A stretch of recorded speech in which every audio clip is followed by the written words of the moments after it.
Hello, this is a guy who likes fanfiction and is too lazy to read, so here is true potential in audio form. Check the description for the links to the author.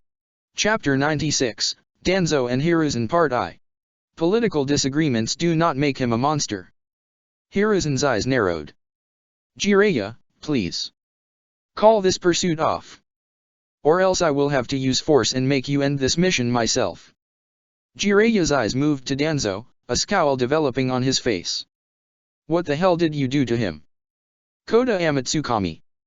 Sasuke spoke up, causing the Hokage turn to face him. It's a powerful genjutsu that only Uchiha Shisui's Sharingan was capable of. A genjutsu that was capable of complete mind control through subtle manipulation and suggestions.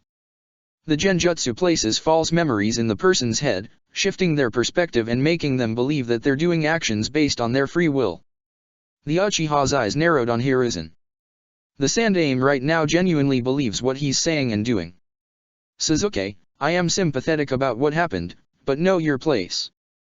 Hiruzen shook his head. I may be old, but I was the Sandaime for a reason. A simple genjutsu could not affect my cognition the way you're claiming. You're strong, yes, but not strong enough in genjutsu to resist that jutsu. Sasuke shook his head. I'm doing no such thing to control Hiruzen, but I should expect such an accusation from you. Danzo shook his head, eyeing his former rival.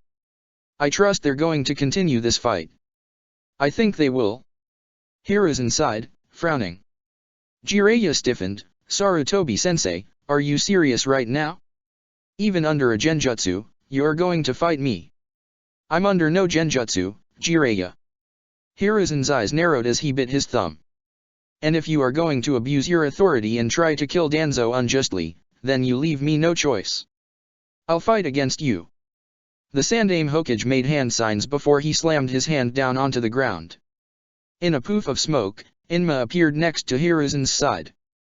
The Monkey King's eyes narrowed at his summoner. Hiruzen, what's going on? Did you summon me just for a spar with Jiraiya? Inma asked. I wish that was the case, old friend. Hiruzen shook his head as he reached for Inma's shoulder. It seems Orochimaru is not the only student of my turn to traitor. Traitor? Jiraiya's eyes widened, frowning.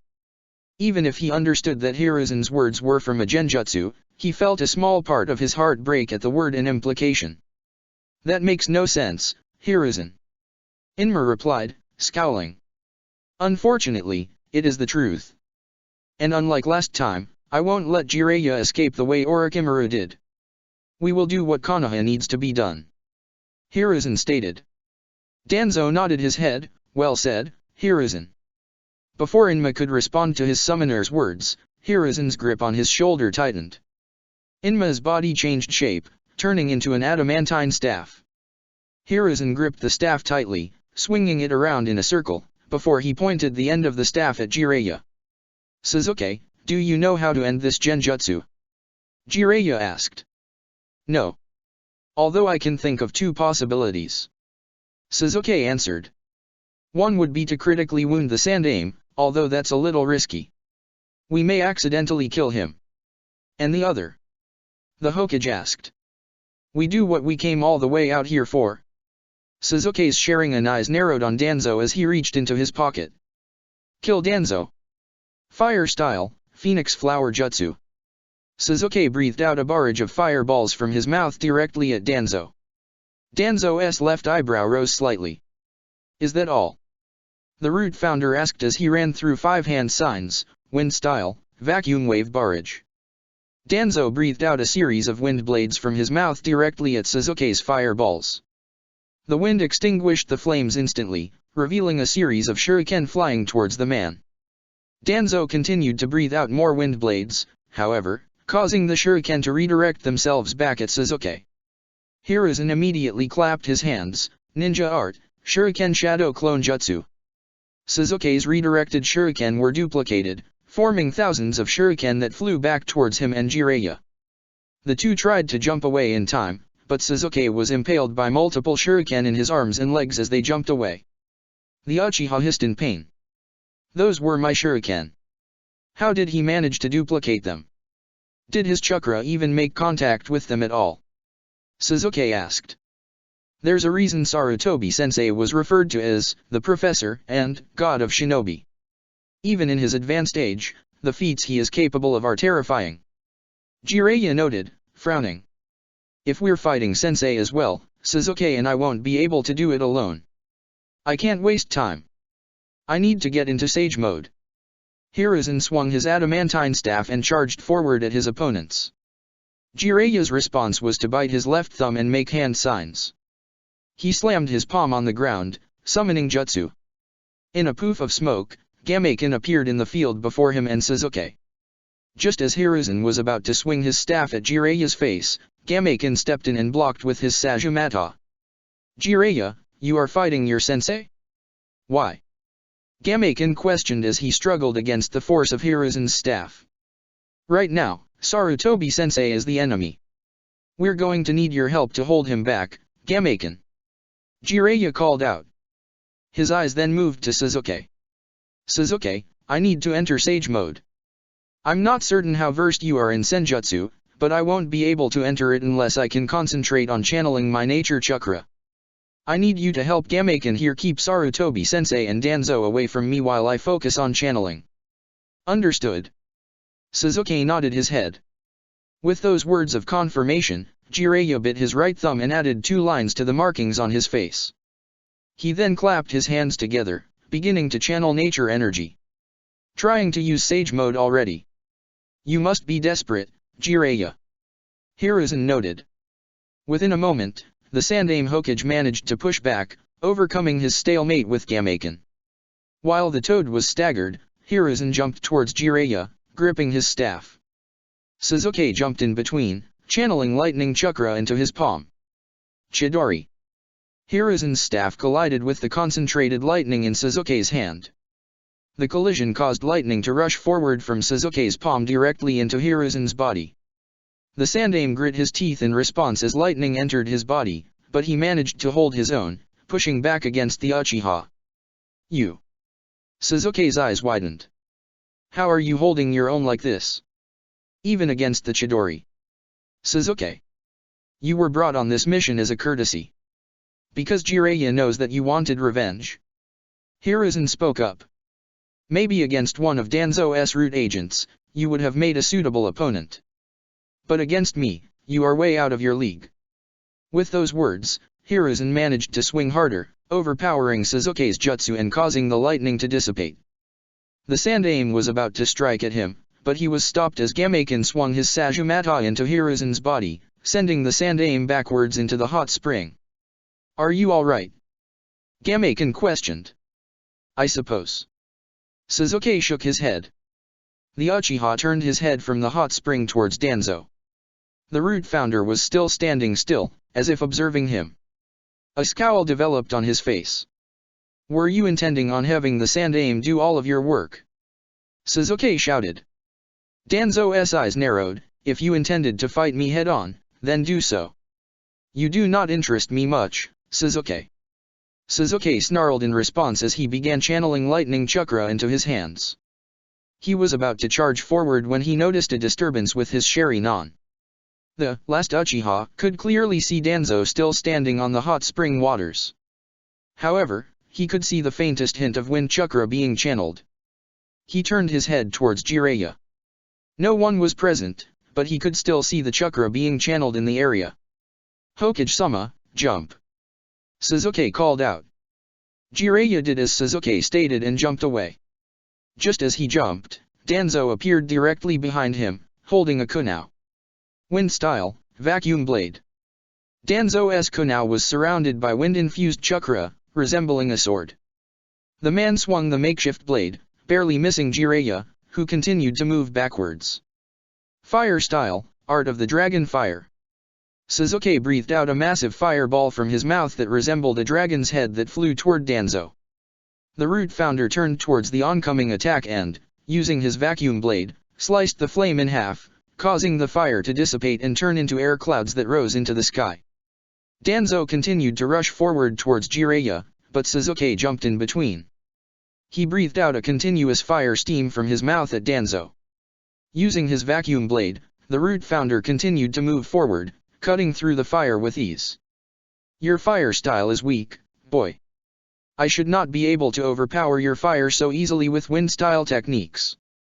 Danzo stated sharply. Sasuke's eyes narrowed angrily as he breathed out more fire. Danzo continued to effortlessly cut through it as he approached the Uchiha.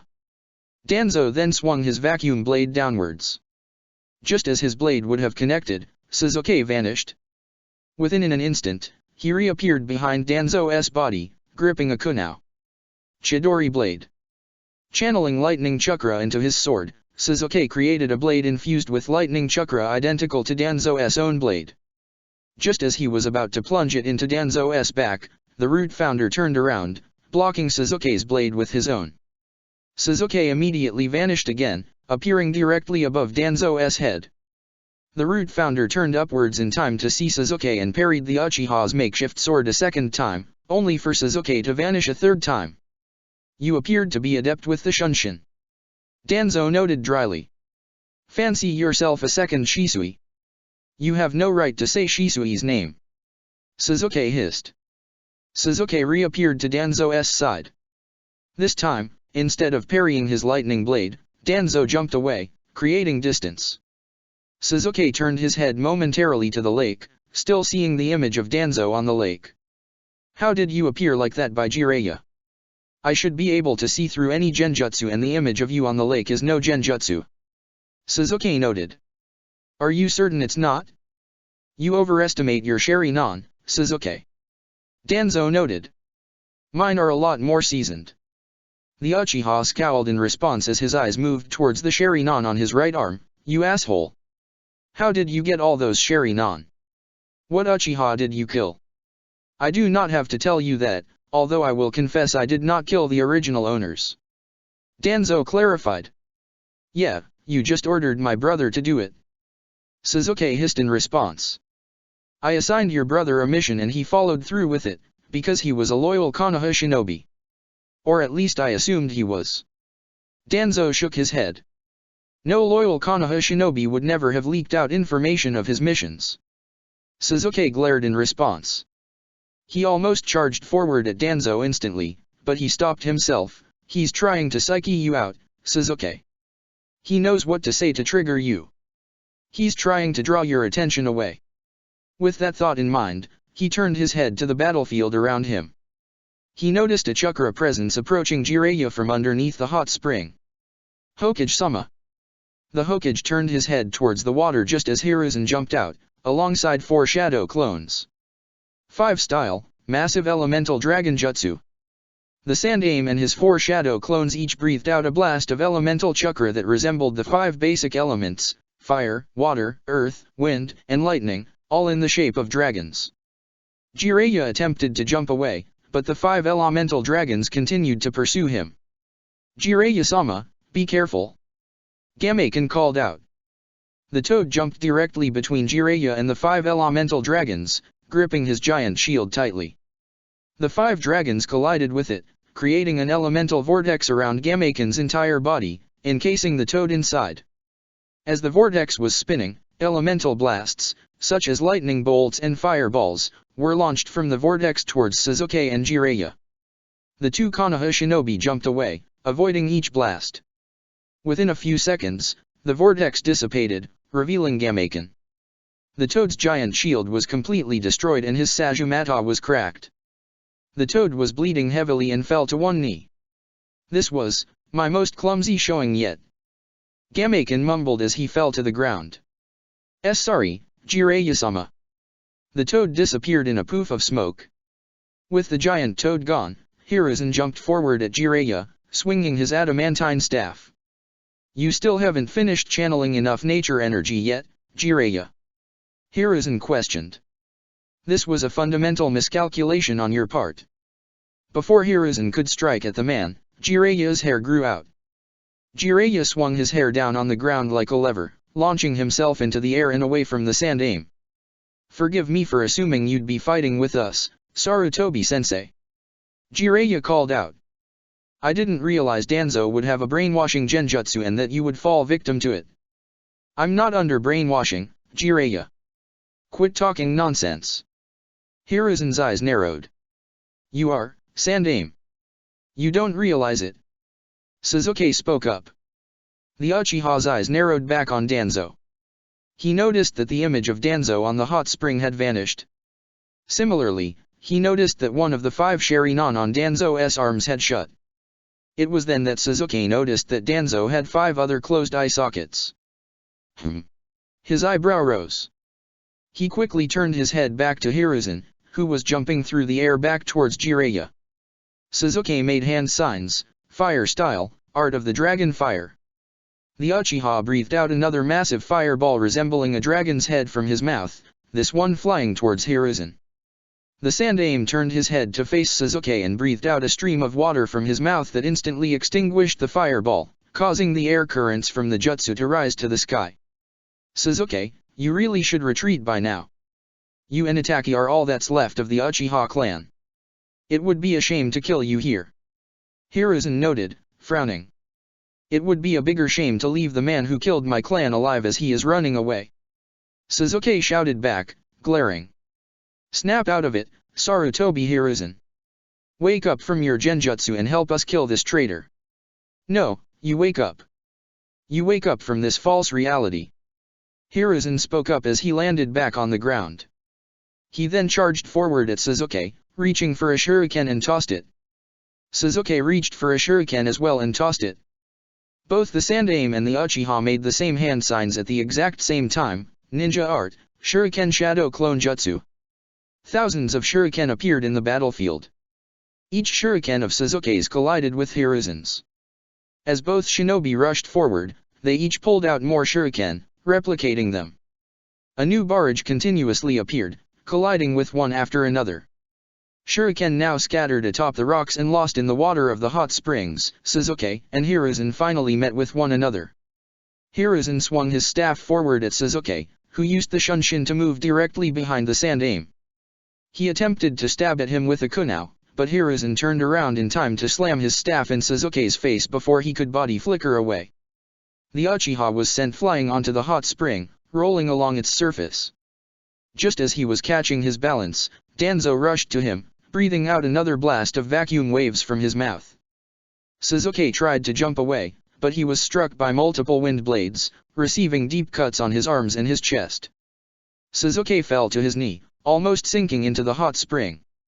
Hiruzen appeared directly in front of Sasuke, looking down at the Uchiha. Sasuke, I'm going to give you one last chance. Please. Retreat and we won't follow or kill you. Hiruzen pleaded. You are a loyal shinobi to Konoha. I know Jiraiya is pushing this onto you. Danzo is not responsible for killing your family. Let it go. No, Jiraiya isn't pushing anything onto me. Sasuke replied. I'm not retreating. Sasuke. Please. Hiruzen requested again, shaking his head. Saving your family was impossible, but I do not want you to die. Please. I refuse. Sasuke stated sharply, pulling himself off the ground. I won't retreat. Fugaku-san. Mikoto-san. I am sorry. Hiruzen shook his head, sighing. I tried to keep your son safe.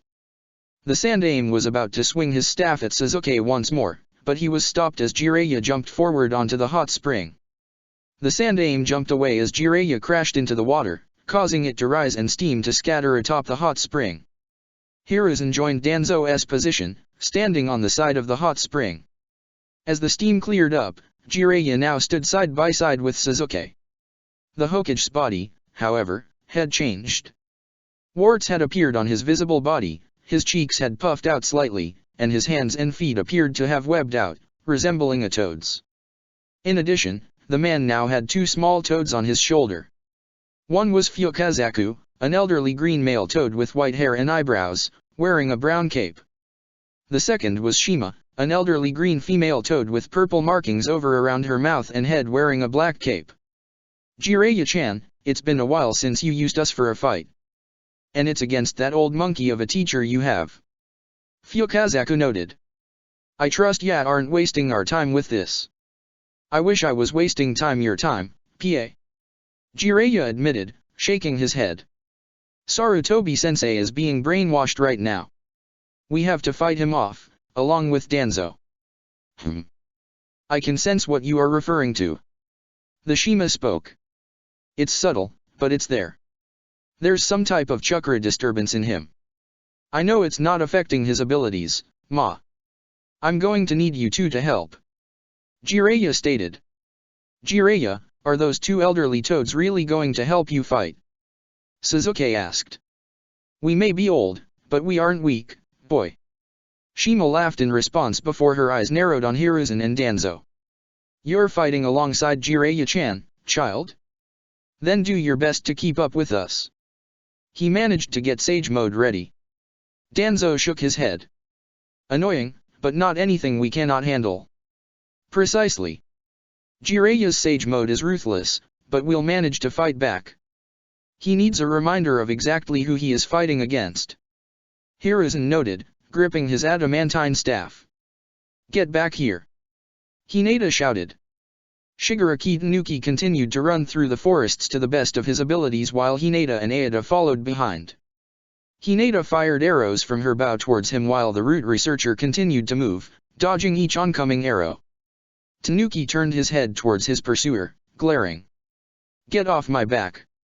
The man made hand signs before he tapped the ground underneath him. Earth-style, earth-splitting jutsu. The ground behind him opened up, collapsing on itself. Aida immediately changed directions, slithering out of the way of the following earth. The snake continued to move until the ground stopped falling apart. He then charged forward. He didn't get that far ahead of us. He's still within sight. Hinata stated. The snake proceeded to slither forward until he managed to catch up to Tanuki, away from the falling earth. The root researcher snarled at the sight of his pursuers again. He made a gesture with his right hand, causing the earth behind him to rise, forming pillars, spikes, and stalagmites that blocked the path. He's so low on chakra. How is he able to do all of this? Hinata questioned, frowning. He should not be capable of all that he's doing. He's using some type of energy I've never seen a shinobi use before. It's chakra-like, but it's not chakra. Senjutsu. He's using senjutsu. Aida answered as he moved carefully through Tanuki's obstacles. I said before that he is a sage. This is what he is capable of. What exactly does that mean, though? What is a sage? Hinata asked. A sage can use senjutsu, which involves the manipulation and use of the natural energy of the environment. It's an ancient art that's difficult to use, but has drastic effects on those who are against it. Aida answered. A frown developed on the snake's mouth. However, the only known groups I know that can draw natural energy are summoning clan families and their summoners. Do you know if this man has a summoning contract? No. I don't. Hinata shook her head. I don't think he's using normal means of getting this natural energy. It felt like he was stealing it from the environment, not absorbing it. I think it has something to do with his negative emotions abilities. Aida and Hinata fell into silence as the snake pulled his way through the obstacles and continued to chase after Tanuki. As they grew closer, Hinata pulled out her bow once more and started firing arrows at the man. At this rate, they'll catch up and kill me. Tanuki hissed, making hand signs as he dodged arrow after arrow. I can't die here. Danzo-sama needs me. He needs my research. Channeling all of his negative emotions and nature energy in his body, Tanuki released a dark purple shroud around his feet. Sage Art, Negative Emotion Energy, Sloth. Upon casting his jutsu, the ground underneath Tanuki began to change shape. A dark purple coloration surrounded the area and moved left and right, completely covering the area. Aida and Hinata continued moving into the area. Immediately, their movement speed decreased. What was a rapid pace turning into a near standstill as movement became almost a struggle for Aida. What the? Even speech was difficult to produce. Hinata, Sama, what? Hinata's eyes were focused on the area around her. She noticed a squirrel in the area moving at a similarly slow speed. A bird was flying through the area, barely moving through the sky. This jutsu he just used completely warped the speed of everything around him. She realized. Hinata tried to fire another arrow at Tanuki. She could see the root researcher, while moving much faster comparatively to the environment around him, was now struggling to move from exhaustion. It seemed as if the man had used up even all of his nature energy and his emotions all in that jutsu. He would most likely die with even one hit, and he was moving slow enough that Hinata would hit him. Despite this realization, Hinata felt her body moving slower than she's ever felt before. It took so much time and energy to bring an arrow into her bow. No. No, no, no, no. Come on. She hissed to herself. By the time Hinata managed to get her bow ready, Tanuki was now able to get away. He was moving farther and farther away. No. She shook her head. This can't be happening. We were so close. Farther along, Tanuki continued to move as quickly as he could. The man was breathing heavily, moving on what seemed to be pure adrenaline. He looked as if he was about to pass out at any given moment. Sloth will end soon. I hope I managed to get myself enough time, cause now I straight up won't be able to fight back at all. He noted as he changed directions, moving to the west. 2 minutes passed by before the area turned to normal. The dark purple coloration on the ground faded and reality seemed to move at its normal pace. Immediately, Hinata and Aida shot forward, almost shocking them both. Hinata nearly fell off the large blue snake. Are you alright, Hinata-sama? Aida questioned. I'm fine. She shook her head. Aida-san, we need to keep chasing him. He can't have gotten that far away. Tanuki was no longer in sight of her Byakugan. She could not see him anywhere in the area. Nevertheless, the Hyuga and the snake continued to move forward, looking for any sight of him. Please. Please still be in the area. We need to kill you. Otherwise we may not be able to get rid of that giant chimera thing you summoned. Hinata pleaded, biting her lip tightly. Come on, Hinata. Find him. Both the Hyuga and her snake summon continued to move forward, looking for any sign of the root researcher. Nu. With a loud roar, Nu jumped into the air and landed on the ground, causing logs to rise up from the ground. Tsunade, Kakashi, and Tenzo all jumped into the air, avoiding the logs, while the Katsuya slugs were punctured once again, turning into smaller slugs that scattered. Kakashi's Ninken struggled to jump away in time, but one of the dogs, Biscuit, got hard on his side. He howled in pain. This environment isn't suited for you all. Kakashi stated. Retreat for now, before things get worse. Understood, Kakashi. Pakun nodded his head, speaking for the group. In a poof of smoke, the remaining Ninken were all gone. Nu turned to glare at the Konoha shinobi and yelled.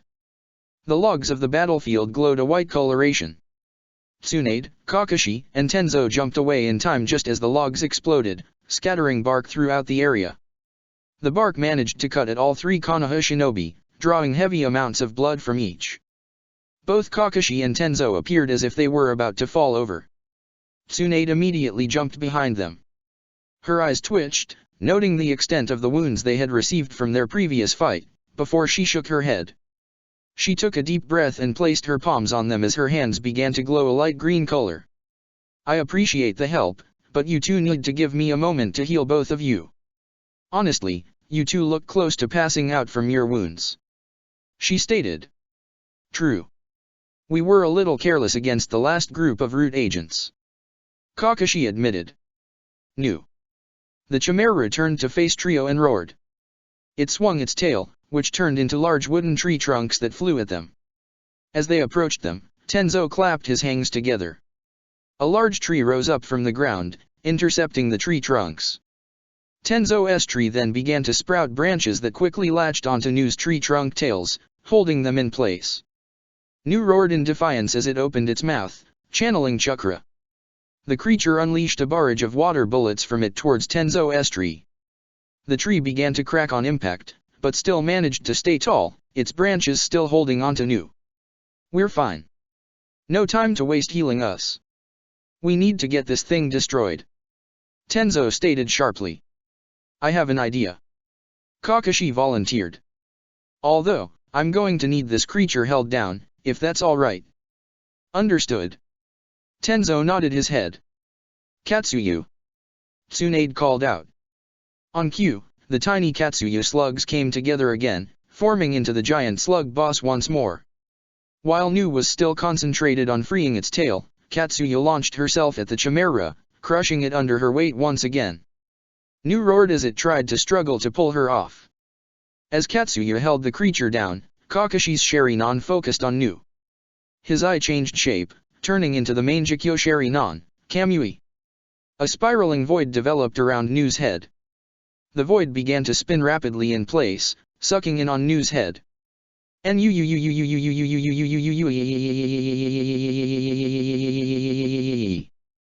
Chimera screeched in a distorted voice as its head began to enter into the void. Its struggling seemed to get even more chaotic and forceful as its head was getting torn off. In a moment, Nu managed to force Katsuya off, freeing its body. The creature then slammed its legs into the earth. The ground underneath Kakashi, Tenzo, and Tsunade opened up once again, creating more giant logs. Tsunade and Tenzo jumped away. Kakashi, on the other hand, was impaled by a log in his left leg, completely piercing it. Ack! He screamed. He broke concentration on his jutsu, forcing the void to disappear.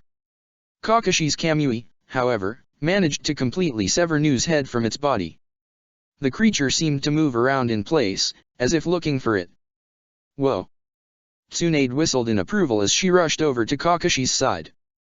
The silver-haired Jonin pulled himself off the log and the Sunin immediately went to healing his leg.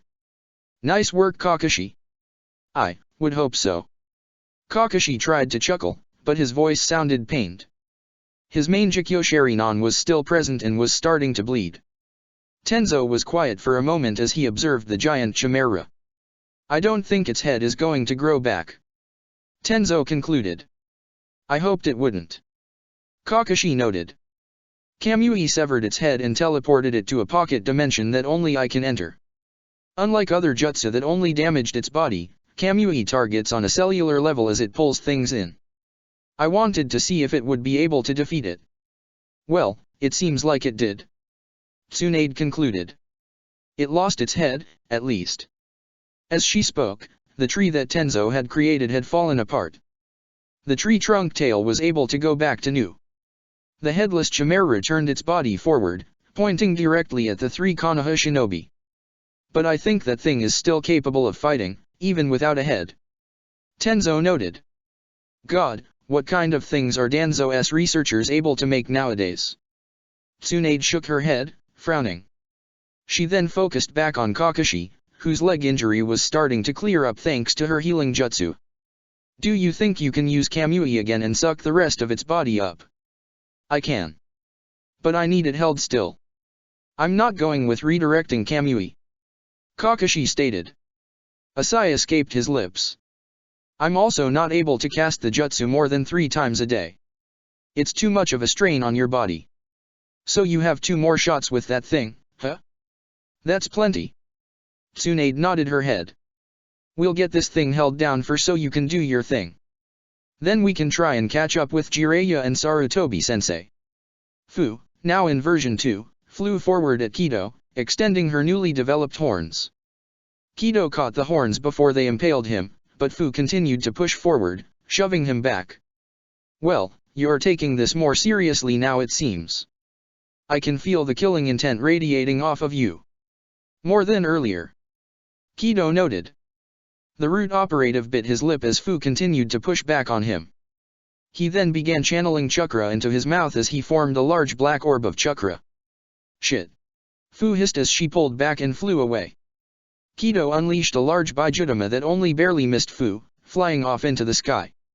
As the Nanabi Jinchuriki turned her head back to Kido, Majire jumped at her, baring his fangs.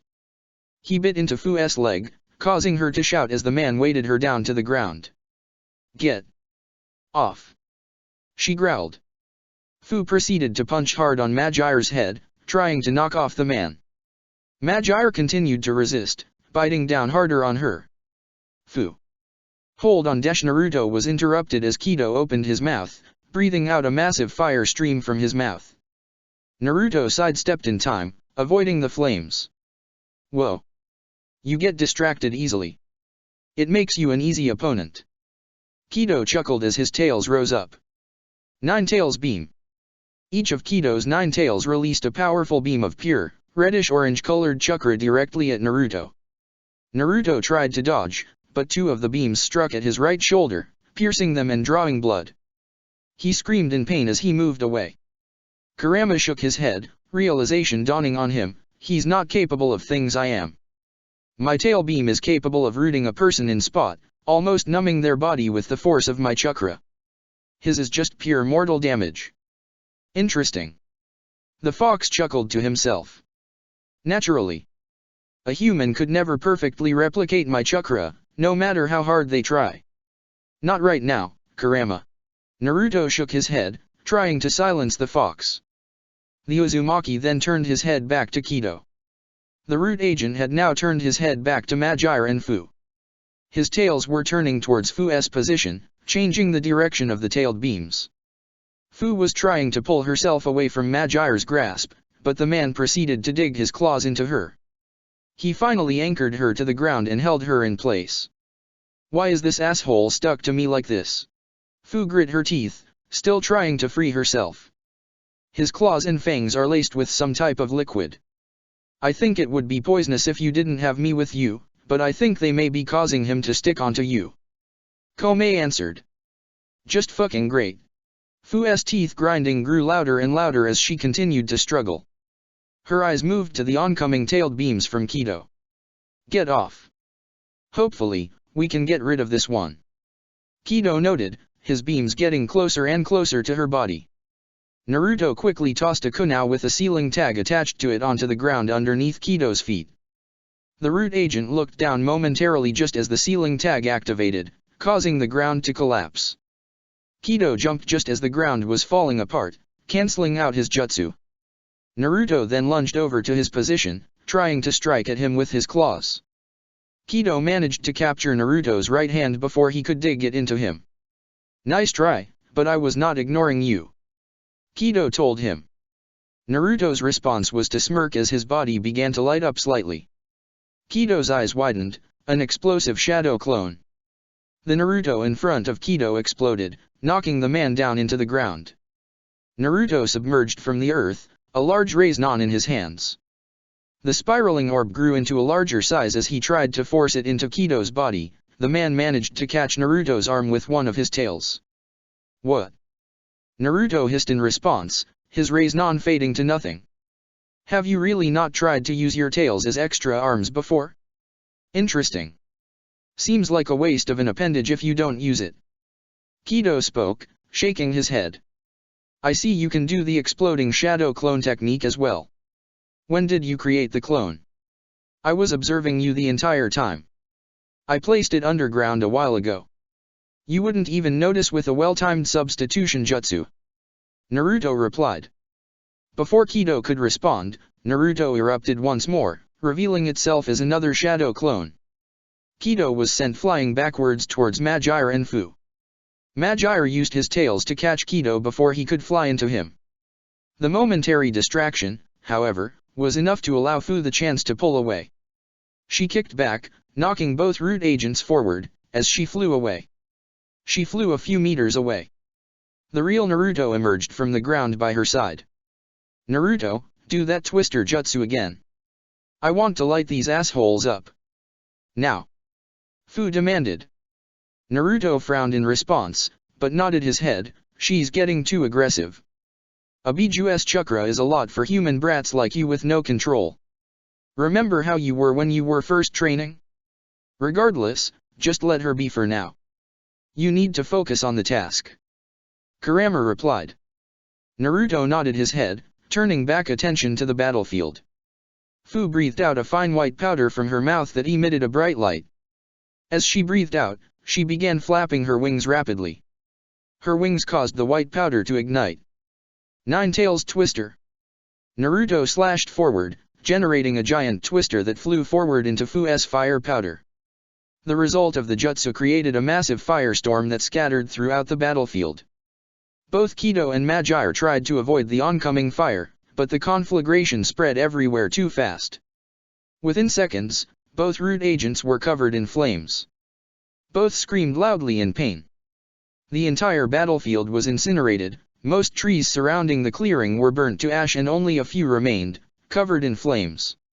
Smoke completely filled the area, causing both Naruto and Fu to start choking. Holy shit! That was so destructive. Naruto noted between coughs. Fu was quiet for a moment, controlling her breathing. When she stopped coughing, she focused on the center of the clearing, scowling, but it wasn't enough. The smoke cleared out, revealing Kido and Madjire standing. Both men were breathing heavily and Madjire's hands began to glow green as he started to heal Kido's wounds.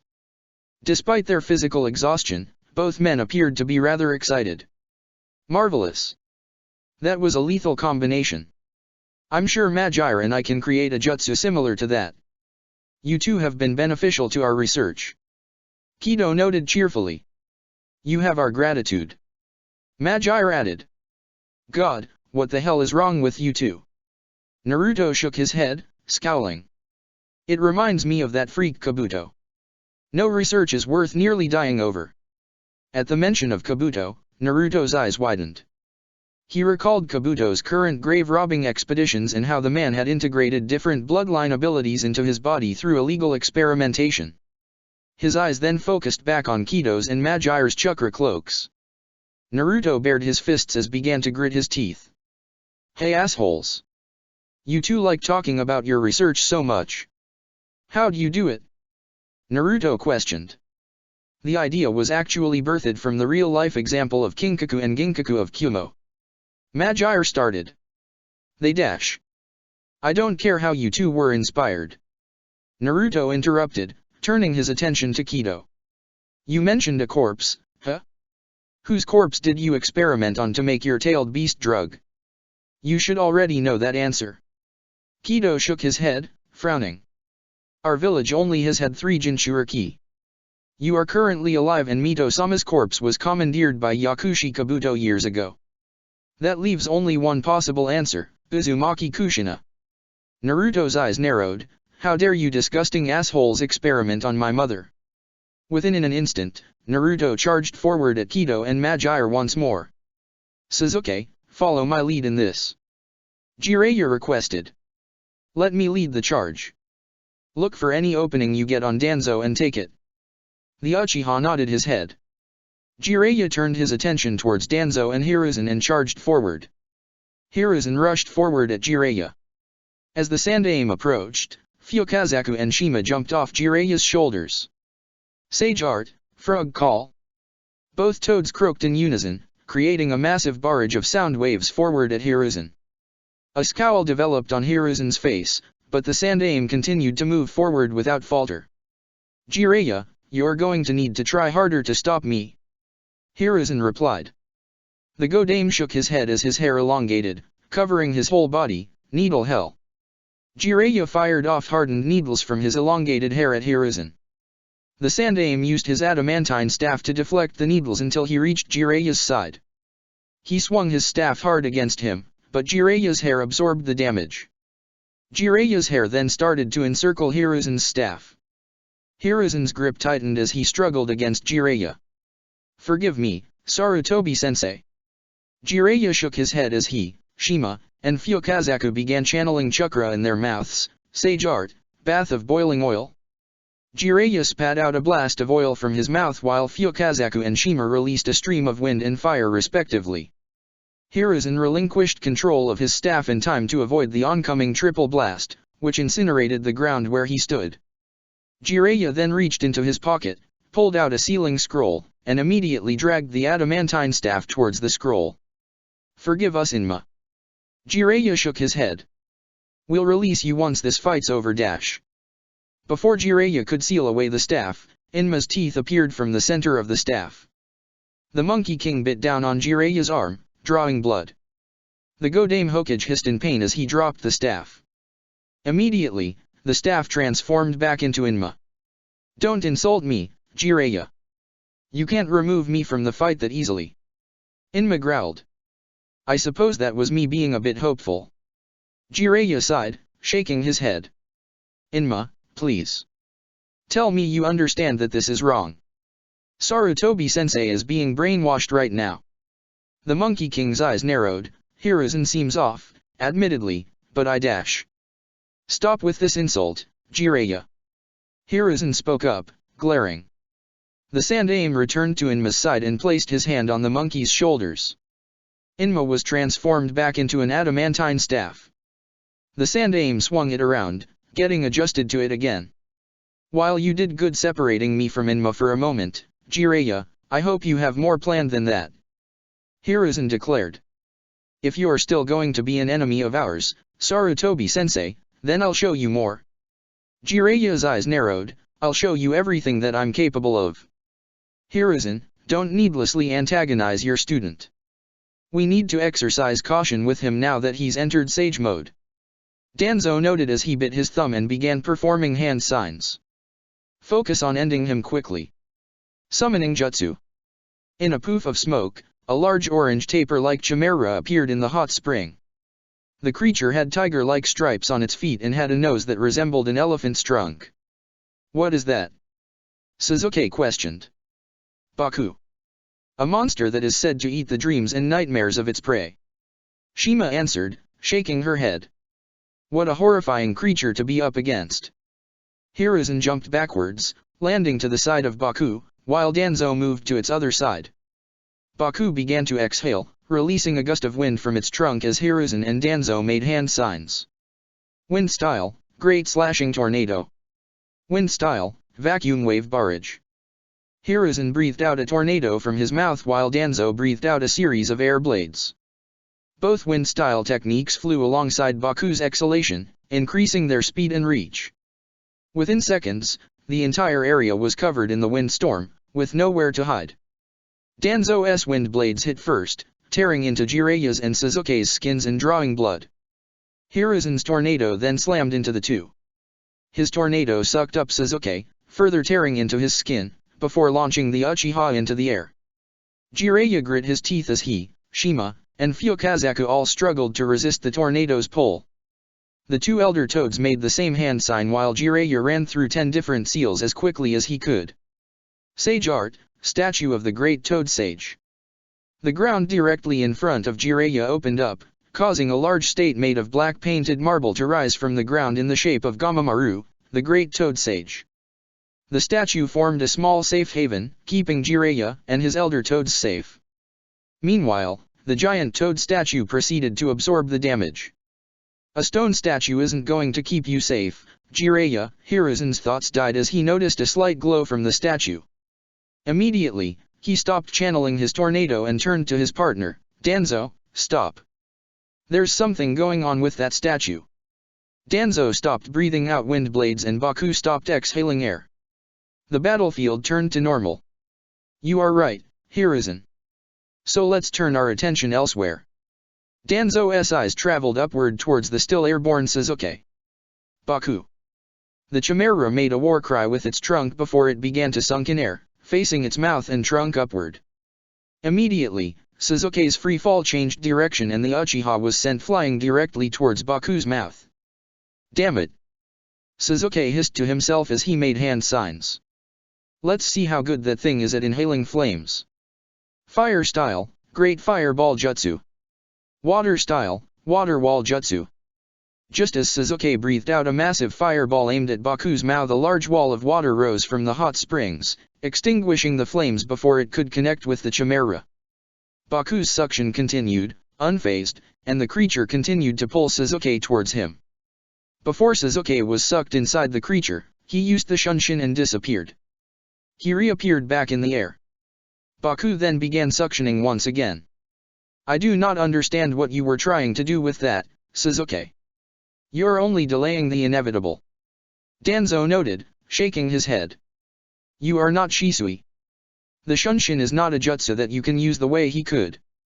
Shut up. Sasuke hissed as he made hand signs once again. Sasuke. Jiraiya called out. The Uchiha turned briefly to look the Hokage in the eye.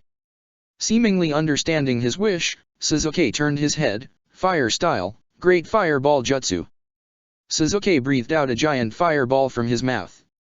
Instead of aimed at Baku, however, the fireball flew towards Jiraiya's statue.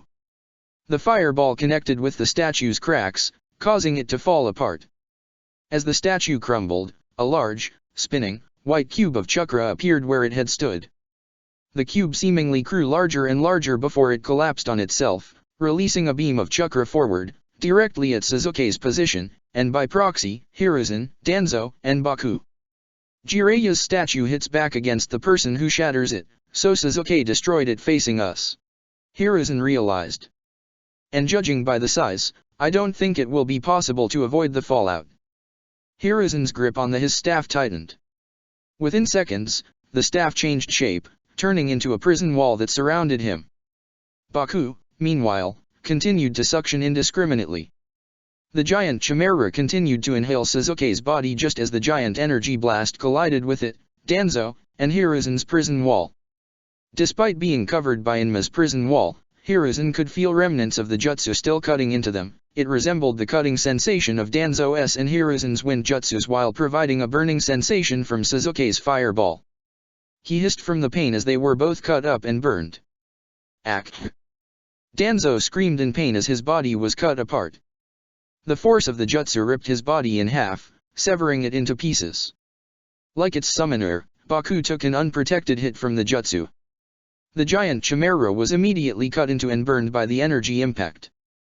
The force was strong enough that, after absorbing too much damage, the creature spat out Sasuke before it could do anything to him before it disappeared in a poof of smoke, forced to retreat. Sasuke continued to fly through the air, unscathed and having avoided the attack thanks to Baku, and landed back on the ground next to Jiraiya's side. What a lethal technique, Hokage-sama. Sasuke noted. Most enemy shinobi realize how the jutsu works and stop attacking once they realize what it can do. Thanks for the setup with that. Jiraiya noted. I figured that Baku creature would be able to keep you safe from the jutsu. It did. And I'm glad, since I can see what it would have done to me otherwise. Sasuke noted, turning back to Danzo's body. His Sharingan eyes narrowed. But I can already tell, we're not done yet. There's no way he's dead. I know. Jiraiya admitted. He then turned his attention to Hiruzen. We need to take advantage of the moment while we have it, though. The Godame jumped forward to the Sandame. Just as Hiruzen's staff transformed back into its original form, Jiraiya finished running through hand signs and slammed his hands on the water. Ninja art, Toad Mouth Trap. Jiraiya transformed the air around Hiruzen's body, turning the air around him into the esophagus of a giant toad. The Hokage slammed his hands on the organ, causing it to stir. Sarutobi-sensei, stay in there. He ordered. There's no escape from Dash. Before he could finish his sentence, the walls of the esophagus bust open and Hiruzen jumped out.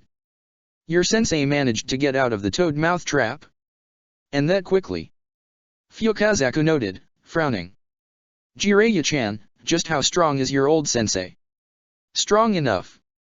Hiruzen responded for his student as he made a hand sign. Instantly, two shadow clones appeared alongside Hiruzen. All three landed on the ground around Jiraiya's position and made the same hand signs and clapped their hands, Fuinjutsu, triangle seal. A green, glowing, see-through triangle of chakra appeared in between Hiruzen and his two clones, completely encasing Jiraiya.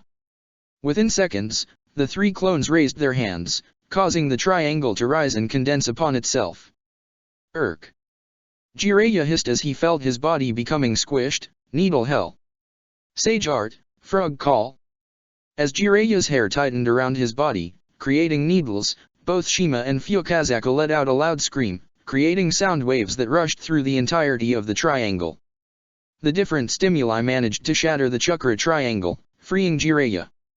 The Godame then began to fall back to the ground. I suppose it's my turn to be impressed you busted out, Jiraiya. Hiruzen admitted, shaking his head. But that's as impressed as I'll allow myself to be dash. Chidori. Hiruzen turned around in time to see Sasuke charging at him, lightning encased in his hands. The Sandame blocked with his staff, but Sasuke continued to barrel forward with his Chidori. He pushed, causing lightning to scatter throughout the battlefield. Hiruzen grit his teeth as he gained his footing and pushed back. With a few more years, you'd be a marvelous shinobi, one of the absolute best this village would have produced. Hiruzen noted. It's such a shame you won't live to reach that point. Applying more force, Hiruzen forced Sasuke backwards, off of him. As Sasuke was staggered, Danzo appeared from behind, a wind blade around his kunao. Sasuke tried to move away in time and use the Shunshin, but the root founder stabbed him through his stomach before he could move. Sasuke growled in pain as blood poured from his wound. Close. But not close enough. Danzo noted. Why you? Sasuke started to cough up blood. His eyes moved down to Danzo's arm. He noticed that another eye had closed and only 3 Sharingan were present. I'm piecing together your trick, Danzo. Danzo shook his head. It would be embarrassing if you didn't. It's one of your clan's forbidden jutsu. I'm almost surprised you didn't recognize it at first. Izanagi. Sasuke hissed. It's how you survived the public execution, isn't it? It is. It is also how I survived that statue jutsu Jiraiya used. Danzo noted. He then pulled out his blade, causing Sasuke to stagger more. It's also how you die now. Sage art, Otama Raise Non.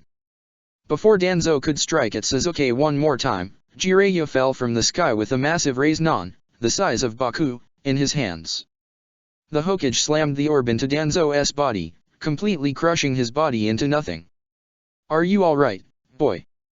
Shima questioned. I'm fine. Sasuke said, shaking his head. He turned his attention to Jiraiya. Thanks. No need to thank me. Jiraiya shook his head. He then looked down to Danzo's corpse, his eyes narrowed. That wasn't the killing blow, though. No. I know what jutsu he is using now. And if I'm right, he's got 2 more uses of it. Sasuke stated. So what you're saying is, we have to kill Danzo 3 more times before he actually stays dead? Jiraiya asked. Before Sasuke could respond, Hiruzen made a hand sign. Immediately, the Sandaime was flanked by another 2 clones. There were now 5 Hiruzen standing side by side. We can worry about him when he appears again. For now, we have to make sure the Sandaime doesn't kill us first. Sasuke stated. Kid, didn't you just say that the Nanabi Jinchuriki was being too aggressive? Don't act that way yourself. Don't just charge forward like an idiot. Kurama inwardly shouted. Naruto ignored the Kyuubi's words and continued to charge forward at Madara and Kido, creating 2 large Raise-Non in each hand. As the Uzumaki reached them and prepared to force the orbs into the root agents, the ground directly in front of Kido opened up, revealing a large bear trap-looking formation made with red-colored lightning. Lightning style, Tiger Scissors. Naruto jumped away just in time as the bear trap closed, causing red lightning to scatter throughout the battlefield. Naruto continued to move erratically, avoiding the oncoming blasts of the lightning bolts. As the lightning finally faded, Madara rushed forward, appearing directly behind Naruto. Orbs of Light. Creating orbs of light on each of his 6 tails, Madara launched them into Naruto's back. The Uzumaki tried to avoid them, but managed to get hit by 2 of the orbs, causing him to hiss. He ignored the pain and turned back to Madara, adamantine chains coming out of his palms. Madara tried to jump away, but the chains quickly surrounded his waist before he could get away. Naruto then opened his mouth. Wind Style Dash. Beast Wave Gale Palm. Before Naruto could release a barrage of wind bullets, Kido extended his fist forward, launching a massive blast of wind elemental chakra shaped like a beast's claw at Naruto. The claw slashed Naruto's back, drawing blood and causing him to shout. The chakra claw then grabbed onto Naruto, silencing him and beginning to strangle him. The claw also severed the chains, freeing Madara from Naruto's control. He mentally hissed, trying to pull himself out. I need to get out. Stupid fool. Kurama growled. Madara rushed towards Naruto, extending his claw. As he approached, his claw grew sharper, resembling a sword. The Uzumaki continued to struggle against Kido's jutsu, starting to force the claw off him. Naruto finally forced the demonic claw to let go of him, causing it to dissipate. He then ducked, barely avoiding Madara's sword-like claw. Earth Style, Headhunter Jutsu. Naruto's body sank into the earth, narrowly avoiding another slash from the root agent. He looked down, scowling. Almost dash. Koumei Hurricane. Fu flew directly at Magyar, spinning in a circle with cocoon string around her body. She impaled the root agent, punching him hard in the gut and forcing him backwards. She slammed his body into a burning tree, snapping the wood in half. She tried to shove him back more, but Magyar's tails pushed back against her. Within a moment, Magyar recovered and shoved Fu off of him. He began to breathe heavily, coughing up some blood. What devastating power! Magyar grumbled. There's more coming, asshole! Fu exclaimed. She then noticed Magyar's hands lighting up with green chakra as he applied it to himself. And I'm noticing now that your tailed beast drug doesn't work like a regular Biju's chakra. You're definitely stronger and more durable, but you can't heal the way we can you? Correct. But that's only a minor difference. Magyar noted. Nope. That's a major difference. Fu's eyes narrowed. One that's gonna fucking kill you. Fu flew forward again, her body spiraling once more at him. As Magyar prepared to jump away, the ground underneath his feet opened up. Adamantine chains rose from the ground and completely tied around his waist, holding him back. The Kyubi Jinchuriki? Magyar's eyes widened as he turned his head to the ground. He could sense the Uzumaki's presence under the ground. He struggled to resist Naruto's pull as Fu rushed at him once more. Before she could make contact, Kido jumped to his side, his 9 tails raised over his body. He then crashed them into the ground. 9 Tails Crusher. Upon impact with the earth, the ground around Magyar and Kido rose up, forming formations and stalagmites. The impact was enough to send Naruto flying out from underground into the sky. The chains shattered once again, freeing Magyar for a second time. Fu continued to barrel through the earth, piercing it, but the rock formations impeded her force. By the time she reached the 2 root agents, Magyar was able to hold her back with his fists. Magyar, watch yourself better next time. They would have gotten you. Kido noted as he turned his head upwards to face Naruto. Kido breathed out a massive stream of fire from his mouth directly at Naruto's position. Naruto immediately peeled out a sealing paper and pen, quickly drawing a seal, and activated it, Fuinjutsu, Water Bubble Protection. The seal glowed a blue color just as his body was encased in fire. Naruto shouted in pain for a moment until the seal activated. A large bubble developed around Naruto's body that kept him safe from the fire's heat. The flames decreased the bubble's size, but the bubble floated downward, keeping Naruto safe. This guy is ridiculous. How could he have learned how to do all of this stuff? He learned all of this just from having your power. Naruto questioned. Some of it he took from Kushina. I know she was pretty infamous for using my chakra to breathe fire like that. Oh, higher than that, he's probably discovered them from experimentation, something you've never done with my power. Kurama growled. Mom. As the bubble lowered, Naruto got a better look at Kido, who was stopping his fire breathing. He needs to die for what he did to her. And he can. But rushing at him or his partner without a plan is foolhardy. You and Koumei's Jinchuriki need to work better and smarter. The Kyubi shouted. Naruto was about to reply, but he recalled the anger he was feeling right now, propelling him forward at Kido and Magyar and almost getting killed. Kurama was right and he knew he had to do his best to ignore his hatred and focus better. The Uzumaki's bubble popped, causing him to fall freely to the ground. Fu flew to his position, bracing herself. Let's try that combined jutsu from earlier again. She demanded.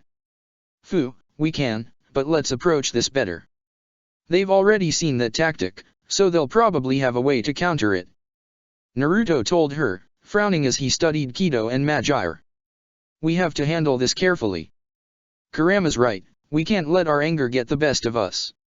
Otherwise, they're going to kill us. Nu's body slammed its forelegs onto the ground, creating more logs on the ground. Kakashi, Tenzo, and Tsunade jumped, avoiding the attacks. Nu then crashed its feet into the ground again, causing even more logs to develop. The 3 Konoha shinobi continued to move, avoiding the attacks. It's getting more desperate. Tenzo noted. Naturally. Tsunade shook her head. Makes it easier for us. We need to hold it down for Kakashi's sake. Upon finishing her statement, Tsunade jumped forward directly at Nu. The Sunin slammed her fist down hard into his back, causing it to fall to the ground. Tenzo immediately made hand signs, causing tree trunks to develop around Nu's legs. The tree trunks tightened, holding the creature in place. Katsuya jumped forward, returning to her original size. The slug boss slammed her entire body onto Nu's tail, crushing it. The giant chimera struggled, trying to move against its assailants. It extended its back slightly, sending Tsunade flying off and into a nearby tree. Kakashi, hurry up and try again. Tsunade requested. The silver-haired Jonin nodded his head as his Sharingan narrowed on Nu, channeling an extensive amount of chakra, Kamui. A spiraling vortex developed on the center of Nu's body. The vortex began to slowly spiral faster, sucking in more and more of the creature. The chimera continued to struggle in place, trying to pull itself away. The spiral began to spread outward, going toward its rear. Katsuya jumped off its tail just in time as the tail of the creature was sucked in. We're getting close. Tenzo hissed, maintaining his jutsu. Keep it up, Kakashi Teiko. I'm doing my best. Kakashi grit his teeth. The remnants of Nu continued to struggle against its captors. The vortex continued to suck in, leaving only its four legs. Within a few more seconds of struggle, the creature's legs overpowered Tenzo's jutsu, shaking off the tree trunks. They then slammed on the ground one last time. Wooden logs developed throughout the area once more. Tsunade and Tenzo jumped away and avoided them. Kakashi, however, was impaled once more, logs entering his entire back. Ack! The man screamed. Despite his pain, Kakashi did not break concentration this time. His main Jikyo Sharingan remained focused solely on Nu's remaining legs. The vortex's spiraling continued to suction in. Within a few more seconds, the last bit of Nu was swallowed away by the Kamui. The creature was no longer in this plane of existence. With its disappearance, all the wooden logs in the area fell apart, turning to piles of bark. It's gone. Tsunade sighed in relief. We finally did it dash. Her words died on her lips as Kakashi fell to the ground. Tsunade and Tenzo immediately rushed to his side. Tsunade placed her hands on his neck and her head on his heart. Okay, he's still breathing. It's faint, but he can be saved. I'm sure. She shook her head. She turned her attention to Katsuyu. Lady Katsuyu, the fight's over, but can you leave a small slug clone of yourself here? To heal him? Understood. Katsuyu nodded her head. A small Katsuyu slug divided from her body as the rest of her body disappeared in a poof of smoke. The remaining slug rushed over to Kakashi's body, attaching herself to his back. Tenzo, I need you to take Kakashi back to Konoha and get him to the hospital as quick as possible. I'll be healing him long distance through Katsuyu, so he'll survive until he gets there. Make sure Shizune is the one treating him. Tsunade ordered. Understood. Tenzo nodded his head as he picked up Kakashi's body and positioned over his back, with Katsuyu still positioned on him. I assume you are going to meet up with the others. Tsunade nodded her head. Jiraiya and Sarutobi-sensei may still need me. I need to make sure they're okay. Tenzo, again, nodded his head. With those words, the Umbu agent rushed off, taking Kakashi to safety. As Tsunade watched them leave, she made a hand sign, activating the seal on her head. Katsuyu, immense network healing. Tsunade began to radiate chakra in her body and her seal. She could then feel her chakra beginning to heal Kakashi's wounds, stabilizing his condition. She was still for a moment, concentrating on healing Kakashi from afar. After a few more seconds, she turned her focus towards the path in front of her. You guys better be okay. I'm coming.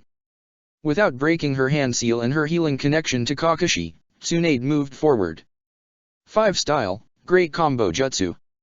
Hiruzen and his clones breathed out a stream of different elemental jutsu, 1 fire, 1 earth, 1 lightning, 1 water, and 1 wind, at Jiraiya and Sasuke. Each elemental attack expanded upon being released, completely surround Jiraiya and Sasuke as the elements closed in. Would that statue jutsu of yours work again? Sasuke questioned. No. Jiraiya shook his head. His eyes then moved downward towards the hot spring's surface. Sasuke, sink into the water. Now. Both Sasuke and Jiraiya sank into the hot spring's waters, both hissing slightly at the temperature of the water. As they entered, Jiraiya made hand signs, causing his chakra and nature energy to enter the water itself, causing the surface to harden into a barrier. As Hiruzen's 5-element combo slammed into the water, creating a massive explosion. While the surface of the water was completely ravaged, Jiraiya and Sasuke remained unscathed from the technique. Is that something Senjutsu can do? I'm impressed. Sasuke's thoughts were interrupted by the sight of a spike in chakra appearing by Jiraiya. Hokage-sama. Before Jiraiya could react, Danzo appeared under the water, holding a wind-infused kunai. The root founder stabbed Jiraiya in the back. The Hokage choked out blood.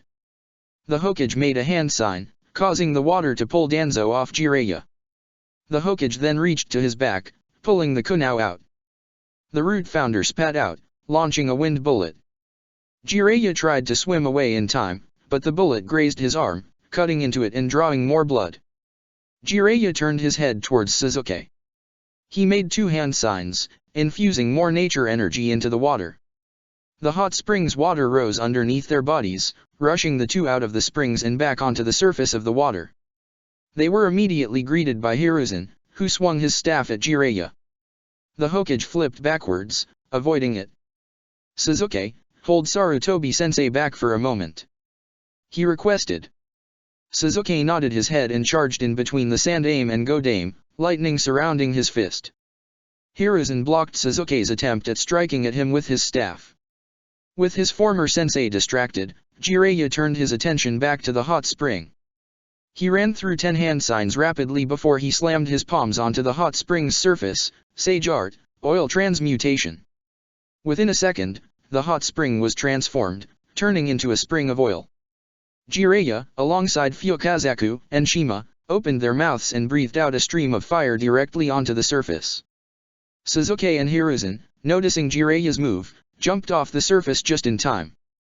Jiraiya's jutsu completely encased the hot spring in rapid, massive flames.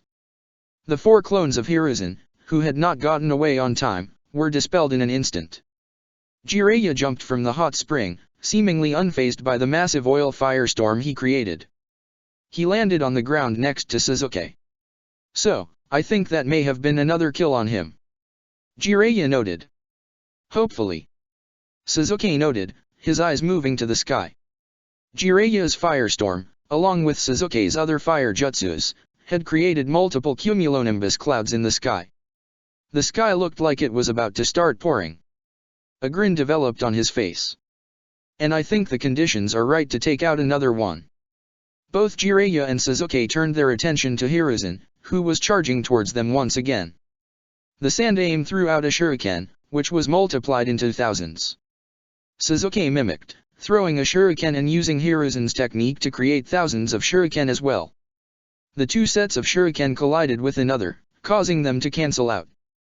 The Sharingan really is a useful bloodline, giving you access to jutsu that you observe. It's a shame that you won't pass it on to the next generation, Sasuke. Hiruzen noted, frowning. The Sandaime reached their position, swinging his staff. Sasuke tried to jump back, but Hiruzen made a one-handed hand sign, causing the ground behind him to open up and create a stalagmite. Sasuke collided with it, staggering him a bit, and leaving him wide open to Hiruzen's adamantine staff.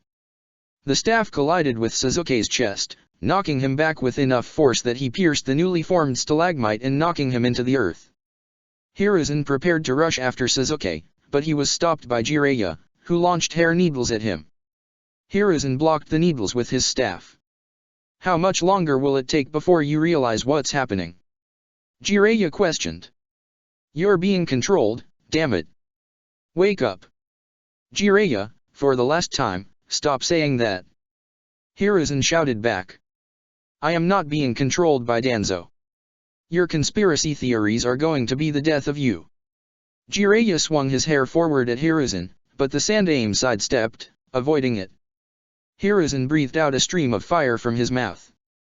Jiraiya moved towards his sensei while Shima opened her mouth and released a deluge of water that neutralized Hiruzen's fire. As Jiraiya got closer, a Rasengan developed in his hands. He attempted to force the Rasengan into Hiruzen, but Hiruzen blocked with his staff. The impact created a spiraling vortex around their bodies. The force of Jiraiya's jutsu began to push back against Hiruzen, causing him to grit his teeth, but he maintained his ground, holding his staff in place. After a few seconds, the jutsu faded away. Hiruzen jumped away, creating distance between himself and his student. Jiraiya rushed at him once again. He attempted to punch him, but the Sandaime blocked with his staff once more. "Wake up and surrender already. I don't want to kill you," Jiraiya pleaded as he swung his hair downward.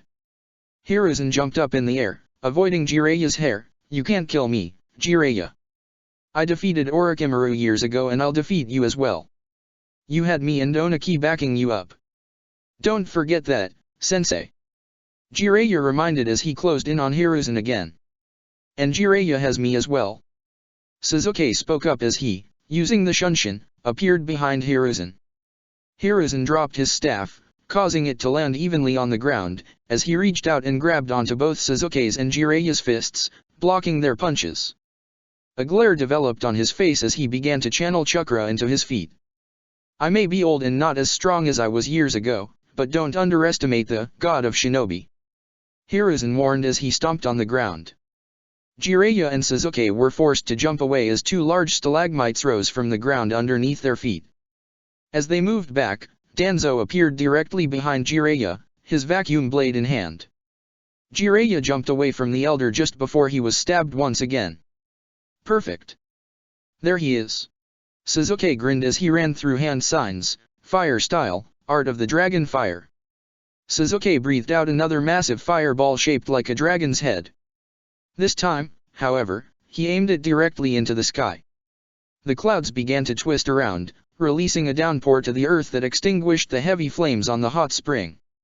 Lightning could be seen moving from cloud to cloud and thunder began to sound throughout the area. Lightning developed around Sasuke's hands as he jumped from the battlefield towards the state of the Nidaime Hokage. He looked downward on at Danzo's position as he held his hand upward. In the process, a large lightning dragon began to fall down from the heavens. Hiruzen's eyes widened. He grabbed his staff, which quickly transformed back into the adamantine prison wall around his body. Danzo remained calm, staring blankly at the lightning dragon.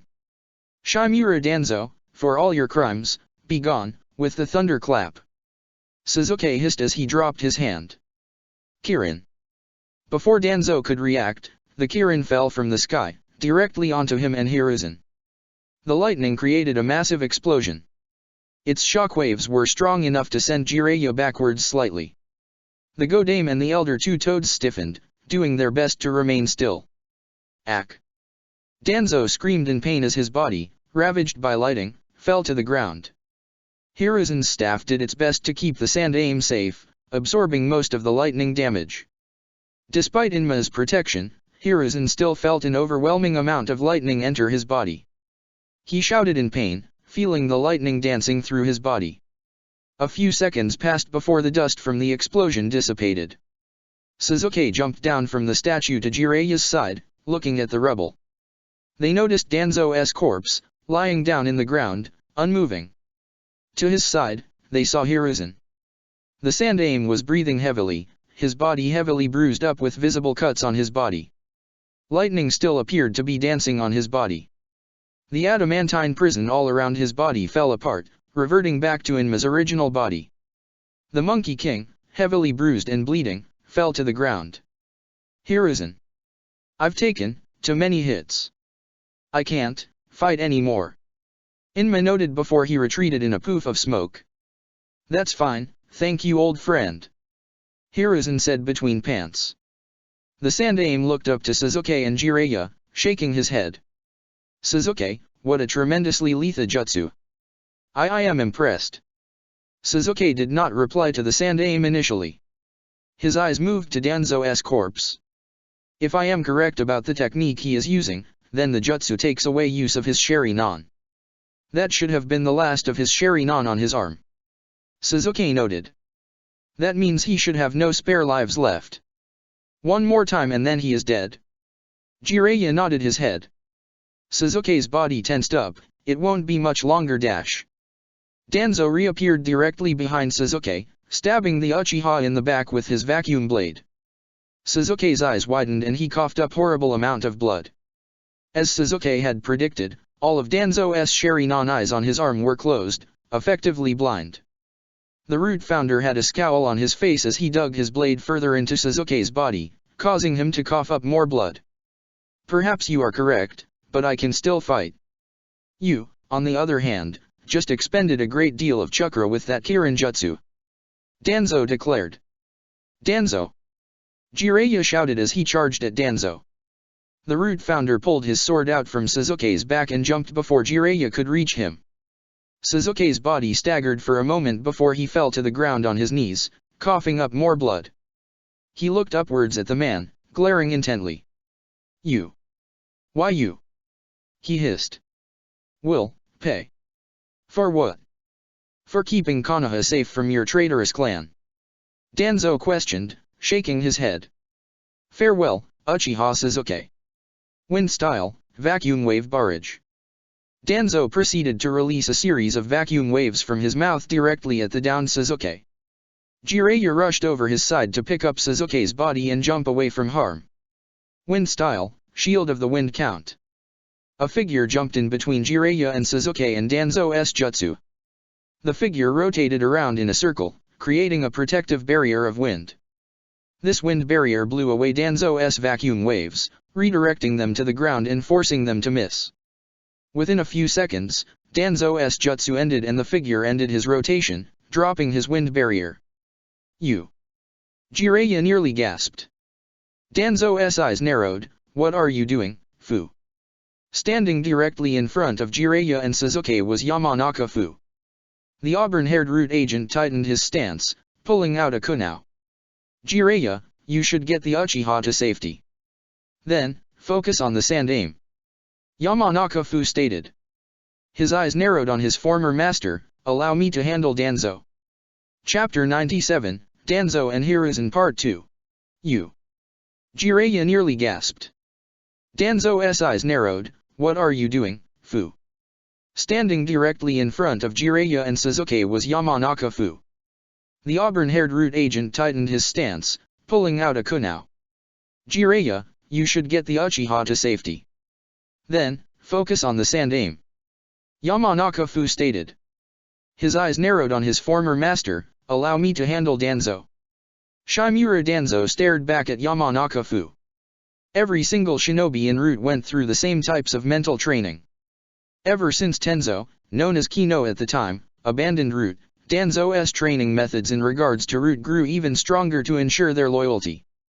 It was not only improbable to imagine a Root agent betraying Danzo, it was physically impossible. Despite that fact, Danzo did not mistake it. The Yamanaka was staring at him with intent to kill. So that's what happened. You turned. Danzo spoke softly, his voice unable to hide his own disbelief. But that makes little sense. Your seal should have activated the moment you attempted to give Jiraiya any information. I gave no information willingly, but Jiraiya did remove the seal you placed on my tongue. I am free from your control, Danzo. Fu declared. And in all the time I've been in constant watch of the Hokage, I've been doing nothing but reflect about my time in Root and the overall benefits the organization has brought to Konoha. The Yamanaka began to grit his teeth as his grip on his kunai tightened. And the conclusion I've come to is that Root is a relic of the past that needs to be put down. Fu. Jiraiya stared at the former Root agent with wide eyes for a moment before he shook his head, grinning. Your help is appreciated and will not go unnoticed. Thank you. Danzo was quiet for a moment. His eyes lost the confusion and anger developed in his eyes. A scowl developed on his lips as he began to release a wave of killing intent from his body. Root has no room for traitors. He nearly snarled. Fu disappeared using the Shunshin. He flickered to behind Danzo and attempted to stab the Root founder in the back, but Danzo quickly turned his body around and blocked with a kunai of his own, locking into a stalemate. You had no room for me as a loyal Root agent. You sent Torin and me to die in Shimo. Fu hissed. Your death there would have been for the betterment for Konoha. Your survival only complicated things, which led to your meaningless death now. Danzo hissed back. The only person dying here is you. Fu replied as he reached out to Danzo with his left hand. Mind Trauma Blast. The Root Founder tried to pull away fast enough, but Fu's left hand managed to touch Danzo's arm, causing a blast of chakra to enter Danzo's mind as an illusion played in Danzo's head. An image of Konoha, burned to the ground, displayed in his mind. Danzo could also see Tobirama looking down on the rebel, shaking his head in disgust, muttering something under his breath about Danzo. Despite the realistic image blaring in his head, Danzo pushed it aside. Fu, you are a fool if you think that your mind trauma jutsu would work on. My very philosophy gives me the mental fortitude to counter that technique. Danzo declared. He then turned his attention to the ground, focusing on a rock that had a very slight chakra pattern in it. His Sharingan narrowed on it. And you're an even bigger fool if you assumed your mind puppet curse jutsu would work on me as well. Wind release, vacuum wave barrage. Danzo breathed out a series of wind blades onto the rock.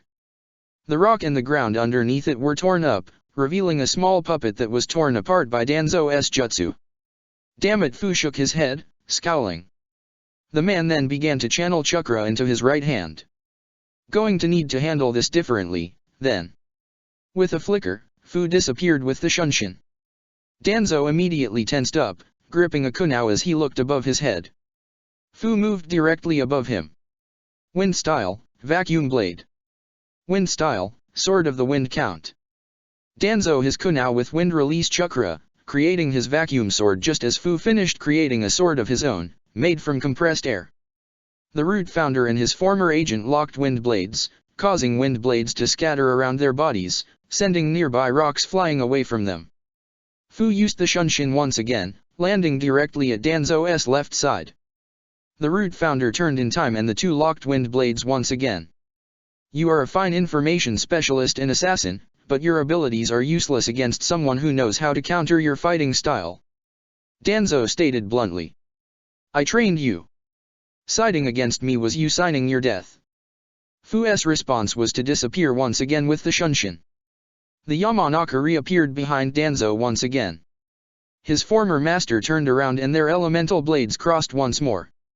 Just as they clashed, however, Fu slipped an explosive tag from his left hand. The tag blew with the wind generated from the two wind blades colliding, moving towards Danzo.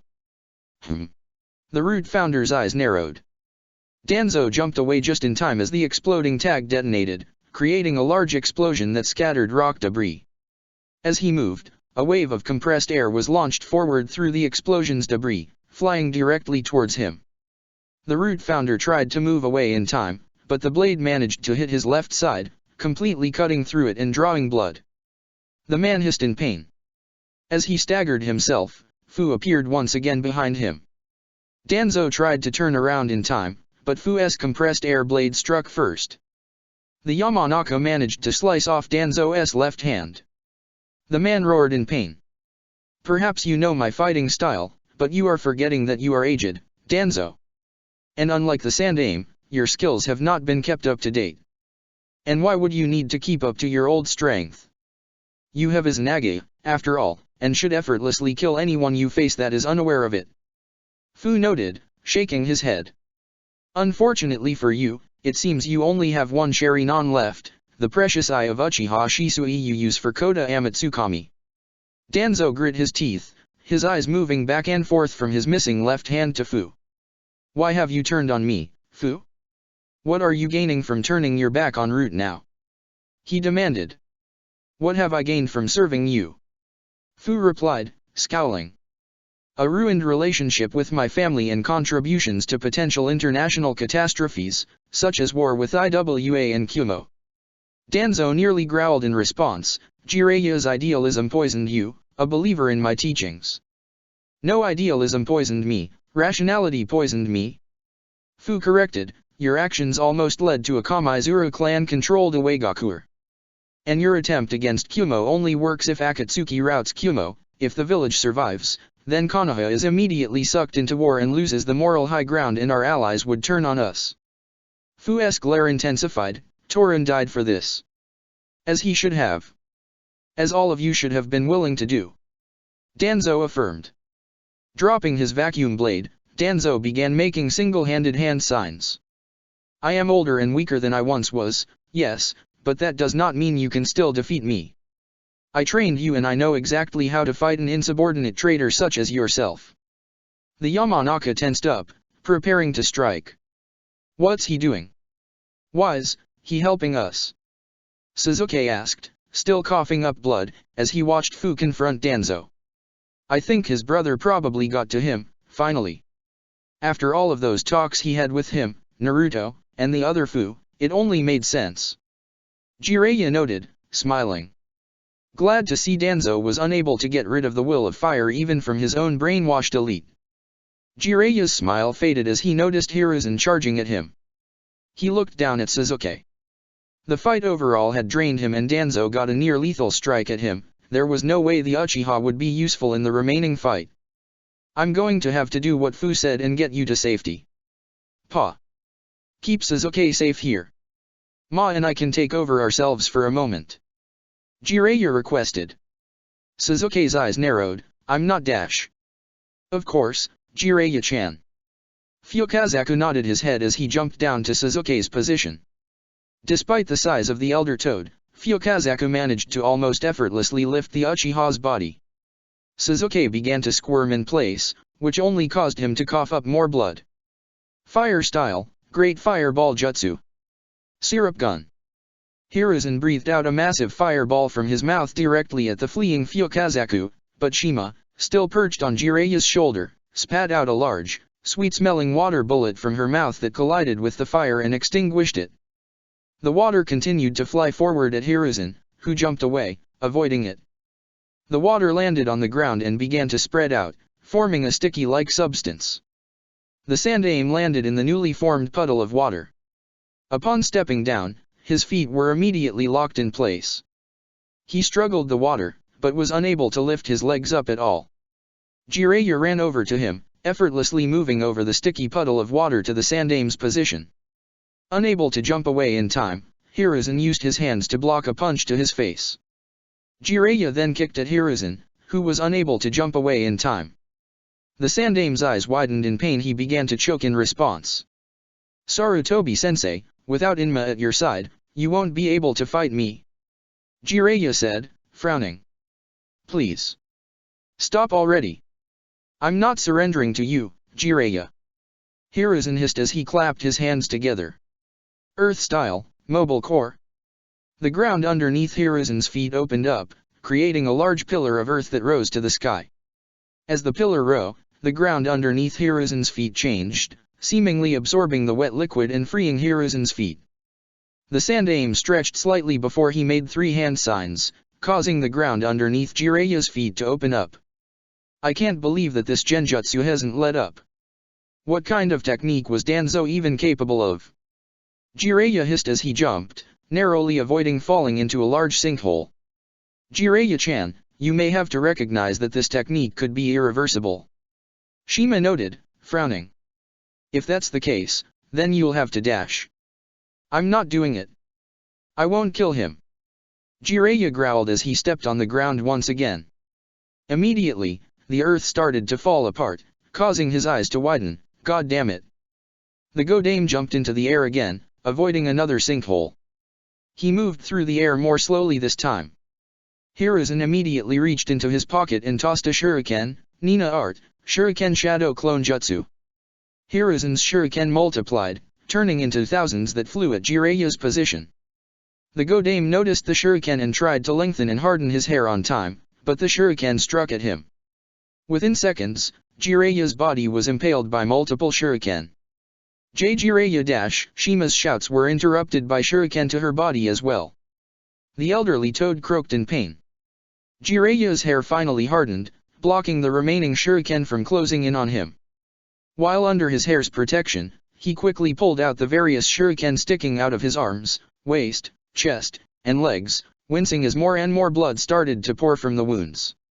Upon his hair turning to normal lengths, Jiraiya noticed that Hiruzen had jumped down to his position alongside two shadow clones. The Godame quickly jumped away just in time as the three Hiruzens finished creating another green triangular seal prison. Shima spat out another water bullet into one of the Hiruzen clones, dispelling it, while Jiraiya breathed out a stream of fire at another, destroying it. With only the original remaining, Jiraiya charged once again at his Jonin sensei. He reached Hiruzen and tried to punch the elder in the face, but Hiruzen blocked with his elbow. Jiraiya, please. Hasn't this fight drained any of your bloodlust? Are you ready to listen to reason? Hiruzen pleaded as he punched at Jiraiya, who blocked with his left palm. Please. Let Danzo go. I won't allow a traitor like him to leave freely. Jiraiya stated sharply, tightening his grip on Hiruzen's hand. The Sandaime glared. He's not a traitor dash. What do you call his actions in Kumo and Iwa, then? Jiraiya questioned. Trying to kill E? Meddling with Iwa's politics. I. Hiruzen's voice began to die as a frown developed on his face. You don't have an answer, because you don't agree with those actions. You know those actions were treasonous, but you can't admit it because of the genjutsu. Jiraiya continued, frowning. You are too far gone with this theory of yours. Hiruzen sighed. I was hoping you would have calmed down by now, but it seems like I've lost another student to his delusions. Hiruzen attempted to kick Jiraiya in his chest, but Jiraiya managed to catch the Sandaime's leg before it could touch him. I'll say it one last time, sensei. You may have been stronger in your prime, but nowadays, you are weaker. I am stronger. I am faster. You do not have Inma. And you are weakened from fighting both me and Sasuke. This is a losing fight. Jiraiya stated, taking a deep breath. I don't want to kill you, Sarutobi-sensei. Stop this nonsense. Hiruzen quickly pulled away from Jiraiya, freeing his leg. The Sandaime Hokage shook his head defiantly. I don't want to kill you either, Jiraiya, but this is the bed you made. This is what has to happen. Hiruzen declared. You want us to approach this better? Then how? Fu demanded, glaring at the two root researchers. I'm thinking. Naruto replied, shaking his head. Okay, so Fu noticed that they can't heal the way we do. That's probably the way we can defeat them. Maybe. Then keep thinking while I actually do something. Fu exclaimed as she flew forward. Damn it Fu, stop. Naruto called out. Fu ignored his words as she flew forward at Kido and Madara. She opened her mouth, breathing out a fine, shiny white powder from her mouth towards them.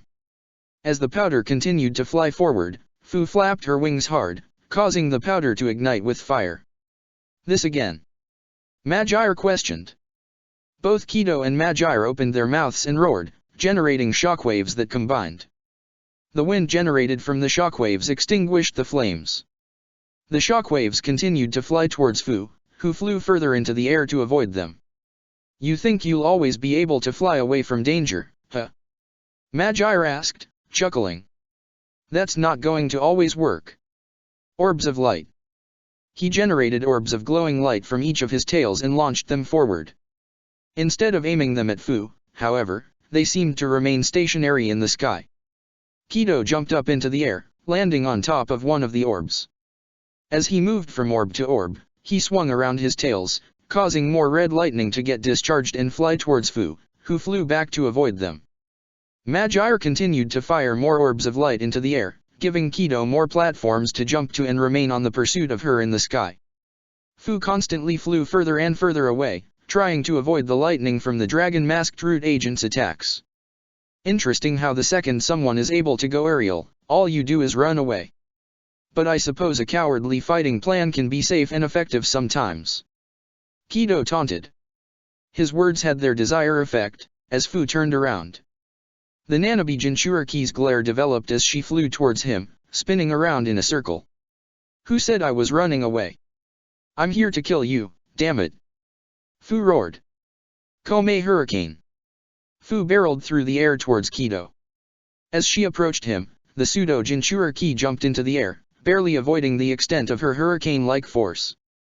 Just as he was above her, he opened his mouth, channeling a large black orb of chakra in his mouth. Bijudama. Kido spat the Bijudama from his mouth downward directly into Fu's back. The impact created a massive explosion that sent Fu flying into the ground, which promptly exploded upon impact. Fu roared in pain as the Bijudama tore into her body. When the jutsu finally subsided, she remained stationary, trying her hardest to remain standing. The Nanabe's version 2 chakra layer around her skin developed what looked like cracks. Komei, what the hell was that? She questioned. You're real lucky that Kido guy isn't a real Jinchuriki. But you just got a taste of what a true, full-fledged Bijudama was capable of. Komei replied. Fu, you really can't take much more, you need to be more careful. I am being careful. Fu nearly snapped mentally. As she was trying to steady herself, Magyar walked over to her position. The root agent's 6 tails were glowing with orb of white chakra developing on each tail. It seems like that was all dash. Adamantine sealing chains. Before Magyar could fire the light orbs, Naruto released 2 chains from his body directly towards him. The chains tied around his chest and waist, which locked his legs in place and causing his tails to droop and drop the light orbs. Magyar turned his head to Naruto's position, glaring, this won't dash. There's my opening. Fu mentally declared as she jumped up from her position. Fu. I just said be careful. Your body took too much damage from tanking that Bijudama. More damage than I've been able to heal yet. Komei shouted. Fu did not hear her tailed beast's statement. She spun directly at Magyar's tied-up body. As she flew towards him, a horn of chakra developed around her forehead. The horn solidified, turning into a black horn of a horned beetle and grew in size. Magyar turned his head back to Fu. His eyes widened in horror momentarily before turning up to his partner, Kido. Kido nodded his head before turning to face Naruto.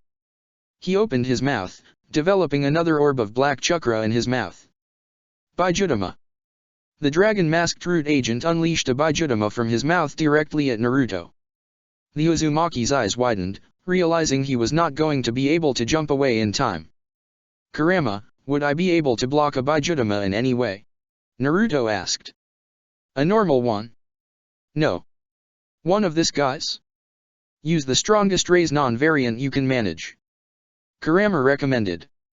And do it fast. Naruto immediately held out his right hand and began to generate a large spiraling orb of chakra, Chudama Raise-Non.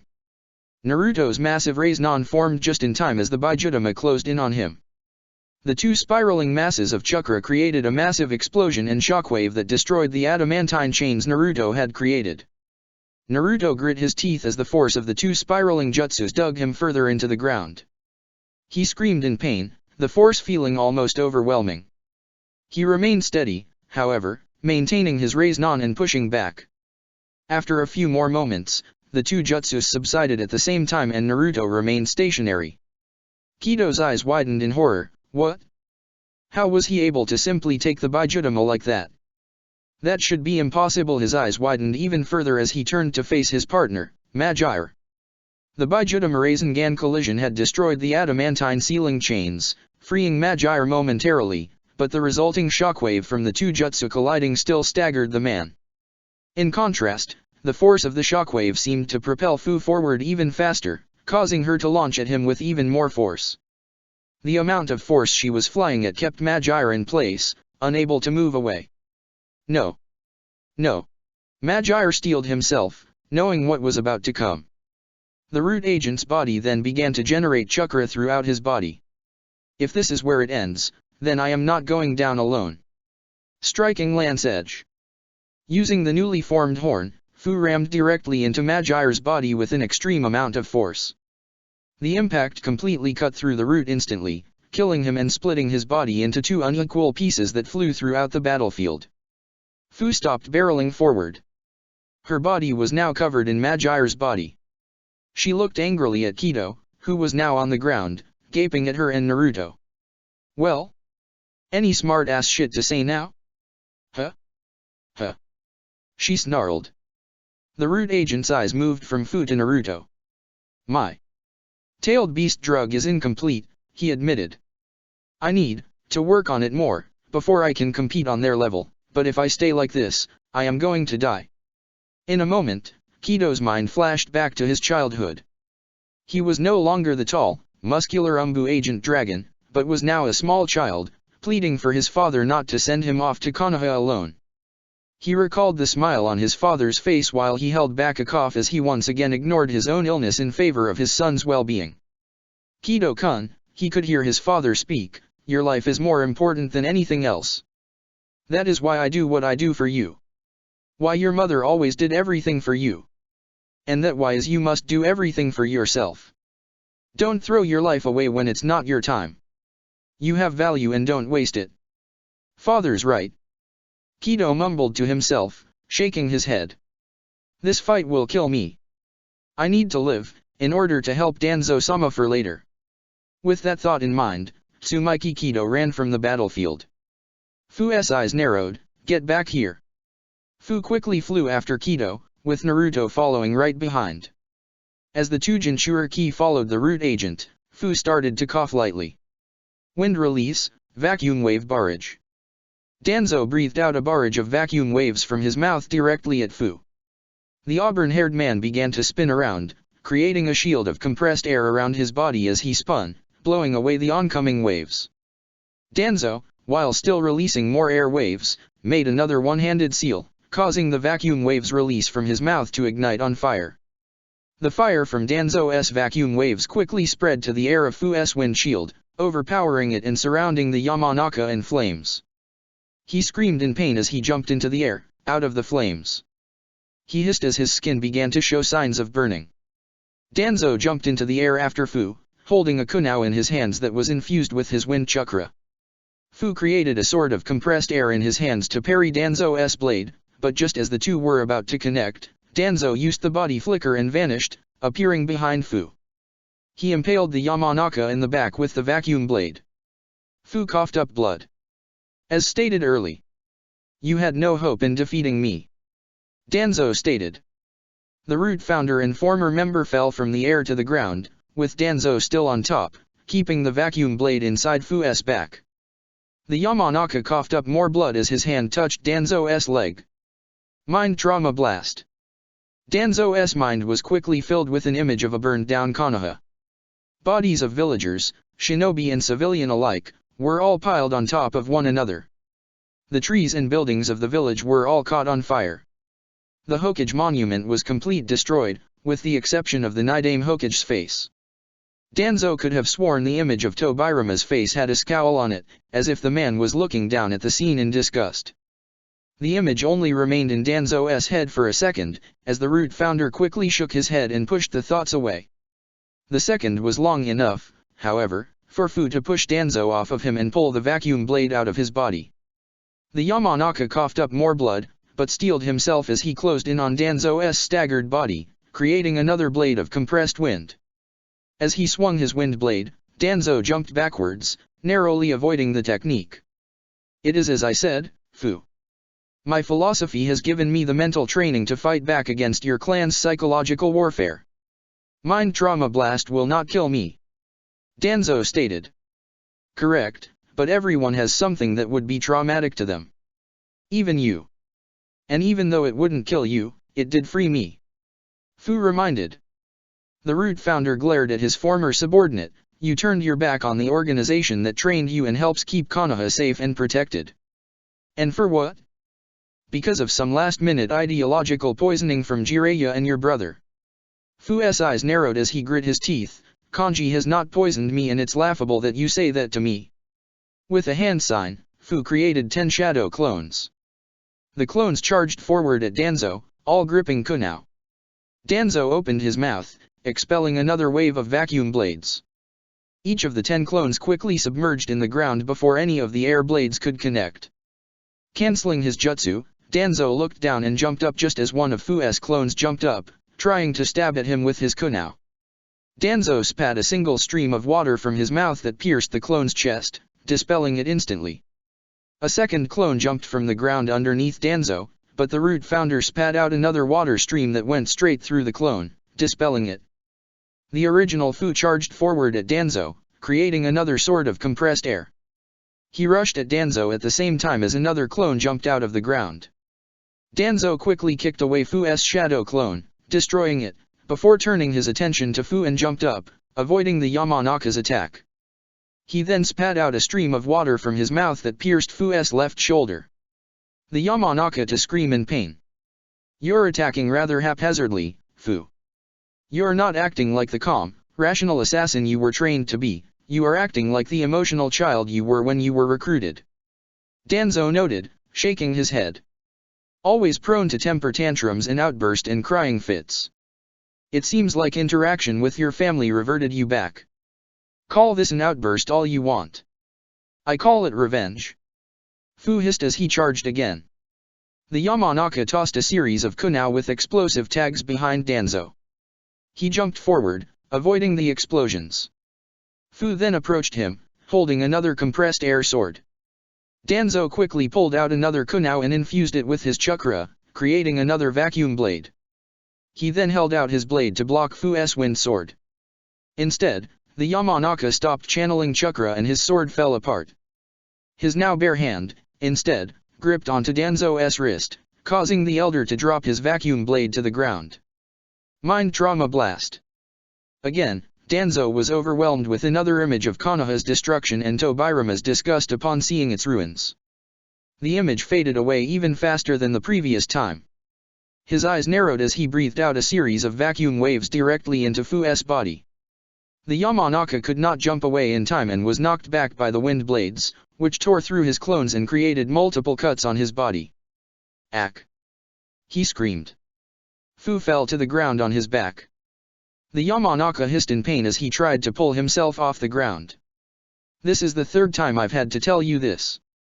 Your clan's mind jutsus will not work on me," Danzo stated.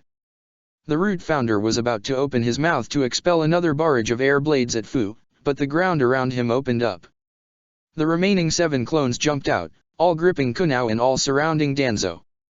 Danzo, in response, spun around in a circle as he spat out his vacuum waves. All the clones dispelled instantly. Within a few seconds, they were gone and Danzo was left alone. He shook his head as he looked at Fu in disapproval. "Such recklessness. I taught you better than that," he noted. Danzo took in a deep breath as he began to channel his wind chakra. Fu slowly pulled himself off the ground, trying to get up on time before Danzo could finish him off. Just as Danzo was about to breathe out his final vacuum wave barrage, the ground underneath his feet opened. A Fu shadow clone emerged. Danzo was unable to move fast enough, the clone stabbed the elder in the back, digging his blade deep into it. Danzo choked up blood as his eyes widened. How?" he stuttered out, coughing up blood as he looked at the clone behind him. "I already dispelled your last clones. Mind sensory failure jutsu," Fu answered, pulling himself off the ground. The Yamanaka took a deep breath in before he looked back to his former master. "When I used the mind trauma jutsu on you earlier, that was not the only jutsu I placed on your mind. The trauma image was used as a method to hide what my true goal was, to affect your mental awareness. I played a trick on your mind. When my clones all charged at you, you thought all 7 came up from the ground to attack you. In actuality, only 6 did. 1 still remained hidden." As if to prove the original Fu right, the clone dug his kunai further into Danzo's back, causing the root founder to cough up more blood. "Yet, you thought all 7 were gone." The original Fu continued. "You thought I was defenseless. You were caught off guard because your senses told you that you were in the clear. Your mind could not even fully process my final clone emerging from the ground until it was too late. CL. Clever." Danzo's eyes closed as he fell forward, landing on the ground face first. Fu's eyes narrowed on Danzo for a moment before he nodded his head in acknowledgement. "He's not dead. He's using his Naga for the final time, using Shisui's eye. And without the Sharingan anymore, that dispels Kota Amatsukami." What the Hiruzen's eyes widened as a sharp pain entered his mind. The Sandaime Hokage was about to charge at Jiraiya when he felt his mind shut down for a brief second. As quick as the mental shutdown occurred, his mind started to behave normally once more. Hiruzen looked around the area, a confused expression on his face. "What happened?" Hiruzen questioned. His eyes widened further as he now became aware of his injuries all over his body. What happened to my body? His postures changed. Does that mean Jiraiya shook his head as his eyes narrowed on his sensei, Sarutobi-sensei? Are you back to normal? Jiraiya. The Sandaime hissed as he tried to ignore the pain throughout his body. What happened? Your sensei appears to be fine now, Jiraiya-chan. What a relief. Shima sighed. Sarutobi-sensei, do you not remember anything? Jiraiya questioned. Danzo had you placed under a powerful genjutsu to make you help fight against me and Sasuke. Before Hiruzen could reply, Fu rushed over to their side. A relieved sigh escaped the Yamanaka's lips. It seems as if the Sandaime is freed from Koda Amatsukami. Good. The Yamanaka noted. Koda Amatsukami. Hiruzen spoke, realization slowly dawning on him. Shisui's genjutsu. The Sandaime was still for a moment, processing everything. As he tried to focus, he could remember vague memories of him fighting alongside Danzo against Jiraiya and Sasuke from just a moment ago. The memories were hazy and not perfectly clear, but he could not picture them. Jiraiya was right, he really did fight against them. It would be possible. Hiruzen knew of the Koda Amatsukami. He remembered Uchiha Shisui revealing it to him and the elders, bringing it up as a potential solution to the Uchiha coup. He also remembered Shisui's mysterious death shortly after. Danzo must have had him killed for his eye, but why? The most effective way to end the Uchiha coup was taken away by Danzo. An entire clan died all because of his desire for the Koda Amatsukami. I could have prevented all of this. Shisui's death, the death of the Uchiha clan, the continuation of Root, the political turmoil in the other elemental nations, this very fight with Danzo. I should have been able to prevent all of this. Hiruzen realized. Sarutobi-sensei. Jiraiya called out. Hiruzen gave no verbal reply, he remained standing, staring off at nothing. Sandaime, now is not the time to be distracted. You can stress about personal revelations later. Fu spoke up. Hiruzen turned his head to face the Root agent. If you all really wish to kill Danzo, you need to act fast. He just used his final Izanagi, removing his last Sharingan, and is on the move. He is completely vulnerable. Are you sure he's on the move? Jiraiya asked. Fu nodded his head. Danzo just lost all of his Sharingan and with Koda Amatsukami dispelled, he no longer has Hiruzen as an ally. He's in grave danger if this fight goes on. The Yamanaka's words died on his tongue as he began to sense a familiar chakra presence leaving. He quickly turned his head towards the north, away from what remained of the hot springs. I sense his presence. The Izanagi has officially ended and now Danzo's presence is clear to me. Fu stated. With those words, Fu rushed off. Jiraiya and Hiruzen followed behind, giving pursuit to the Root founder. Naruto and Fu continued to pursue Kido through the forest, getting closer and closer to the Uno-Kuni border. The two Jinchuriki proceeded to launch wind bullets at the man, trying to trip him up and catch him. We're getting closer. We just need to keep this pace up and we'll get him. Naruto stated. Then we'll fucking kill Dash. Fu's words were interrupted as she started to cough loudly. She brought her hand to her mouth to conceal the noise. Fu, are you okay? Naruto asked. You've been coughing ever since we started to chase him. I'm fine. She hissed back, ignoring the blood now on her hand. Fu. There's something wrong with your body right now. Please, rest. Komei's voice sounded throughout her mind. What's wrong with my body? Fu nearly demanded her Biju. I think it's poison. Something from that Root agent you killed. Komei answered. It's Dash. You can cure my poisons. I'm not stopping. The Nanabi Jinchuriki stated. Fu, I can normally cure your poisons, but this one is advancing too fast. The Biju shouted. You need to at least rest so I can focus on it.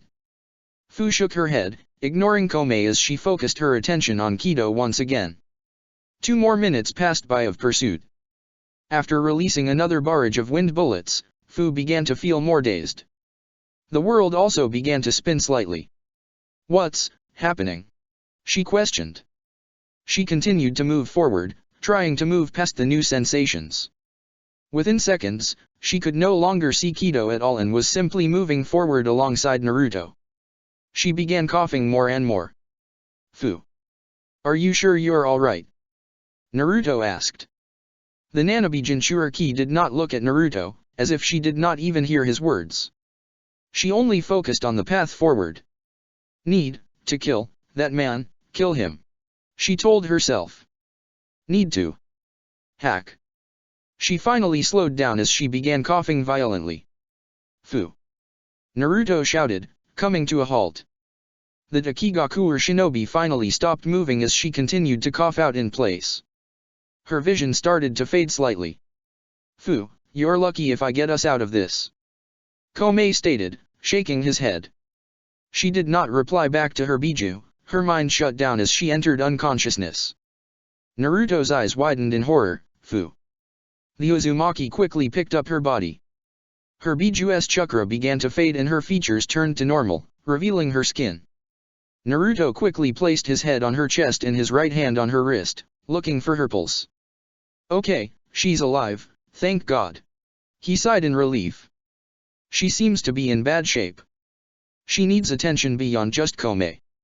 Kurama advised. Naruto nodded his head. He picked up body, carrying her on his back. He then looked forward again. The distraction was too much, he could no longer see Tsumaiki Kido. He's getting quite a bit of distance already from that stop alone. I don't think you'll catch up to him. Kurama stated, shaking his head. You can hunt him down some other time, though. You had a medic in your group, right? You need to find her and have her treat her immediately. Right. Tsunade. Naruto nodded his head. He turned to look back in the direction that Kido went off in. He shook his head. Damn it. Can't believe we let you get away. His eyes narrowed. We'll find you again, though. Rest assured, Kido, I'll kill you for what you and your research did to my mom. With those thoughts, Naruto began to move back, starting to search for Tsunade. Hiruzen, Jiraiya, and Fu remained on Danzo's pursuit, moving through the forests of Yunokuni. Danzo is close. If we keep our speed, we'll engage him in maybe 2 minutes. Fu stated. I can sense that now as well. Good. We can finally put an end to him and his organization. Jiraiya said, nodding his head. He then turned his head to Fu. So, does Danzo have any other aces up his sleeve other than Shisui's Sharingan that he already used? Danzo is capable of using wood release as well, but his usage of the Kekkei Genkai is rather rudimentary. Fu answered. What? Hiruzen's eyes widened. Wood release? How? Why? Danzo struck a deal with Orochimaru a while ago and had the man implant Senju Hashirama's DNA into his body. Fu answered, shaking his head. However, the Shodei's cells are not stable in his body. He is capable of wood release, but it is rather uncontrollable for Danzo. That is why he has not used it yet, but when confronted now, he might use it as a last resort. Hiruzen was quiet for a moment. His eyes focused on the road ahead as he shook his head. Hashirama-sensei. I am so sorry for allowing Danzo to disrespect your body like this. The Sandaime sighed. Anything else we should know about? Jiraiya questioned. There is actually one thing I do know about. Which, on that note, you two may want to leave the battle to me when Danzo is close to death. The Yamanaka said, sighing. Danzo implanted a seal on his body that is set to activate upon his death. When activated, it will release a large sphere around the entire area that will destroy everyone and everything in its radius. You said this technique is a seal? Jiraiya questioned. Fu nodded his head, so it could be blocked by someone like me. Possibly. The former root agent said, biting his lip, but Danzo's Fuinjutsu is near instantaneous. I do not believe you'd have the time to destroy the seal before it activates. Boy, what's this seal's radius? Shima questioned. Fu was silent for a minute. His bite on his lip grew harder, drawing some blood. I'm not certain of its exact measurements, but unless you were the Yondaime Hokage or Raikage, or you had some type of teleportation ninjutsu, you have no hope of escaping it," he admitted. Silence filled the march forward for a second as Jiraiya and Hiruzen processed Fu's words.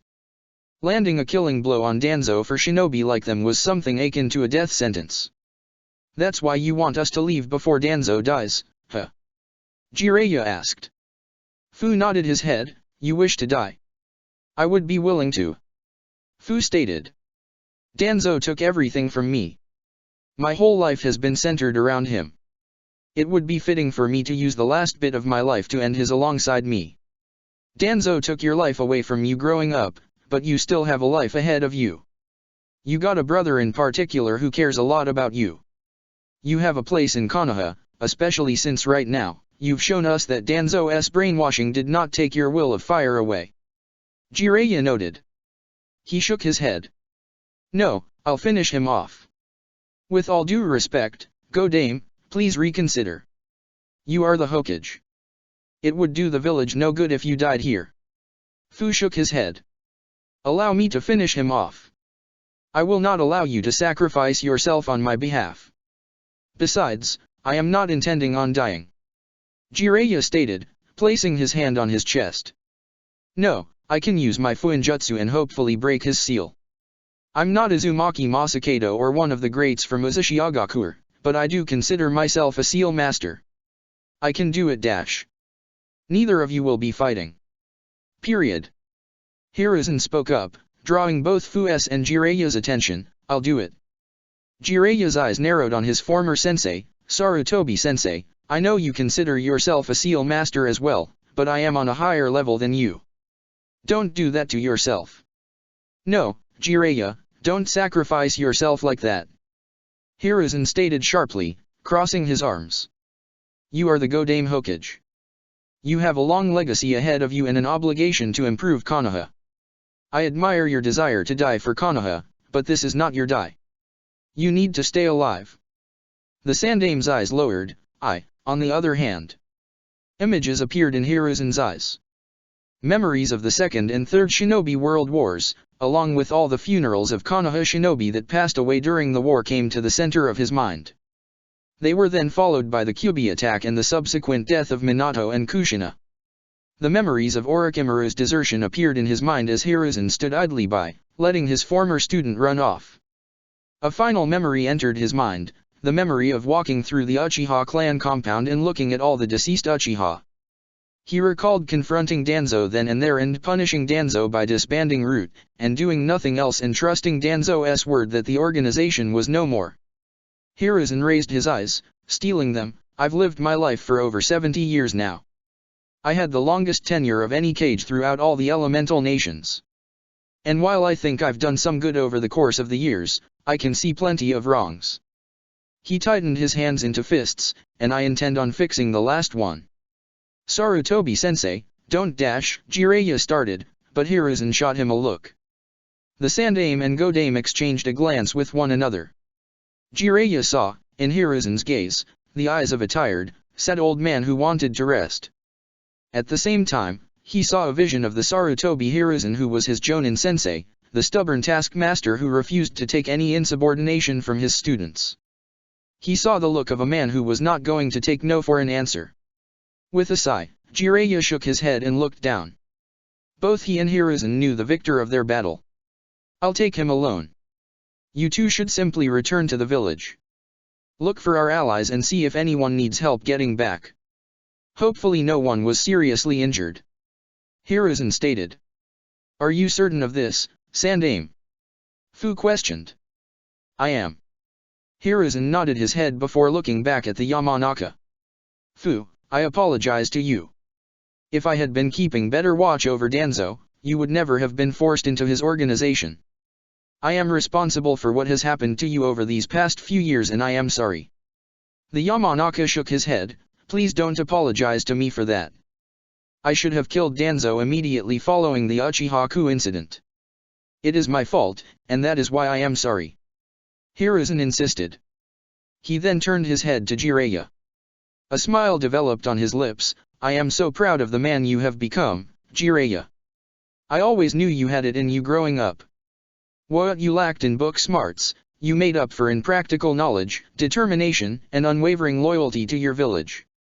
You are a man who has given everything to Konoha. I am honored to look at you as my successor. And part of the reason I know I can die easily is knowing that you are able to look after the village. Sarutobi-sensei. Jiraiya took in a deep breath. His eyes started to water slightly, but he shook his head, drying them before could release. I am the man I am today because of you. You believed me when no one else did. Just, thank you. Thank you for everything. Hiruzen shook his head. You are the man you are today because you always had it in you to be him. You've made me proud, Jiraiya. He took in a deep breath before tearing up himself. Please. Give Asuma and Konohamaru my regards. Tell them I love them for me, okay? With those words, Hiruzen hurried off ahead, continuing to move towards Danzo. Hiruzen continued moving forward for 5 more minutes until he finally caught up to Danzo. The Root Founder's head start from his Izanagi Jutsu was not enough for him to get far ahead. The Sandaime made 4 hand signs before he clapped his hands together. Earth Style, Ground Imprisonment. Danzo's retreat was stopped as the ground underneath his feet opened up and knocked him off his feet, forming a circular prison around his body, only leaving his head visible. Damn it! Damn it! Danzo cursed as he looked up to see Hiruzen approaching him. He scowled. Hiruzen, let me go. For the betterment of Konoha, let me go. The Sandaime shook his head, scowling. I made too many concessions with you, Danzo. If you wanted my support, you shouldn't have wasted Shisui's eye. The Root Founder grit his teeth in response. Hiruzen, let me go. I promise to not seek revenge. I will continue to do what I always do and assist Konoha from the shadows, even if I am to be branded a missing ninja. Let me live dash. Save it. Hiruzen shook his head once more. Remain still. The one thing I'll grant you is a swift death. As Hiruzen reached Danzo's position, he pulled out a kunao. Gripping it tightly, he prepared to embed the kunao into Danzo's skull. Before his weapon could connect, the earth imprisonment structure exploded. Danzo then reached out and blocked Hiruzen's kunao with his right arm, which was now in the shape of a large tree trunk. On the shoulder of the arm, a formation appeared that resembled a human face, the face of the Shodei Hokage, Senju Hashirama. So it is true. You did steal Hashirama-sensei's DNA as well. Hiruzen's eyes narrowed. Your depravity knows no limits. And let his cells rot? His DNA is valuable. It could keep Konoha safe. Danzo growled. For the last damn time, Hiruzen, let me live. Before Hiruzen could respond, Danzo's tree trunk right arm slammed into his face. The Sandaime was knocked back, his nose broken and some teeth falling out from the force of his impact. He was slammed hard into a nearby tree, which collapsed on impact. The Sandaime pulled himself off the ground just as Danzo charged at him. He tried to slam the tree trunk into his body, but Hiruzen sidestepped just in time. He then tossed a shuriken at Danzo, which quickly duplicated into thousands of shuriken. Danzo breathed out a barrage of vacuum waves from his mouth that intercepted each shuriken, causing them all to miss their target. Danzo disappeared, using the Shunshin. With a flicker, he appeared right behind Hiruzen and tried to slam the tree trunk right arm into him, but Hiruzen sidestepped once again. You are not adept with wood release, are you? Hiruzen questioned. That is why you never used it earlier when you had me fighting with you. Danzo grit his teeth as he charged again. The DNA hasn't completely stabilized in my body. I had Tanuki and Kido working on it, but neither were able to integrate his cells perfectly into my body. You should have never in the first place. What you are doing defies nature. Hiruzen insisted, dodging another attempt to slam the tree trunk into his body. Tobirama-sensei would be disgusted with you, Danzo. Danzo's eye narrowed in rage that Hiruzen could never recall seeing in Danzo's eyes before. Not even in their earlier years when Danzo was a rash, hot-headed, green shinobi. No. Tobirama-sensei would be disgusted with you. He snared as he slammed his right arm onto the ground. Wood style, Tree of Demise. The ground underneath Hiruzen's feet opened up. Before the Sandaime could jump away, a tree developed from the ground. The roots grabbed onto his legs, holding the elderly man in place. As the tree grew larger, branches quickly surrounded the rest of Hiruzen's body, pulling the man closer to the tree's bark. Danzo dashed the branches around Hiruzen's throat started to choke him hard enough that he coughed up more blood. You have no right saying anything about Tobirama-sensei's disgust. Danzo's words died on his tongue as his right arm started to shake. Ack! As the Root Founder's scream echoed throughout the battlefield, the face of Hashirama on his arm started to extend upward, turning into a large tree of its own. Danzo's whole arm turned into a large tree that was growing in size around his body. The elder screamed in pain as the tree continued to grow. It appeared as if, any minute, the tree would continue to grow around his body and completely consume him. Despite the growing pain, Danzo continued to glare at Hiruzen. Once his body adjusted to his pain, he continued to speak. You, who willingly weakened our village and tried to develop bonds with the other villages that would have weakened our village, who was never willing to look at the bigger picture and what was needed to be done for our village. How dare you speak to me about Tobirama-sama's opinions, when you disregarded his entire leadership? Hiruzen tried to respond, but he could not due to the tree branches. Despite the pain, however, he could not help but look at the normally calm, rational man who he viewed as an equal and confidant for years. All he saw was an angry, dying, bitter man. You finally are looking and acting the part. You are now the Shimura Danzo. I knew. Hiruzen noted. He continued to choke out blood, but his eyes had narrowed on Danzo's body. And I refuse to let you survive and potentially harm Konoha. The Sandaime could not move his hands thanks to tree branches. Instead, he concentrated all the chakra that he could into his mouth, channeling into a large mass of fire. He opened his mouth and released all of the concentrated chakra at once. Fire style, Great Blaze Ball. Hiruzen launched a fireball from his mouth that expanded upon being released, turning into the size of a large meteor that moved forward at Danzo.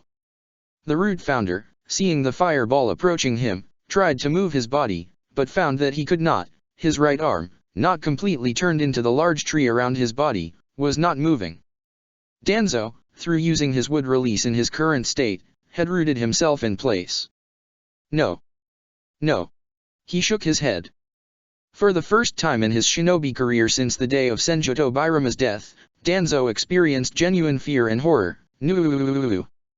His scream was panicked and loud, sounding completely foreign to the elderly man, as the meteor connected with his body and the giant tree, causing it to explode, sending tree bark scattering throughout the area.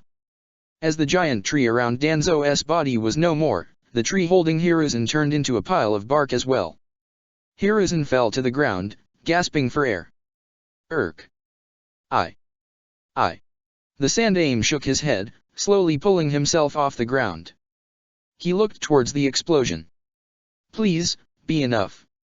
Hiruzen inched closer into the dust cloud from the explosion.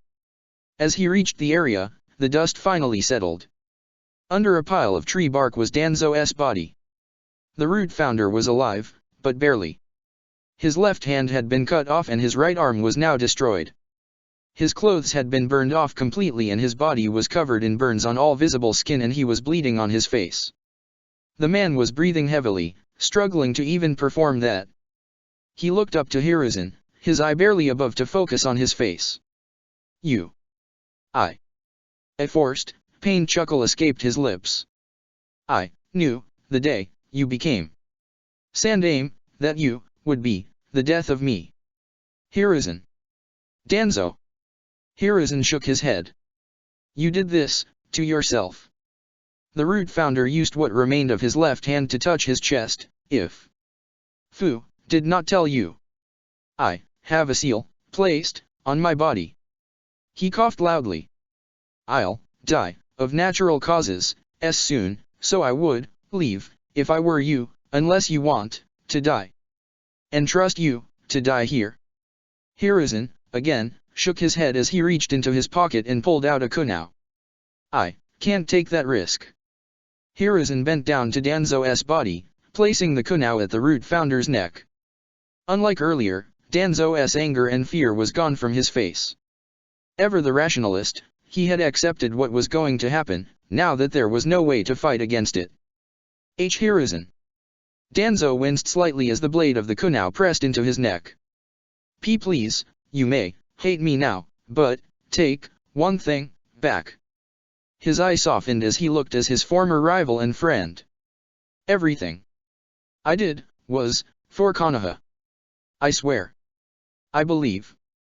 The Sandaime sighed. Memories came to mind of their childhood. Of their journey being a shinobi. Of training under Senju Tobirama. Of bonding with him and going from rivals to confidants. Of Danzo attending Hiruzen's wedding. Of Hiruzen returning the favor and attending Danzo's. Of Hiruzen comforting Danzo when his wife passed during the First Shinobi World War. Of their final mission together, where the Nidaime passed. Hiruzen pushed all of his memories of Danzo to the side. He steeled himself one last time as he looked down at the man. I believe you believe that. Hiruzen stated. Farewell, old friend.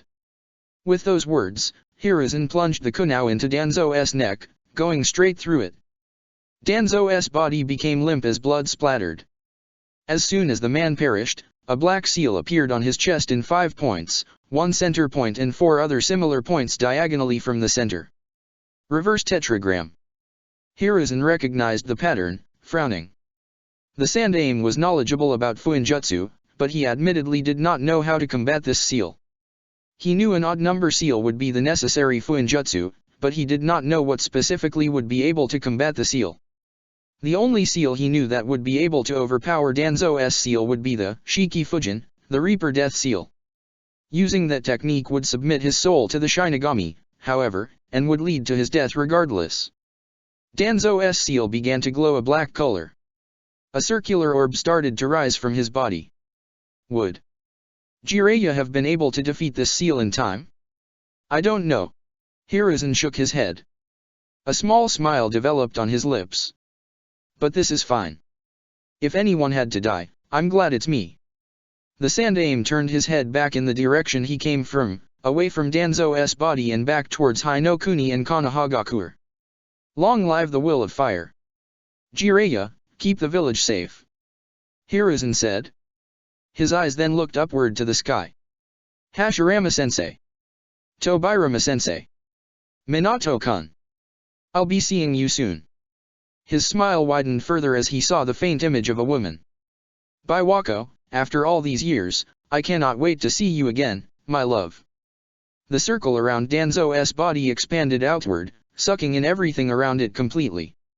The seal connected with Hiruzen's body and, within an instant, Sarutobi Hiruzen was no more.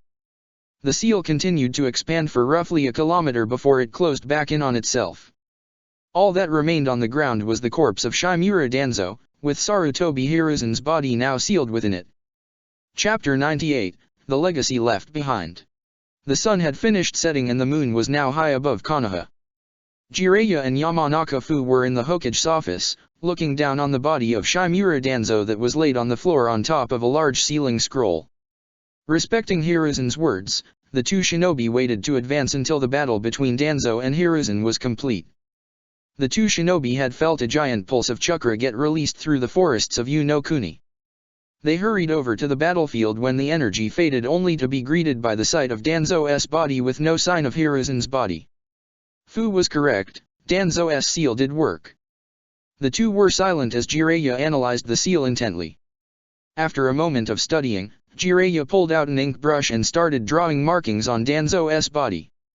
He drew 7 lines that resembled solar rays around the edges of Danzo's tetragram seal, then drew the image of a flame around the center. With the seal placed on his body, Jiraiya made 5 hand signs before he slammed his open palm on the corpse's chest. A poof of smoke filled the room. When it faded, laying right next to Danzo's body was the corpse of Sarutobi Hiruzen. Jiraiya immediately tensed at the sight of the new body. You were able to beat Danzo's seal? Fu noted. Jiraiya shook his head, I wouldn't have in the moment. This seal was complicated. It took some extra seals to draw in order to neutralize this vortex-like suction power this seal had. If this seal was close to instantaneous, I don't think anyone would have the time to stop it in time. Jiraiya's eyes moved up Hiruzen's body. His eyes widened when he noticed his face. Hiruzen was smiling. Heh. Jiraiya shook his head. A small smile developed on his own face as his eyes started to water slightly. Sarutobi-sensei was always a cheerful man at heart. I'm glad he was able to go out on his own terms with a smile on his face. The Godame was quiet for a moment longer, staring at his sensei's face. He shook his head, rubbing at his eyes and drying them up, before he turned his attention to Fu. The Yamanaka was still staring at the cadaver with a neutral expression on his face. Your assistance was essential in defeating Danzo, Fu. I cannot thank you enough. Jiraiya said. The auburn-haired man shook his head. You do not need to thank me. Fu's eyes moved to Danzo's body. They narrowed on it as he studied the man's face. It is odd, seeing him like this, he admitted. Jiraiya turned to face the former root agent. Are you conflicted about his death? No. He needed to die. But Fu sighed. I don't know. I wish I felt something looking at him like this. The Yamanaka experienced a rush of emotions when he and Kanji talked in Shimo and Konoha. These emotions magnified further in his confrontation with Danzo, where he got to release pent-up anger and hatred about his experiences en route. Now, with Danzo dead, he was feeling nothing. That sorta makes sense. Danzo trained you and other root agents to be emotionless assassins for Konoha. It'll take some time before you'll be able to open yourself up to a normal emotional state again. The Hokage noted. He then eyed the Yamanaka. I was actually planning on arranging a series of one-on-one sessions with Inoichi to help improve your psyche. When they finish, I intend on releasing you to the public. Fu's eyebrow rose slightly. I had believed you were going to imprison me for my actions in Shimo. I had, and you will still pay in some way for it, but I am not going to torture you simply because of how Danzo instructed you. Especially since you willingly turned on him at the end. You did a great service for Konoha, Fu. And I intend on giving you back the life that was taken away from you. Jiraiya said. The Yamanaka was quiet, processing his words. A small, humorless chuckle escaped his lips. It is naive of you to assume I am still an ally, though. Jiraiya frowned in response. Do not confuse kindness for naivete. If you were still a threat, I would imprison or even kill you without a second thought. A sigh escaped the Hokage's lips. I'm not going to automatically assume you are a threat, though. I want to give you a chance, Fu.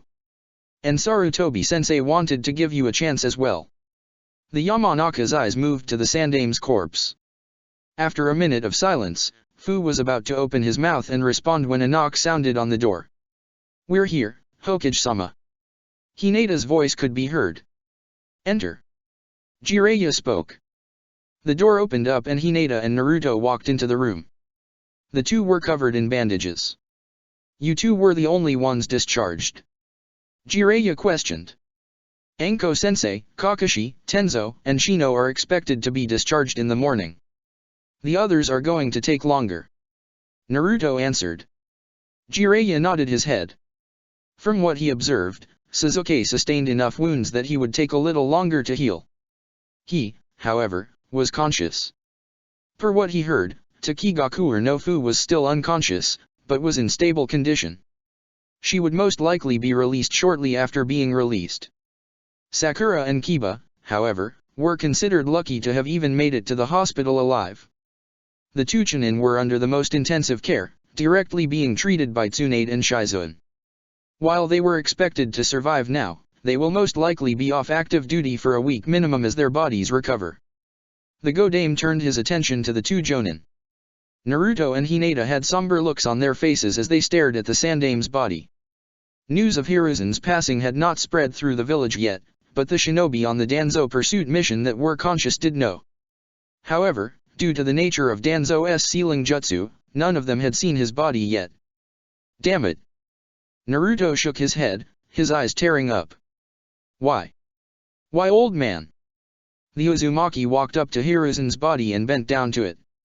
His eyes noticed the smile on Hiruzen's face before they moved down to his body, taking in all the dried up blood and wounds he received from his battle.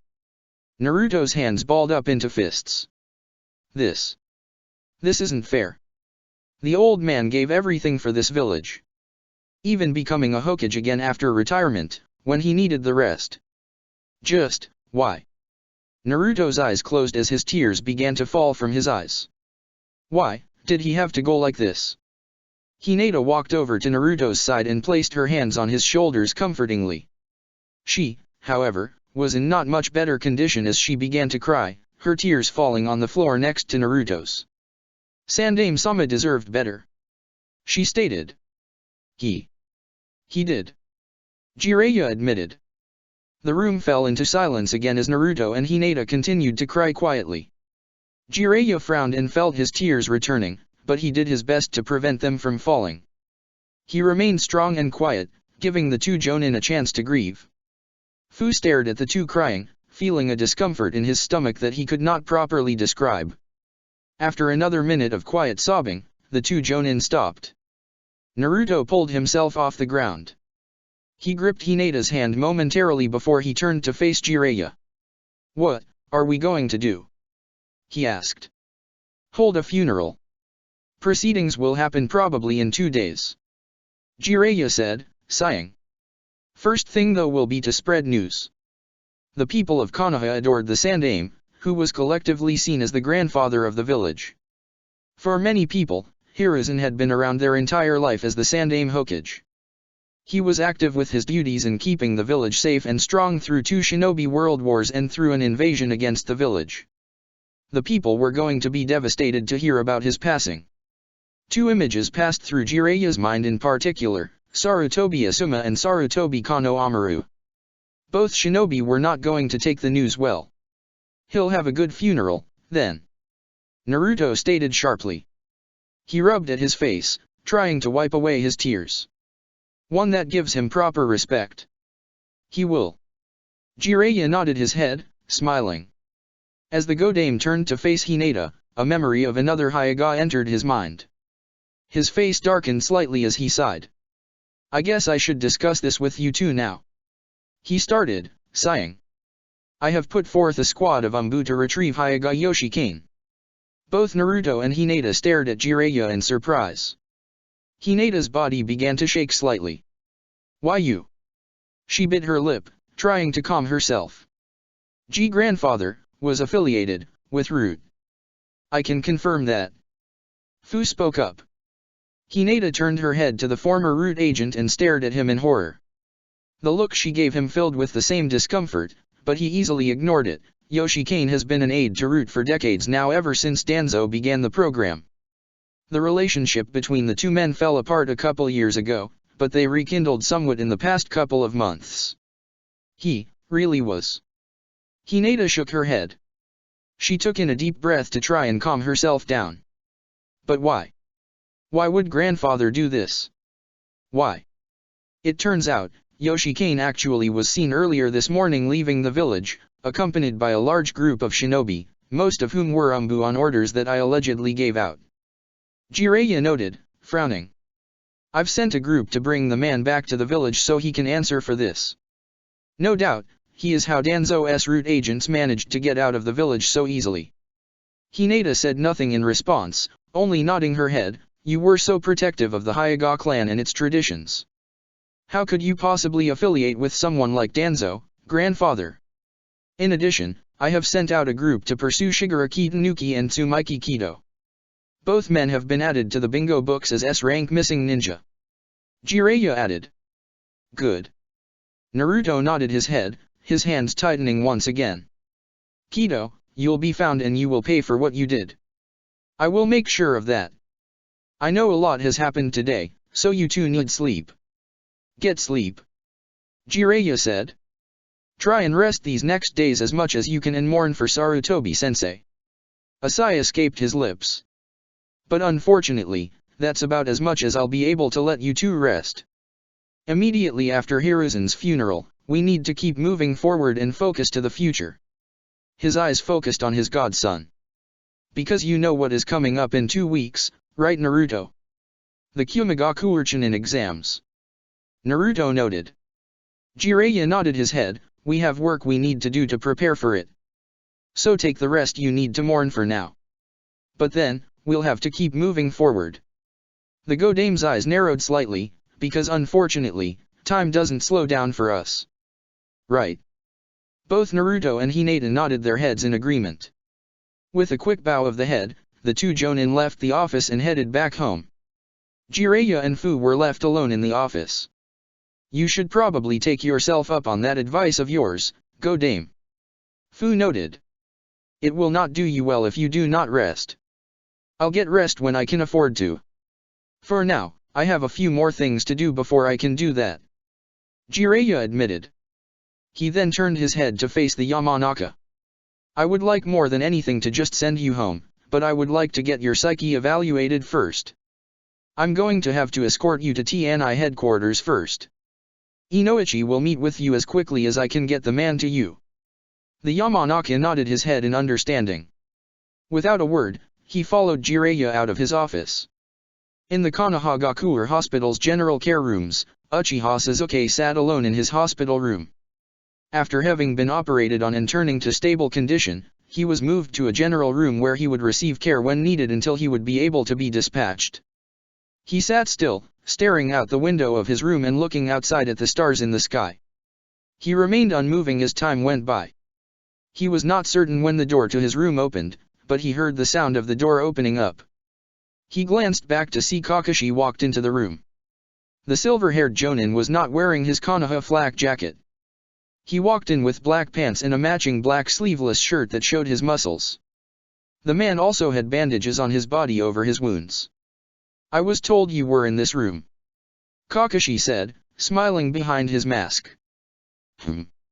Sasuke hummed, turning back to the window. You are being let out now. Not officially. I'm supposed to stay in bed until tomorrow. But I'm not good in hospital beds for too long and the staff knows that by now. This isn't the first time I've been here. Kakashi admitted, chuckling. Sasuke did not reply. Kakashi was still for a moment before he sighed, walking into the room more and sitting down on the bedside next to Sasuke. I checked in on Sakura and Kiba before stopping by. Kakashi spoke. Kiba is still unconscious, but he is alive. Akamaru is by his side and seems at peace. Sakura is awake, though. She told me to give you her regards. The Uchiha nodded his head. I'm glad they're okay. They are. Kakashi nodded his head. His eye then focused on his student, and you. I'm recovering. I'll be out in 3 days. Sasuke answered. Good to know. Kakashi's eye narrowed further, but that didn't answer my question. Danzo's dead. Sasuke said. Kakashi sighed. Sasuke. You're not answering my question dash. What answer are you wanting, Kakashi-sensei? Sasuke snapped. The Uchiha turned his head to face his Jonin-sensei, glaring at the man. Kakashi was silent, keeping a blank expression on his face as he stared back at his student. Realizing he was going to stay quiet, Sasuke's glare intensified. Do you remember that day back when you first picked us up as your genin? And I shared my dream of killing Itachi? Well, that ended up being based on a lie and Itachi wasn't the true culprit. It was Danzo. And now he's dead and I did jack shit to help with it. Sasuke hissed. Kakashi shook his head. Sasuke, you helped dash. I did not. The Uchiha interrupted, scowling. In that fight, with Jiraiya, the Sandaime, and Danzo, I was outclassed. It was obvious and it really showed me how behind I am as a shinobi. He turned his head downward, facing the mat of his bed. I transferred the hatred I had for Itachi to Danzo and, in the end, I couldn't match up to him. I barely helped at all. His hands tightened, gripping onto the bedsheets, and now I lost my main motivation. Killing Danzo. Kakashi tilted his head slightly. Sasuke looked back to the window, his eyes moving to the moon, before speaking. I built up so much anger and hatred in my heart all to avenge my clan. And now the man who instigated is dead. And I had little to do with it. And now. He shook his head. Everything I've lived up to this point for has been meaningless. Kakashi was silent as he stared at his student for a moment. The silver-haired Jonin inched forward on the bed and placed his hand on Sasuke's shoulder. The Uchiha turned his head to face him. I don't know the full extent of how that fight went. I'm sure you were helpful, but I won't comment on it anymore. Kakashi started. Sasuke continued to stare blankly at Kakashi. He sighed in response, what I will comment on is the last part. Because I am very familiar with a meaningless life. What do you mean by that? Sasuke asked. Have I ever told you how I got my philosophy? About those that abandon their friends. I originally did not think so. I used to the kind of shinobi who thought the mission mattered more than anything else. That, all changed when I met Uchiha Obito, who taught me the importance of staying loyal to your friends. Kakashi took in a deep breath, his hand instinctively going to his forehead protector. He taught me that lesson at the cost of his life. Sasuke's eyes softened slightly. He's the source of your Sharingan, isn't he? He was. Kakashi nodded.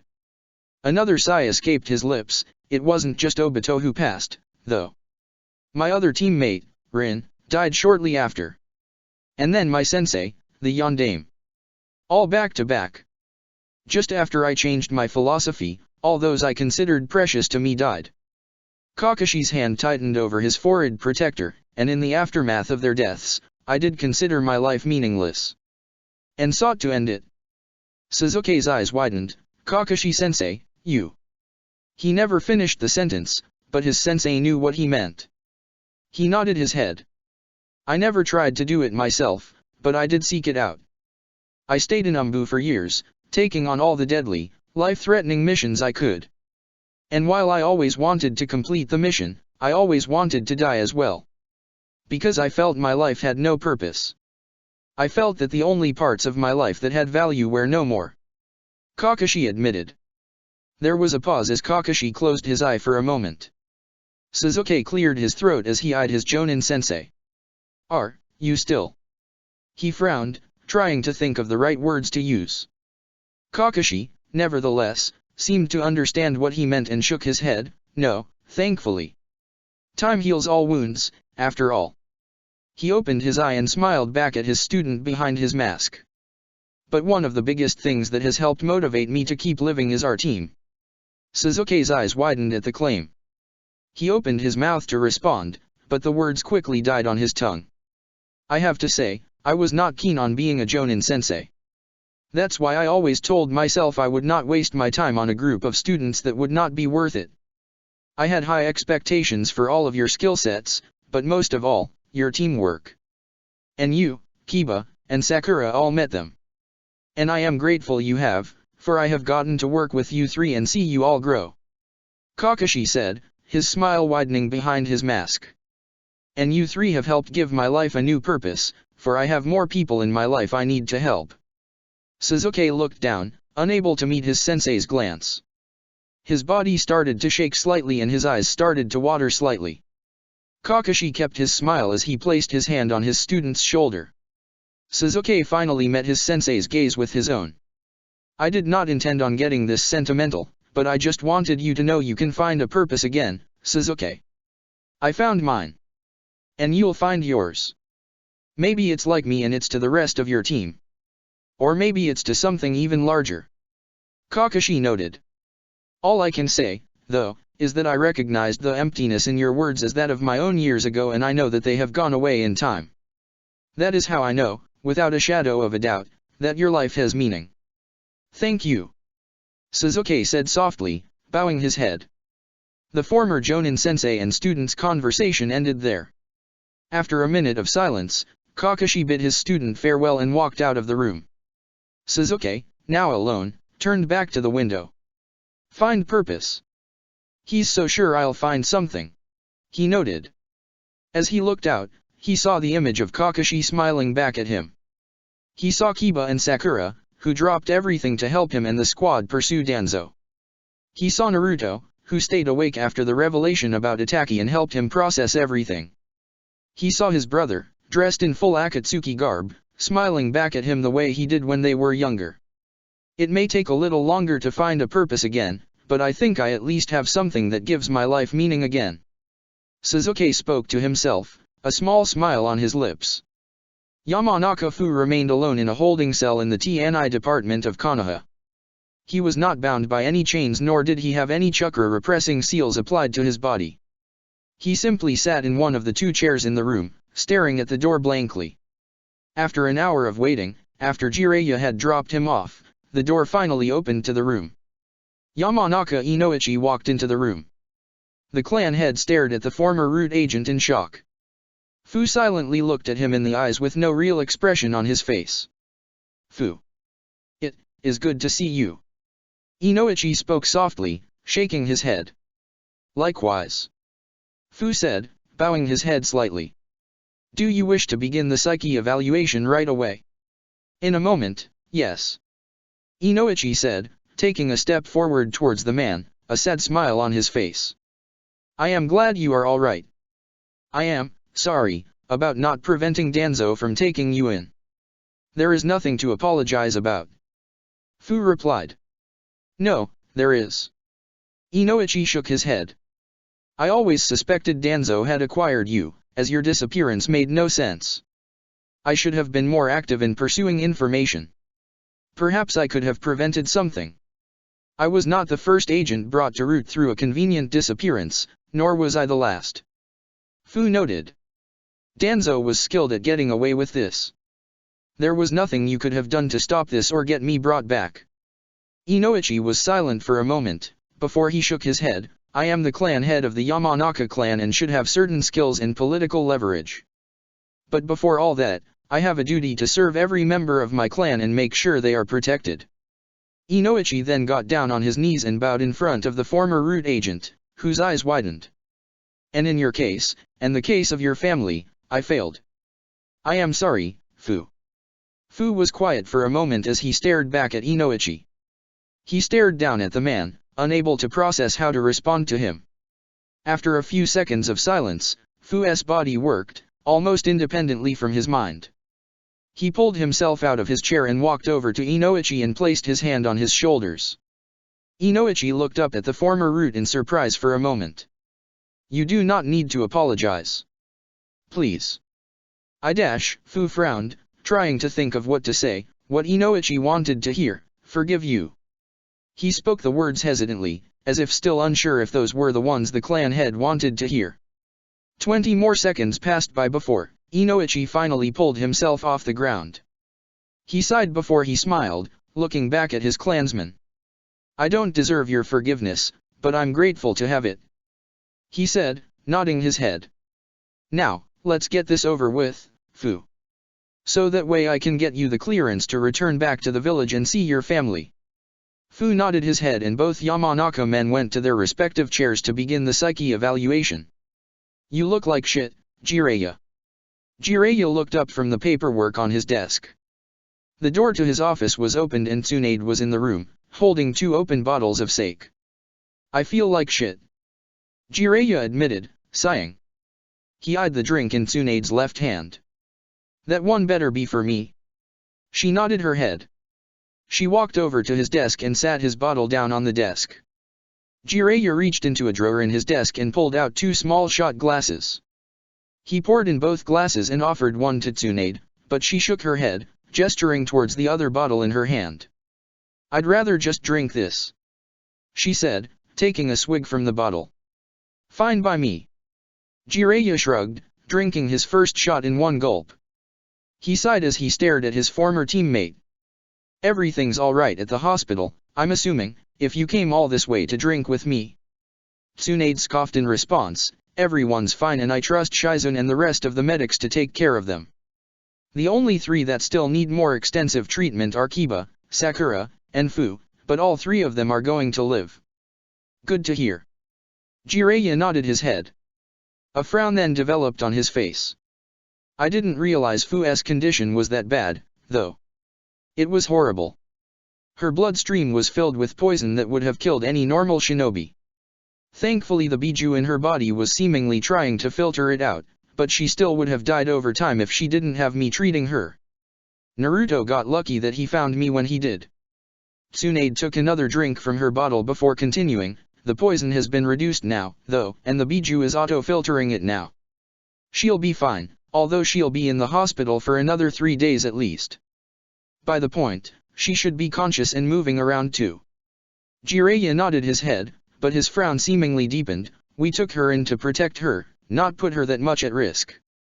I am sorry, Shivuki. So, what have you been doing here?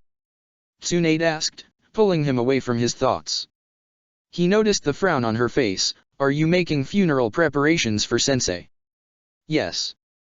Jiraiya sighed. He took his second shot of sake before continuing. Word will get spread throughout the village tomorrow. It'll be in 2 days.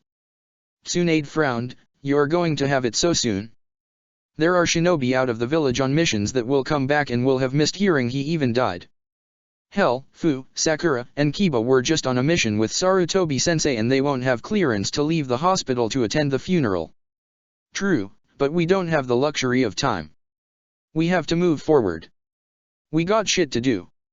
Jiraiya admitted, letting out another tired sigh. He gestured toward another stack of paperwork on his desk.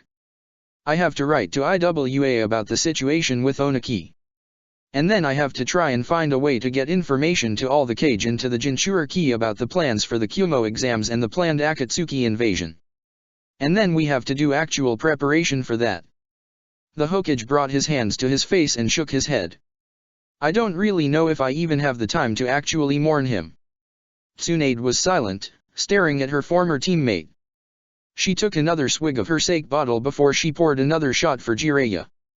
The Hokage immediately downed it. I still can't believe he's dead. Jiraiya admitted. Sarutobi-sensei always felt like someone who would live forever. I actually thought this day would come sooner.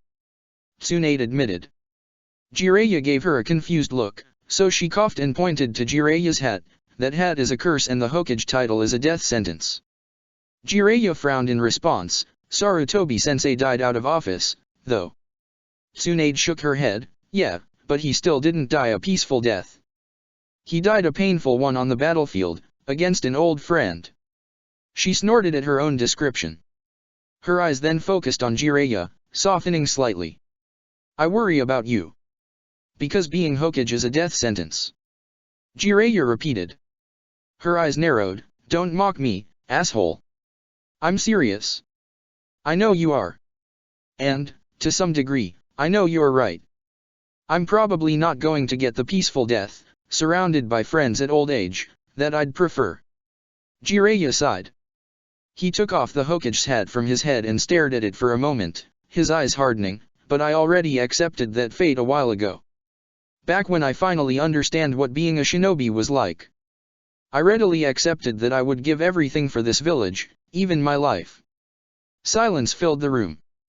Tsunade continued to stare at Jiraiya for a moment before she chugged the rest of her sake bottle. She sat the empty bottle on his desk and walked over to his side, placing a hand on his shoulder. He looked up momentarily at her. I don't think I'll be able to cry at the funeral. She admitted, frowning, after Nawaka's and Dan's death, I don't think I can cry like that for anyone again. Not even Sarutobi-sensei. Then I'll cry for you. Jiraiya replied. Tsunade's frown deepened. I'm not asking you to. But I'll do it anyway. He said. Jiraiya reached for his sake bottle and shook it for a moment. He then poured 2 shots into the 2 cups. He grabbed one and gestured for Tsunade to take the other. The 2 former teammates locked eyes one more time before they held up the cups. To Sarutobi Hiruzen. They both said before taking their shot. Upon finishing their drinks, the 2 sat the cups on the desk. Tsunade's eye focused on the sake bottle. A small chuckle escaped her lips. Do you ever think Sarutobi-sensei ever drank on the job? She asked. Considering how easy he was to stress, I hope he did to relax. Well, sensei smoked a lot to calm himself down. I bet he drank here too from time to time. Jiraiya said. He then brought his hand to his chin. Although, I actually don't remember ever seeing him drink. Maybe he wouldn't. Really? You don't remember any time? Tsunade blinked, staring at him in surprise. Do you not remember the day we went out for Orochimaru's 14th birthday? Sarutobi-sensei got drunk that night. And so did his wife. Jiraya's eyes widened in shock. What? No way. I can maybe believe Sensei getting drunk with us, but Biwako-san? That modest, composed lady. You really don't remember, huh? Tsunade chuckled one more time. Well, try and remember this. Orochimaru insisted we go out to some quaint little cafe to celebrate his birthday, but we weren't having that shit and took him to Yakiniku-Q, and Sensei brought Biwako-san. The conversation continued from there as Tsunade and Jiraiya began to recall memories of Hiruzen. For a moment, they forgot the stress of the future and the sorrow of Hiruzen's passing. They remained entirely focused on the day-to-day memories of the Sandaime and how they will truly remember him. So, you all really have to leave now, huh? Roto asked. At the gates of Uegakure, just as the sun began its rise into the sky, Shikamaru, Dosuo, Susumu, and Teiwa all stood wearing their bags and prepared for travel. They faced Risho, Roto, Han, Rashi, and Kuratsuke, who stood in the front. We can't stay much longer. We have to report back to the Godame about all that has happened here. Dosuo noted. That fucker better give me some vacation time after this shit. Teiwa mumbled under her breath, crossing her arms. At the very least, nothing else better be happening around the world right now. I need a goddamn break. We all do. Rashi said, sighing. A smirk then developed on his face. Tell that perverted Hokage of yours to fuck off for me, alright? And tell him that Tengoku no Sato is currently outselling his most recent version of Ika Ika filth. Wheel, make sure Godame-sama gets the message. Susumu replied with a nervous chuckle. While the rest of the shinobi talked to one another, Shikamaru and Kuratsuki remained focused on each other. A part of me wants to be selfish and ask you to stay, but I know you need to be in Konoha right now. Kuratsuki said. Yeah, the village needs us back. For now. Shikamaru said, shaking his head. But we'll see each other soon. Yeah. The Godame Tsuchikage stated, her frown turning into a smile. You better be with the Hokage at the Chunin exams, Shikamaru. I'll be there, and I'll be better than ever. And I'll be more used to this whole Tsuchikage thing. I know you will. And I'll try and see if I can go with him to Kumo. A smirk developed on Shikamaru's face, assuming it's not too much work to go. Immediately, the frown returned to Kuratsuki's face. That's no excuse. Now you have to be there, lazy ass. The two were silent for a moment before they took a step forward and embraced each other, locking themselves in a tight hug. Shikamaru, thank you for all that you've done for me this time. I don't think I would be here without you right now. Kuratsuki told him. You would be able to be. You're strong, Kuratsuki. You're the strongest person I know. Shikamaru replied, his smirk turning into a smile. She tightened her grip on him. I love you. His smile deepened. I love you too. Please don't make out in public. Both Kuratsuki and Shikamaru turned their heads towards Roto, who had a smirk on his face. Kuratsuki raised her middle finger at him momentarily before she gave Shikamaru a deep kiss, one he quickly returned, before breaking apart and walking back. Have a safe trip back, okay? She said. Heh. Shikamaru nodded his head, giving her a thumbs up. Will do. With those words, Shikamaru, Teiwa, Dosuo, and Susumu began to walk through the gates of Iwa and out into the land, returning to Konohagakure. The Uegakure shinobi present watched the group walk into the distance. As they began to fade away, Kuratsuki's eyes started to water momentarily. She quickly shook her head, pushing any tears away as quickly as they arrived. Shikamaru, it really doesn't feel right watching you leave here. She admitted to herself. Are you alright, Kuratsuki? Han asked. I'm fine. Sun's in my eye. She answered. Eyes narrowing in the distance, Kuratsuki's hands tightened into a fist as a small smirk developed on her face. The next time you, or Naruto or Hinata or whoever, walks into Iwa, you'll all see an Uegakure that's stronger and better than it ever has been. Just you all wait, and see. Her smirk seemingly widened as she, and the rest of the Iwa shinobi, walked away from the gates and headed off to begin the day. Masakado walked in a sleep-like haze through the Uzumaki clan compound towards his private sealing chambers. As he walked through the doors, he Naruto sitting down on the mats, writing on a seal. Naruto. Masakado spoke as he stretched his arms with a yawn. What are you doing here this early? Huh? Oh. Morning Masakado-ji-san. Naruto smiled at his elder. I'm actually not Naruto. I'm just a shadow clone. The original is out doing something.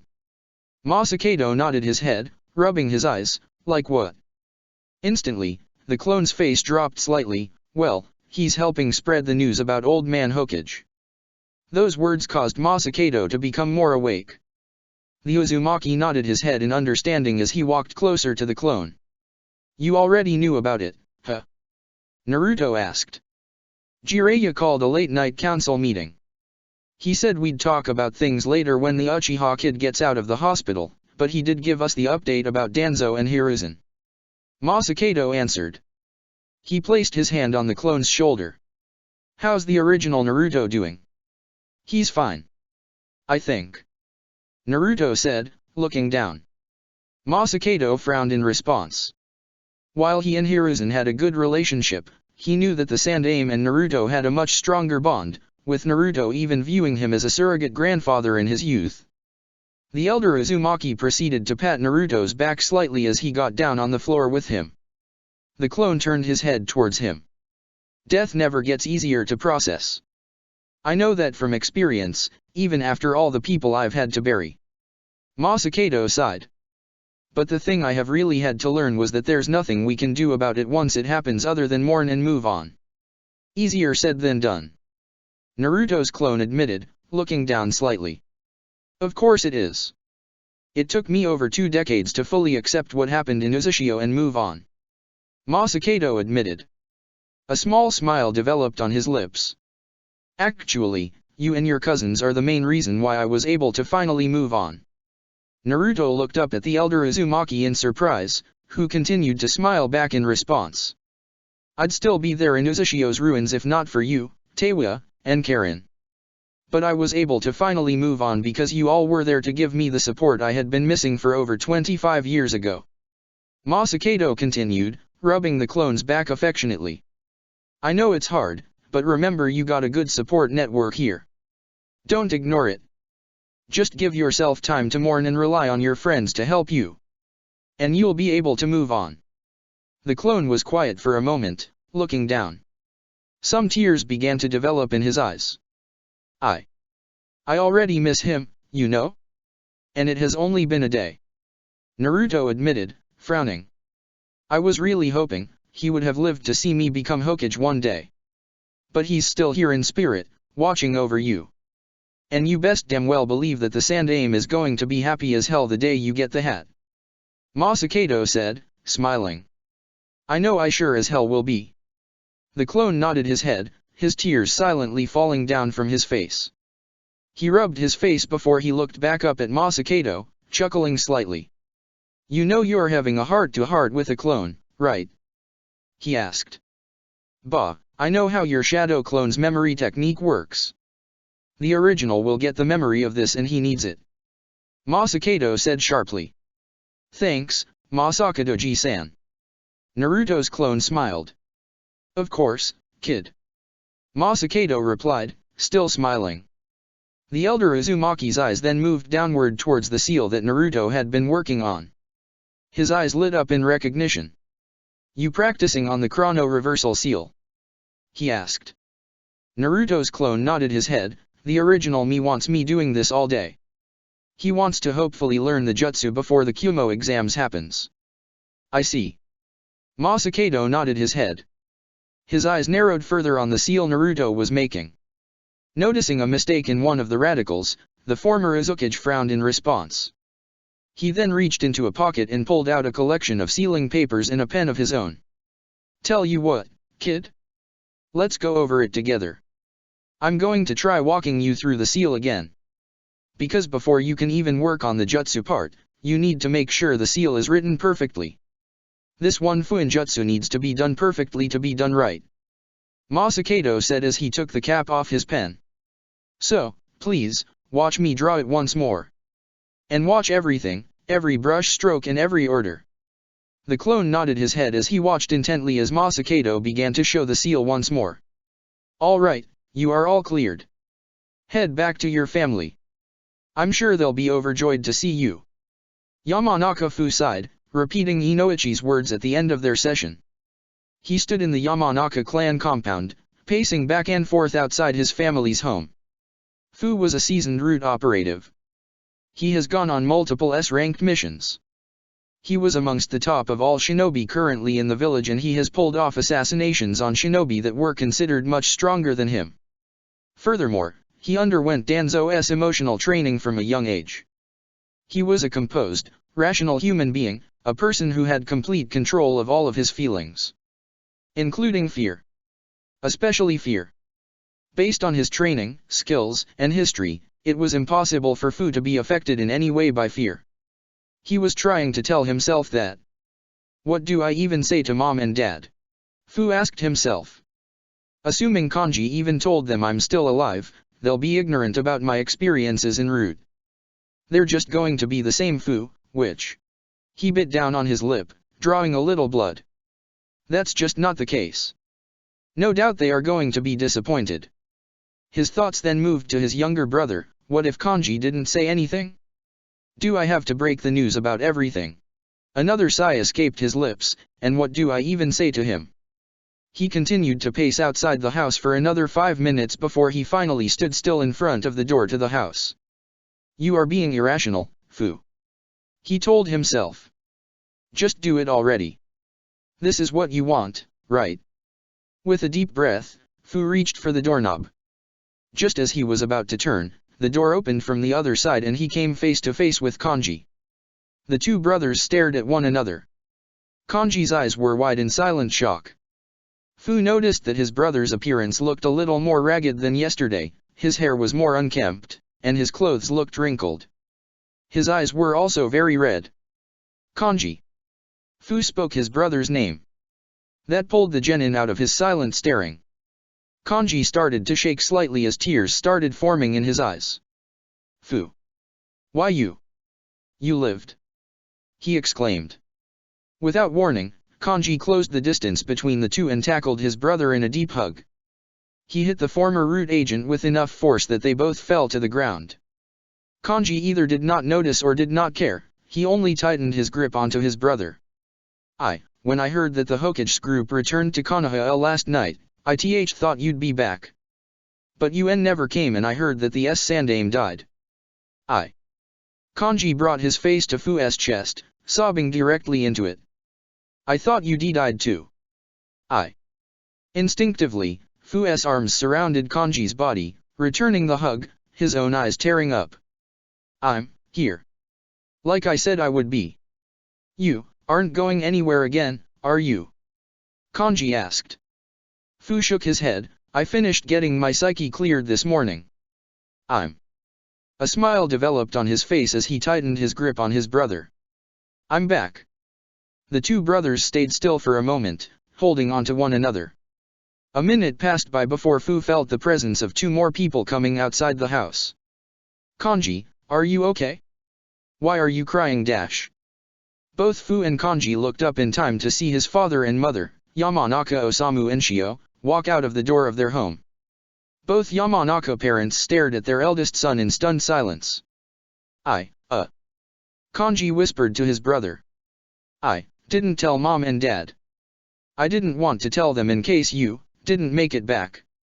Your orange hair. Shio spoke up softly, her body starting to shake. Are you? Mom. Dad. Fu stated. His tears returned as his smile grew even wider.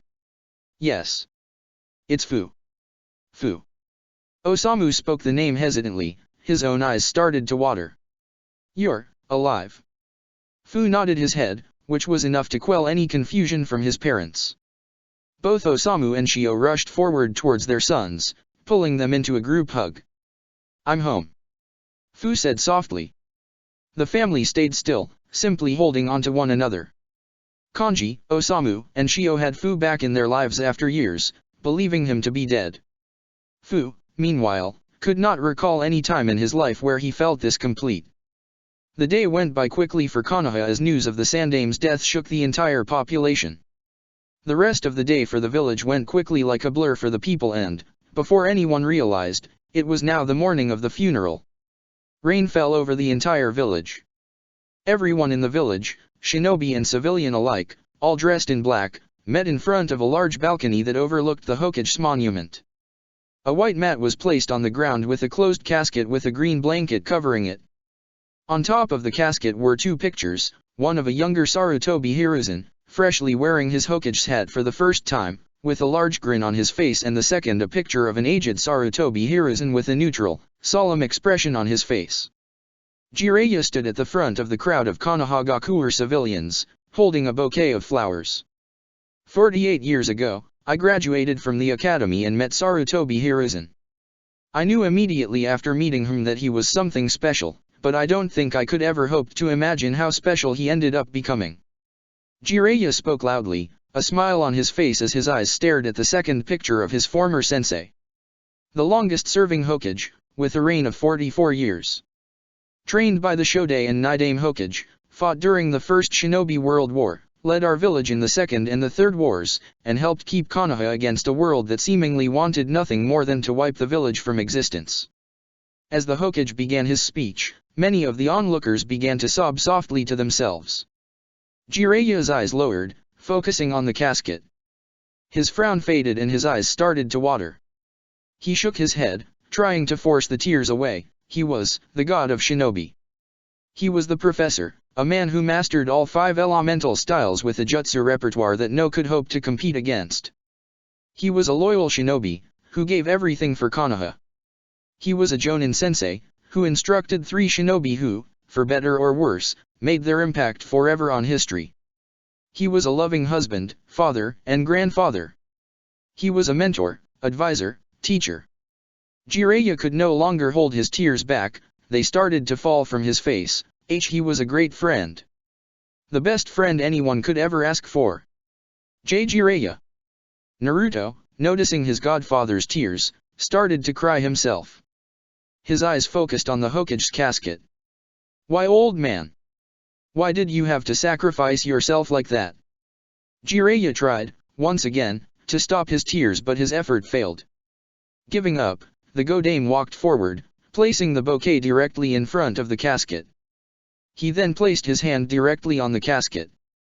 May history forever remember the reign and kindness of Sarutobi Hiruzen. Jiraiya exclaimed. As the Hokage began to walk away, citizens of Konohagakure began to walk forward one after another, placing flowers in front of the casket. You know. Hinata spoke up softly. Naruto turned to face his girlfriend, who had a solemn look on her face, her eyes red from her tears. Shikamaru-kun will be coming back to the village to find Sarutobi-sama is dead. You're right. Naruto shook his head, frowning. Amongst the sea of people stepping forward, Mito Kato Homura and Yuditen Koharu walked up together.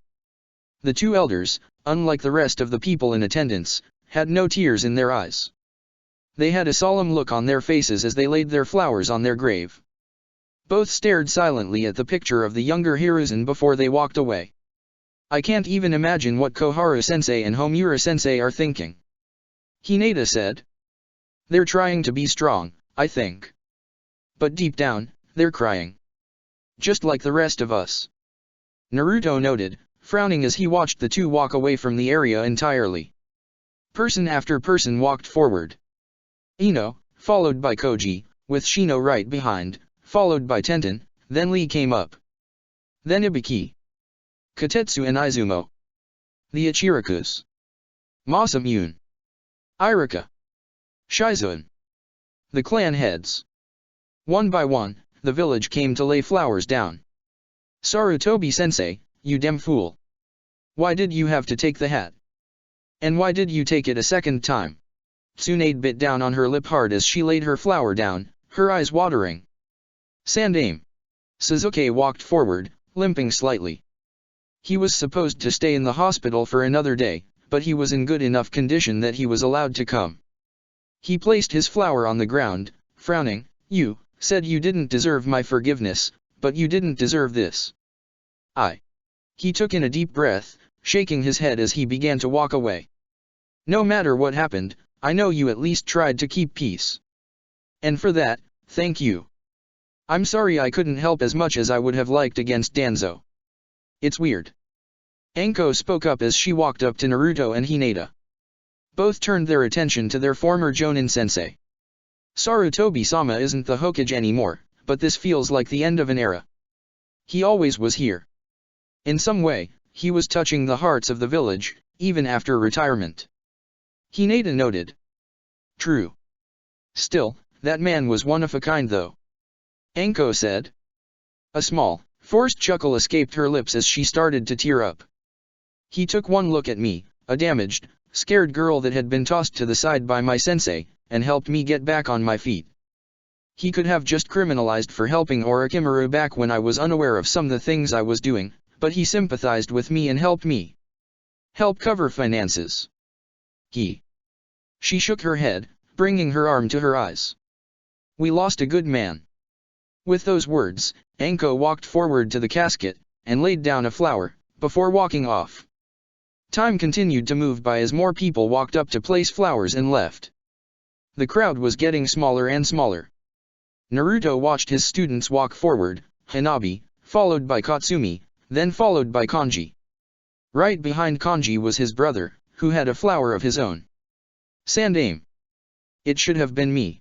Fu told himself. He looked away from the casket towards his brother, walking away, before turning back to the casket. He placed the flower down and bowed his head towards the picture of Hiruzen. But I won't waste this life you and Jiraiya have allowed me to have again. You have my word. I'll defend this village your way with whatever life I have left. As the former root agent left, Mogi walked forward with a flower, followed by Udon. The two placed their flowers then moved to the side as Konohamaru walked up. The genin was shaking, with uncontrollable tears in his eyes, as he placed his flower down. Konohamaru. Naruto frowned as he watched the boy join his teammates and walk away together. He had not hung out with Konohamaru in a long time, but he still was fond of the young boy. His hand tightened up. You're strong. You'll be okay. I know you will. The crowds finally started to fade away. Soon, it was just down to 4 left, Naruto, Hinata, Jiraiya, and Asuma. The former Jonin sensei of Team 10 had been unusually still during the entire funeral, but with the crowds of people gone, he finally took a step forward. He placed his flower down on the ground before he reached into his pocket, grabbing an unlit cigarette. He placed it right next to Hiruzen's picture. I know you preferred cigars, Dad, but hopefully you'll appreciate one last smoke with me. Asuma said, forcing a laugh out as he pulled out a cigarette and lit his. Kurene's pregnant, by the way. He shook his head as his tears fell. I was going to wait and try to keep it a surprise until she was further along with her pregnancy. I was hoping you'd get to meet our child and meet your second grandchild, but guess that's not happening. The Jonin exhaled a large quantity of smoke before he bowed his head at the casket. I know I was a shit son. I'm sorry. I hope you'll forgive me when we meet again one day. With those words, Asuma walked off. Naruto and Hinata finally walked forward, the last two to approach his casket. Sarutobi-sama. I am sorry we couldn't help out more in the mission. Hinata spoke up, shaking her head as her tears returned to her eyes as she laid her flower down. Thank you, for your kindness. For always being there for us during the academy days. For helping us train when we were Chunin. For keeping Konoha safe. Old man. Naruto's hands tightened into fists as he looked with tear-filled eyes at the picture of the Sandaime. I wanted you to see me become Hokage. More than anything. Why you believed me before anyone else did. A small chuckle escaped his lips. But maybe that was just you trying to make me feel better when I was a little kid with nothing. But, that meant everything back then. Why your support meant everything to me. For a brief moment, an image appeared in Naruto's head. His eyes widened as he noticed an image of Sarutobi Hiruzen, sitting peacefully on top of the casket, smiling back at him. The apparition of Hiruzen tipped his head at him. Naruto shook his head. As quickly as it appeared, the apparition was no longer there, as if it never had been there. I'll be Hokage. Naruto declared, forcing a smile on his lips as he placed his flower down. He then looked at the picture of Hiruzen once more, his smile widening. I'll take the hat from Ero Sennin. And I hope wherever you are, you'll be proud of me.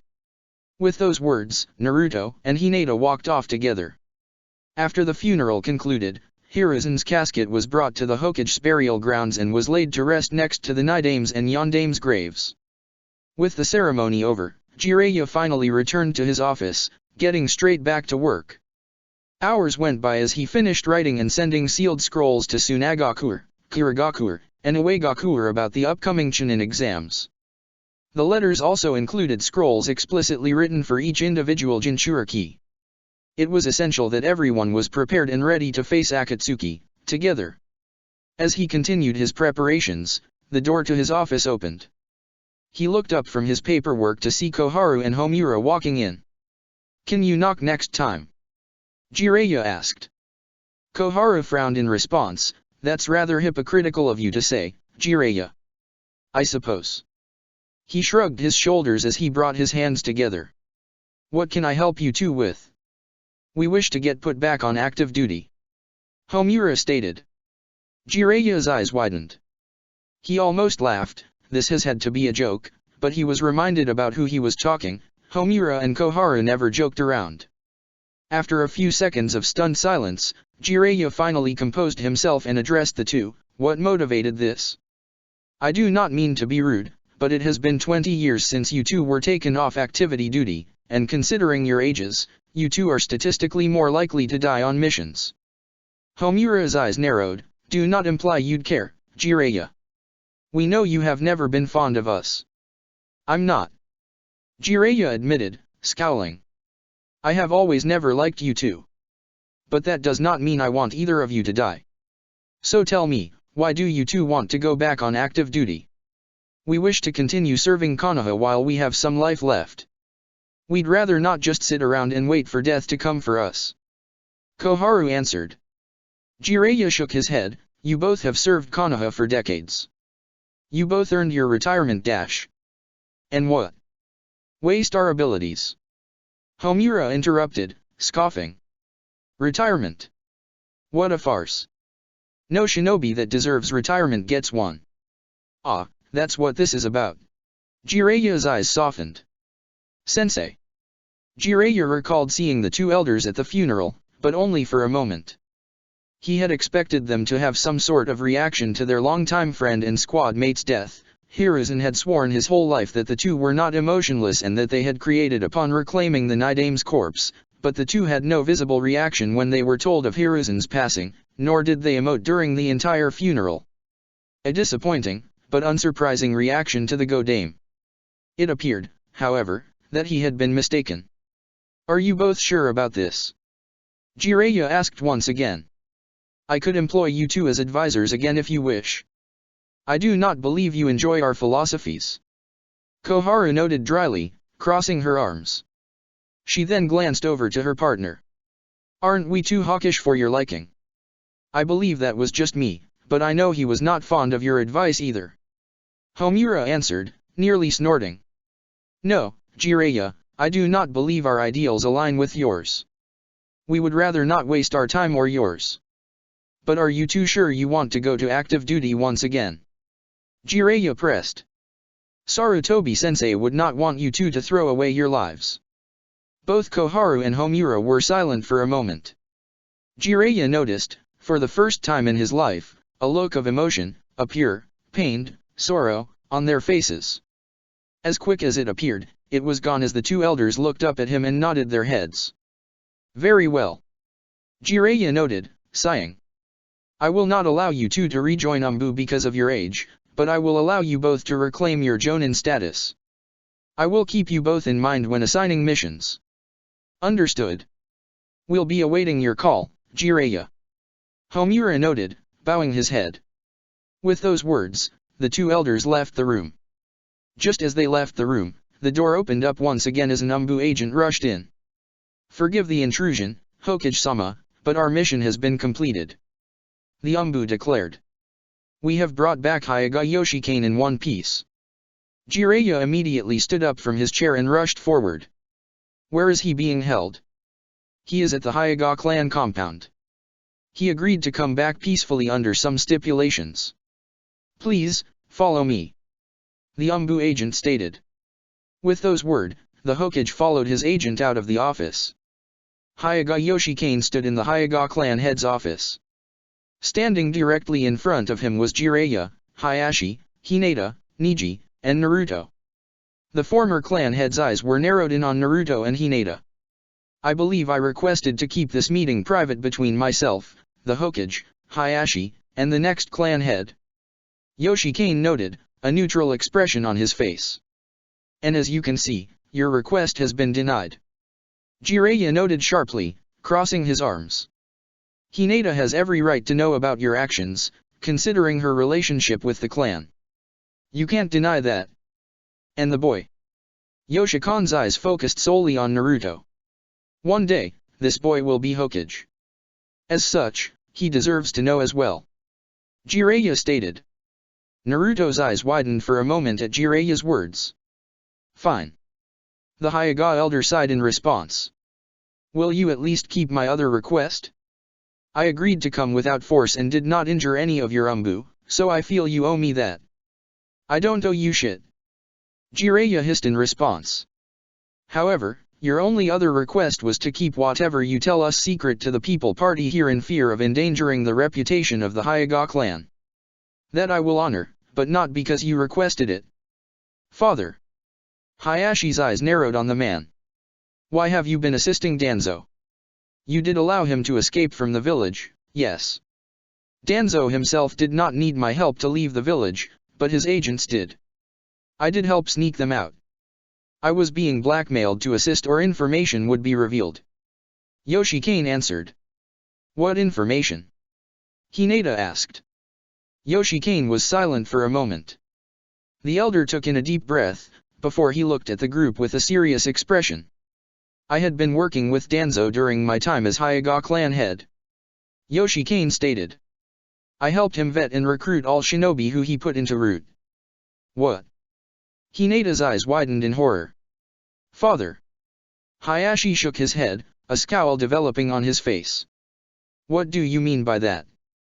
Root was an open fact back in the day, but as far as the general public was concerned, the members were all regular Umbu agents that Danzo recruited for his particular branch.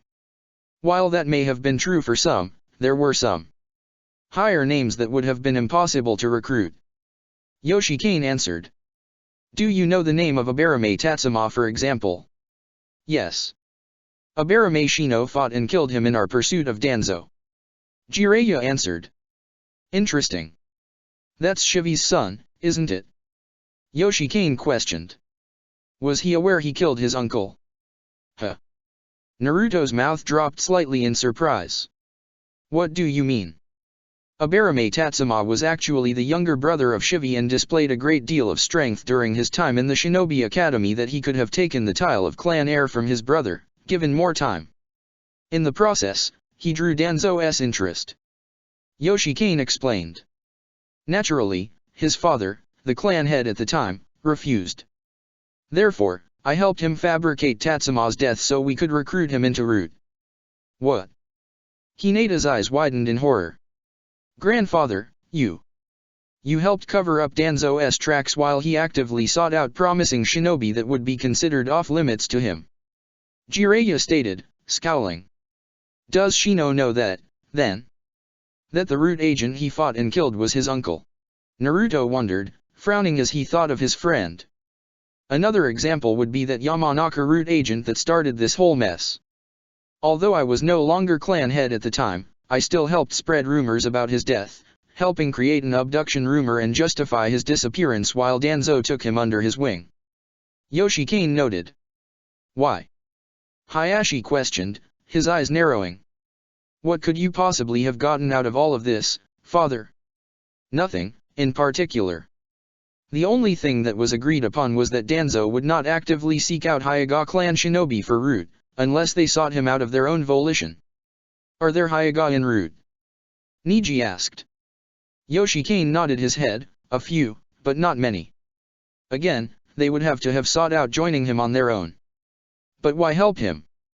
Hayashi demanded, crossing his arms. Why help Danzo like this?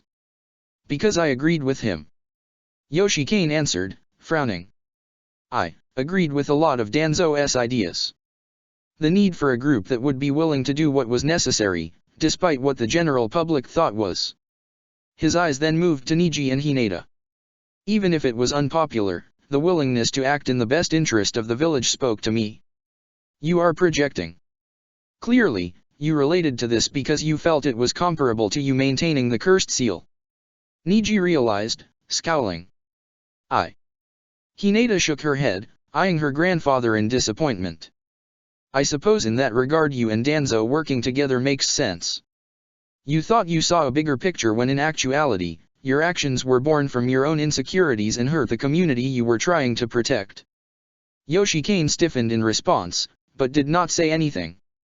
I noticed you said agreed. Jiraiya noted.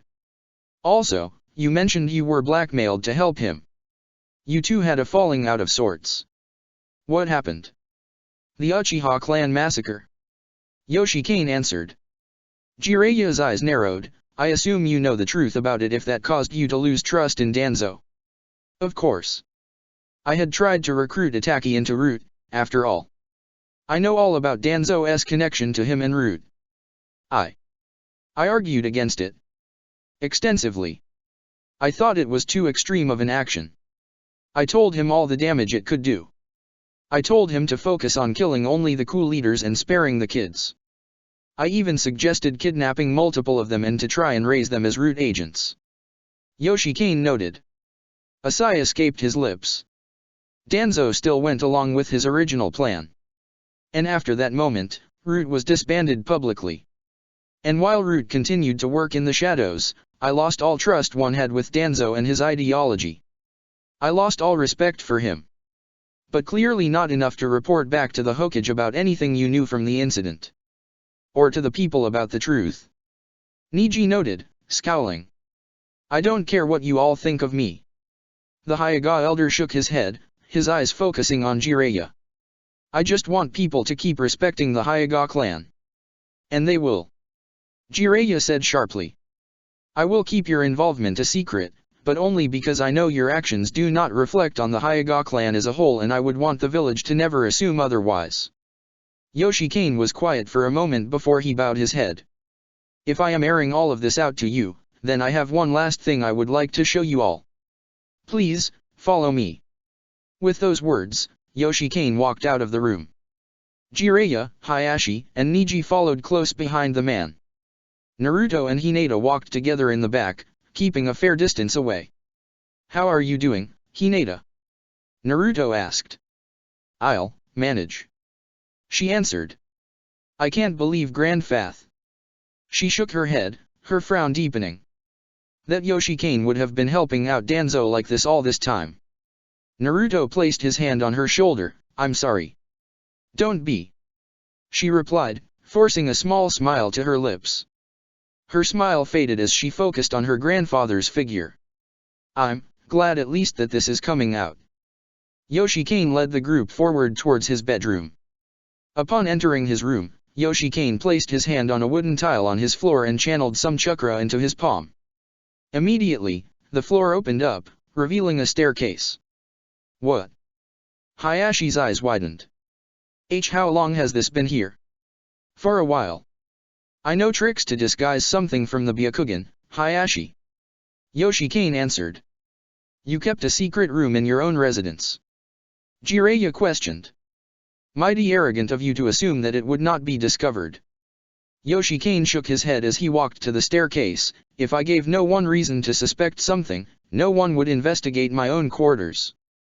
I wasn't concerned of this being found out. And over the past few years.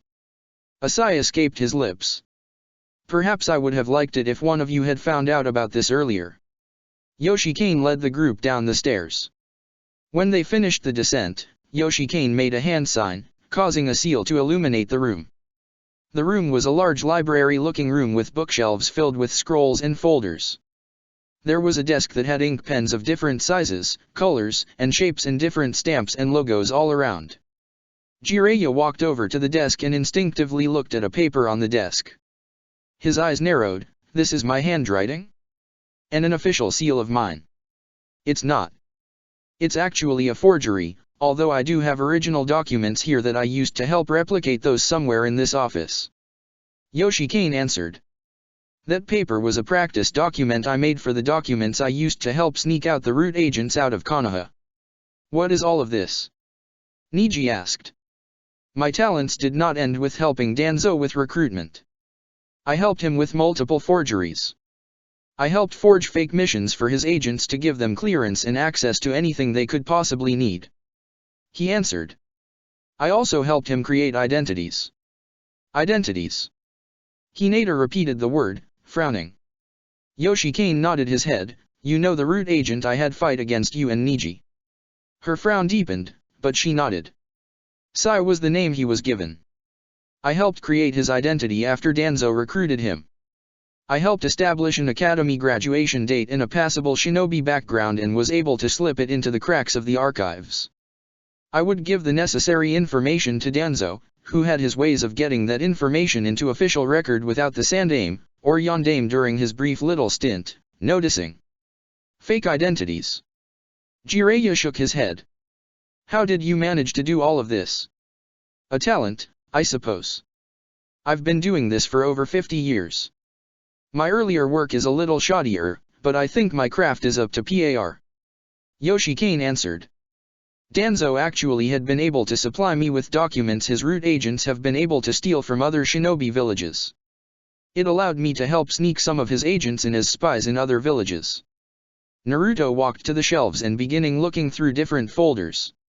They were different dossiers for different root agents, the different identities for shinobi, where they lived, what they were stationed, what their written backstory was, etc. One by one, Naruto looked through file after file. As Yoshikane continued to explain more information to Jiraiya and the others, Naruto's eyes stopped as he found a large, extensive file. There were 5 different names printed on it, 5 different names for 5 different identities for 5 different villages. Yawa, a Kumigakure genin. Moru, a Tsunagakuer Academy student. Tanaka Mikino, a Kirigakuer genin and loyalist to the Yondaime Mizukage. Uroshi Makoto, an Uegakuer genin.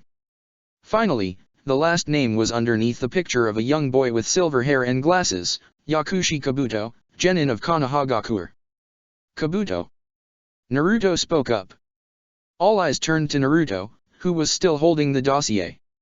Kabuto was en route. Naruto's eyes were glued to the information in the document. Yakushi Kabuto, an orphan that was raised in an orphanage in the outskirts of Konohagakuer under the watch of Yakushi Nono, who was an undercover root agent herself. A whole backstory was created, with Kabuto being a survivor of a battle during the Third Shinobi World War and was adopted by a captain of the medical corps, who trained him and oversaw his budding talent in medical ninjutsu. Hinata walked over to his side. She glanced at the file and her eyes widened in horror. Kabuto was en route. She noted. Yoshikane nodded his head. I remember that file. Apparently, the kid was hand-trained by Danzo. He learned at an unbelievably fast rate and was proving to be an incredibly talented spy. Danzo had me create an identity for him for every shinobi village. He was his most valuable spy at the time. He was so young that he could believably be inserted into every shinobi village as a rookie genin or academy student, but so talented that he would be able to do whatever job he was assigned with no questions or concerns. You knew Kabuto was a spy. Jiraiya stated, his eyes barreling into the Hyuga elder as a scowl developed on his face. You knew he was and did not report that to Sarutobi-sensei? Do you know how much damage could have been avoided if we found out about Kabuto earlier? Yoshikane shook his head, frowning. I knew him as a spy of Danzo's, not Orochimaru's. I could not have confirmed that information. That doesn't matter. Naruto shook his head, scowling. His hand tightened on Kabuto's folder. We could have known. The Hokage could have at least kept a better eye on him if he knew he was a Danzo follower at some point. Maybe things could have been prevented. The Tsunaoto invasion. The high-profile grave robbings. Onaki's death. Maybe all of that and more could have been prevented. Yoshikane's words died on his tongue. The elder had nothing to say in response. Naruto stared at the file in front of him, focusing on Kabuto's picture. He looked no older than 10 in the pictures. Despite the fact that Danzo's root agents were supposed to have no emotion, he saw a hint of emotion in the face of the younger boy. Kabuto had a look of fear in his eyes. He looked confused. He looked as if he was trying to be as calm and neutral as possible, but he was really failing at hiding his true feelings. So, you are a victim of Danzo, huh? Naruto's eyes softened slightly on the boy in the picture. Just like Yamafu. Kabuto. I'm sorry for you too. Just as his eyes focused on the picture of Kabuto, another picture appeared in his mind, a picture of the modern-day Kabuto, standing on top of the Kazekige's mansion with a deranged look in his eyes, wielding bloodlines he should not have had access to. He saw the man who had stolen Uzumaki Mito's body, had tried to kill Dosuo, had tried to kill his genin, and had played a role in the incident in Uegakure. But that doesn't change anything, though. Naruto's soft eyes faded and were replaced with a glare. No matter what, you are an enemy, not only to Konoha, but to every shinobi village. To the legacy of all shinobi. You. He shook his head. It's not just Kido and Tanuki we have to kill.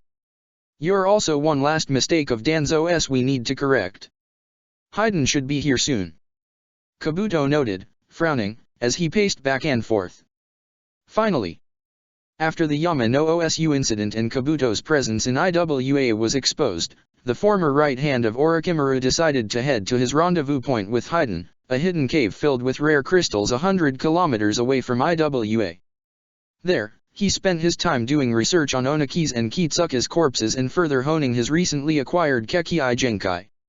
While he made the most of his time, he was now effectively very bored. I should have asked him the name of what village he was going to slaughter. I would have just gone to meet him. Kabuto sighed. The Akatsuki member stood still for a moment. He was about to start practicing with his Kekkei Genkai again and trying to improve his control over them. Explosion release needed a little more fine-tuning, but he stopped himself as an idea came to his head. Actually, I should check in on them. I'm sure at this point, they enjoyed their freedom enough that they'll be alright with chatting. Kabuto told himself as he bit his thumb and made hand signs, summoning jutsu. He slammed his palm on the ground, creating a poof of smoke throughout the room. When the smoke faded away, he was now joined by a young woman with fair, pale skin and dark black hair that was tied up in a single bun, which transitioned into a ponytail that fell to her upper back. She wore a white robe that looked rather loose on her body. She also wore a golden tiara and a necklace. Kabuto immediately bowed his head. Ah, Taijutsuim. It has been a long time. A small chuckle escaped his lips. I am surprised to see you with your genjutsu active. Are you planning on testing me again? See if I am still worthy to call myself a sage. The woman's eyes narrowed. The genjutsu is active because I happen to like this form. Now, what do you want? You know how I hate being summoned. You're right. I'll make this quick, then. Kabuto nodded his head. A few days ago, I marked 2 humans with the mark of the Snake Clan. I was hoping you could bring them to me.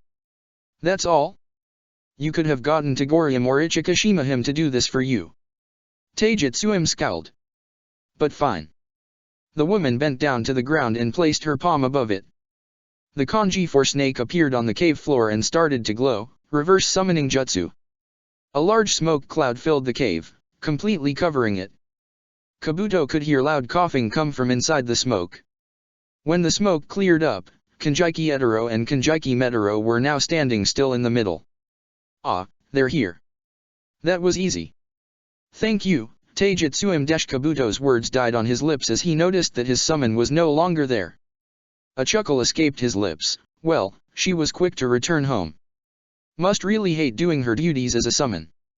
What the fuck just happened? Etaro demanded, looking around the cave with a glare. I thought we were close to getting out of this fucking country.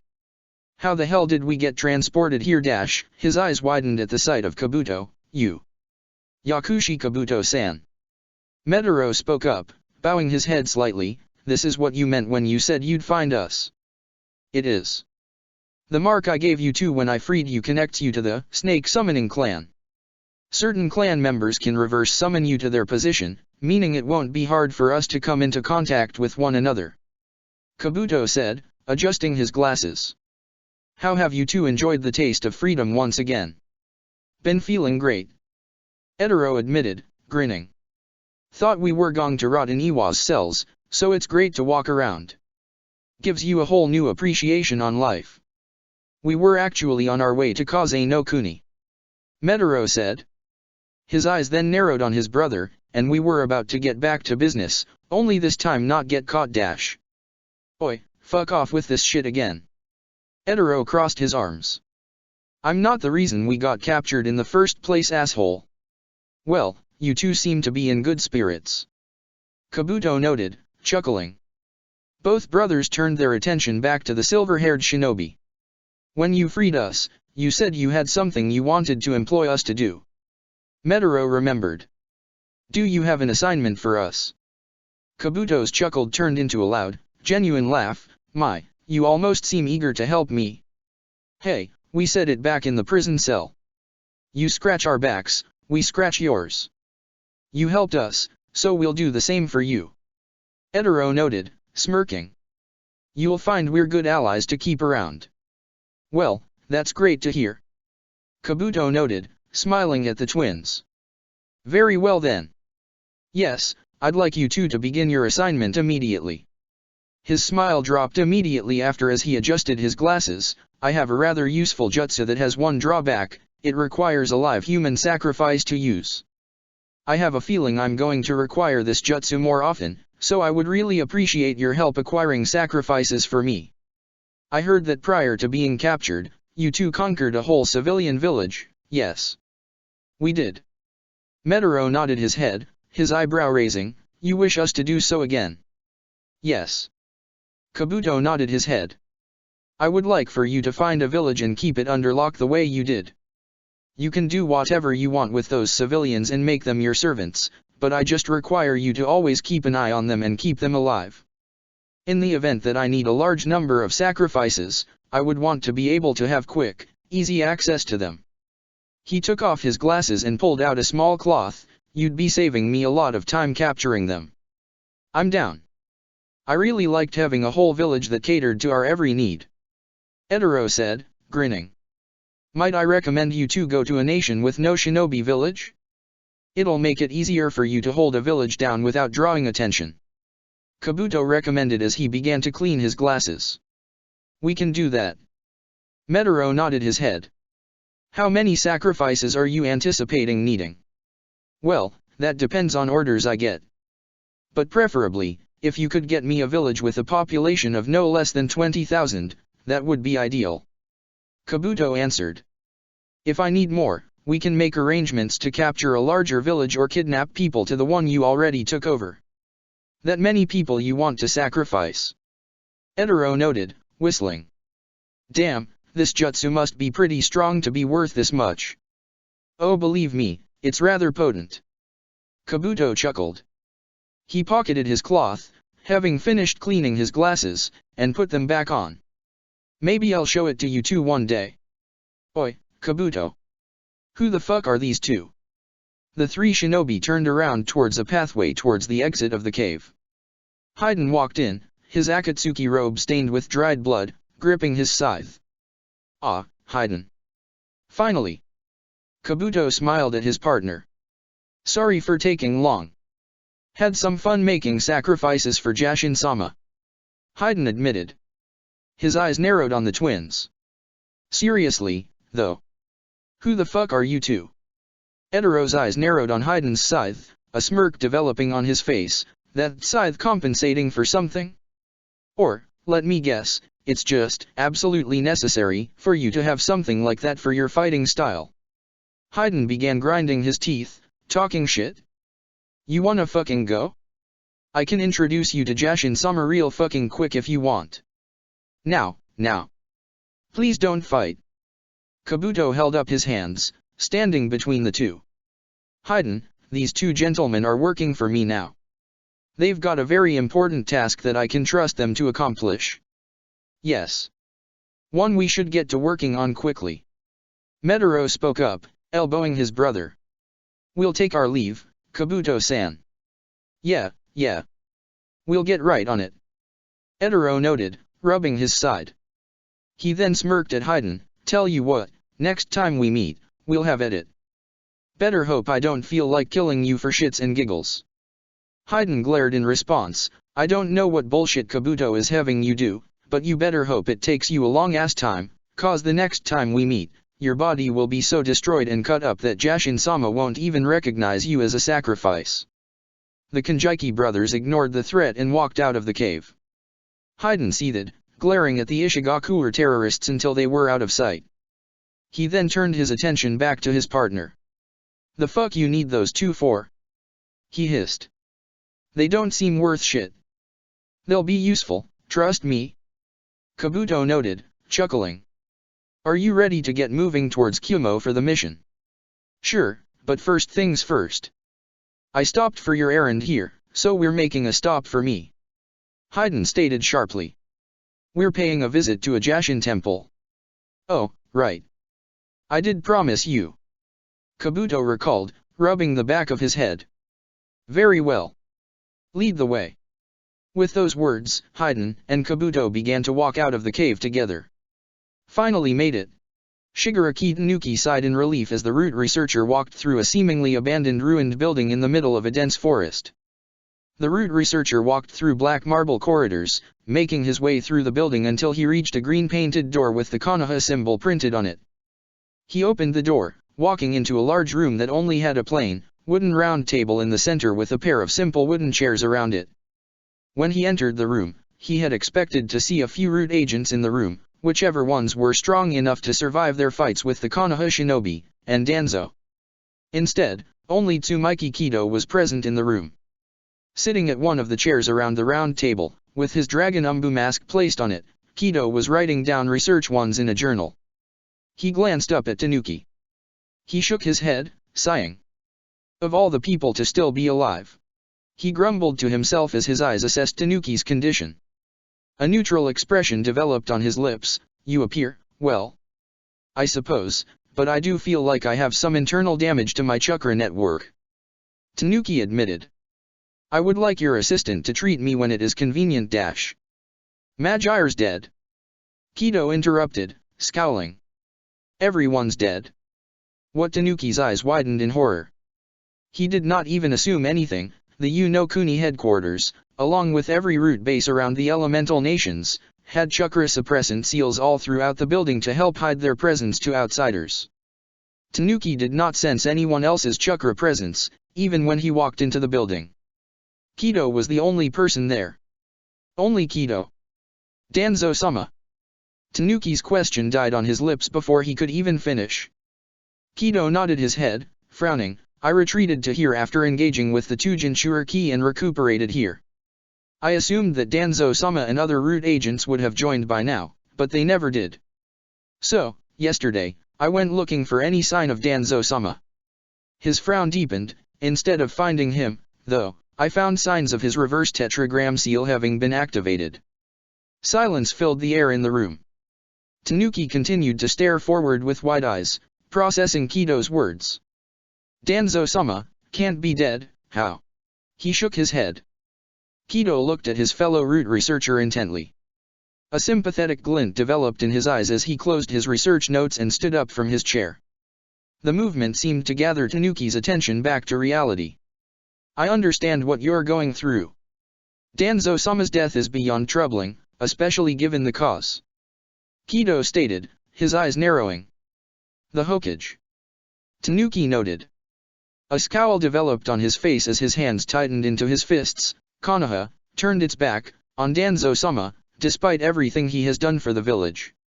How dare they? Danzo-sama has sacrificed so much to keep the village safe for decades, even losing his prestige as a famous shinobi so he could focus on keeping the village secure and strong throughout the elemental nations. After all that he's done, how could Konoha ever betray him? Tanuki grit his teeth. Subconsciously, the root researcher began to tap into his negative emotions. A purple shroud of chakra began to surround his body as the negative emotions began to run rampant throughout his body. How dare they? His voice was low, quiet, and dripping with venom. How dare they turn on Danzo-sama? After all he's done for this ungrateful village, how fucking dare they turn on him? Kido's eyebrow rose slightly. You're getting overly emotional, Tanuki. Calm yourself. I understand you've been dabbling in that frivolous negative emotion research of yours, but your behavior right now is unbecoming of one of Danzo-sama's elite. Tanuki's eyes narrowed in anger at Kido. Before the man could say anything, he sensed an emotional energy coming from Kido's body, one very similar to his own. His eyes softened and his demeanor shifted, becoming much calmer. Forgive me. Tanuki bowed his head slightly, the purple shroud fading from his body. A grin developed on his face. I sense anger from you too, though. A very strong anger. Yes. I'll admit it. I am angry. Kido nodded his head, a small scowl on his face.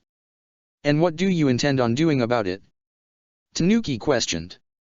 Kido's scowl deepened. What do you mean by that?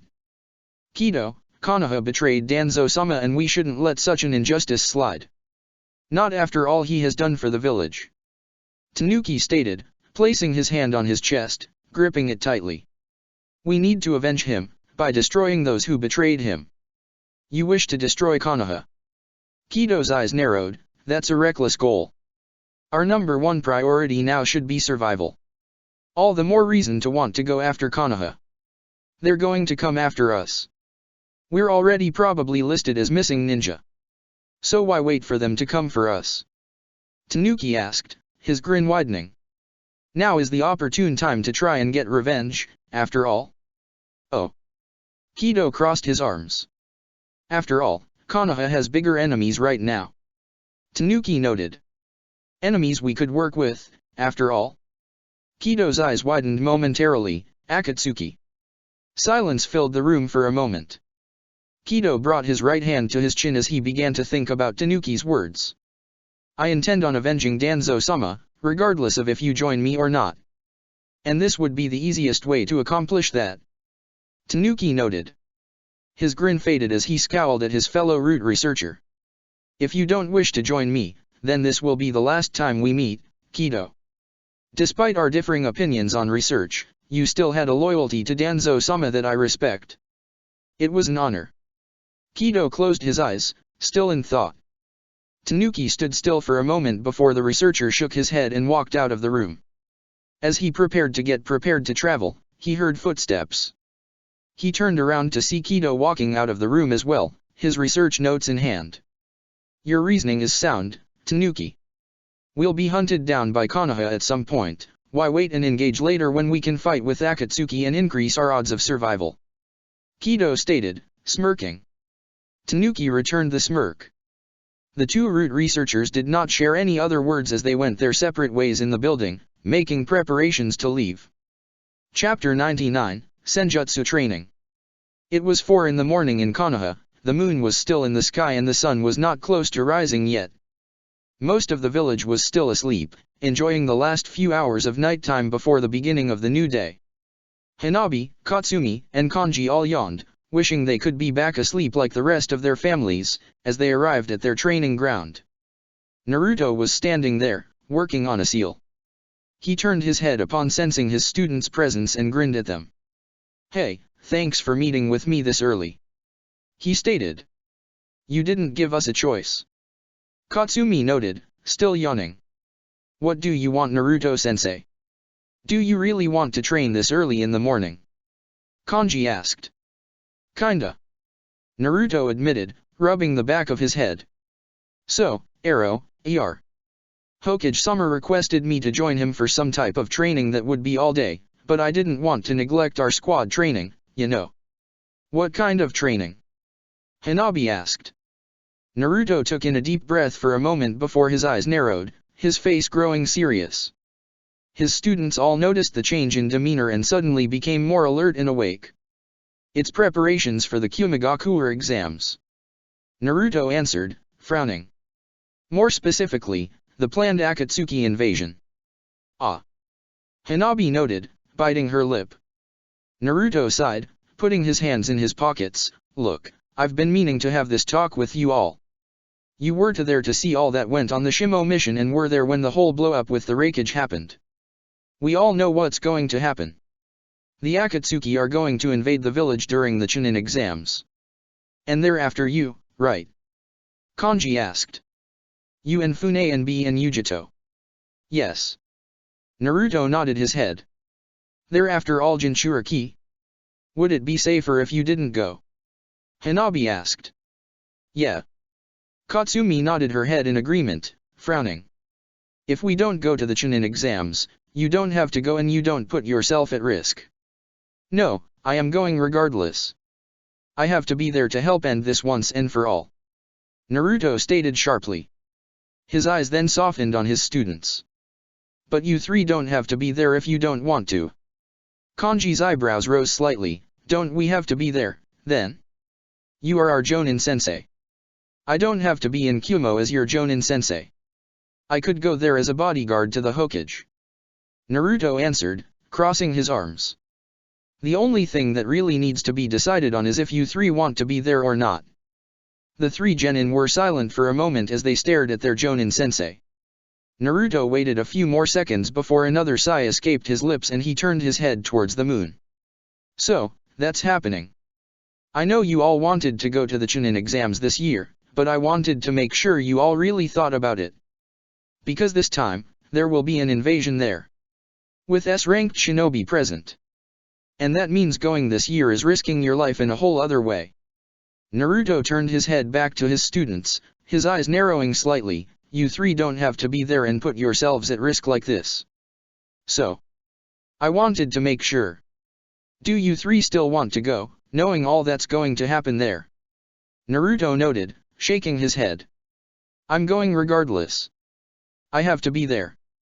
But you all don't have to be there. Yes. Katsumi said loudly. Naruto's eyes focused on the brunette, who crossed her arms. Yes, we do. We told you we were going to go to the first exams and pass and impress you and the rest of the village. That's still going to happen. Naruto's eyes narrowed. This is more serious than just passing the exam. Your lives will be at risk. But so is yours, Naruto-sensei. Katsumi interrupted, her eyes narrowing back. We don't want you dying out there either. Realistically speaking, there's always a chance of dying in the Chunin exams. Kanji added, shrugging his shoulders. Sure, this invasion probably increases the odds more than a standard exam, but we already showed we'd be willing to put our lives on the line.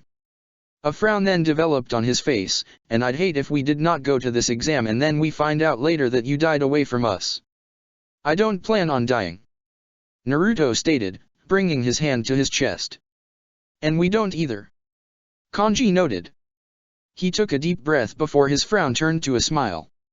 And who knows, maybe us being there can be helpful in some way. What we're trying to say is that yes, we intend on going to the exams. Hanabi spoke up, smiling at her Jonin sensei. We'll be there by your side, Naruto sensei. And just like you'll be okay, we'll be fine as well. Naruto was silent for a moment as his eyes moved from student to student.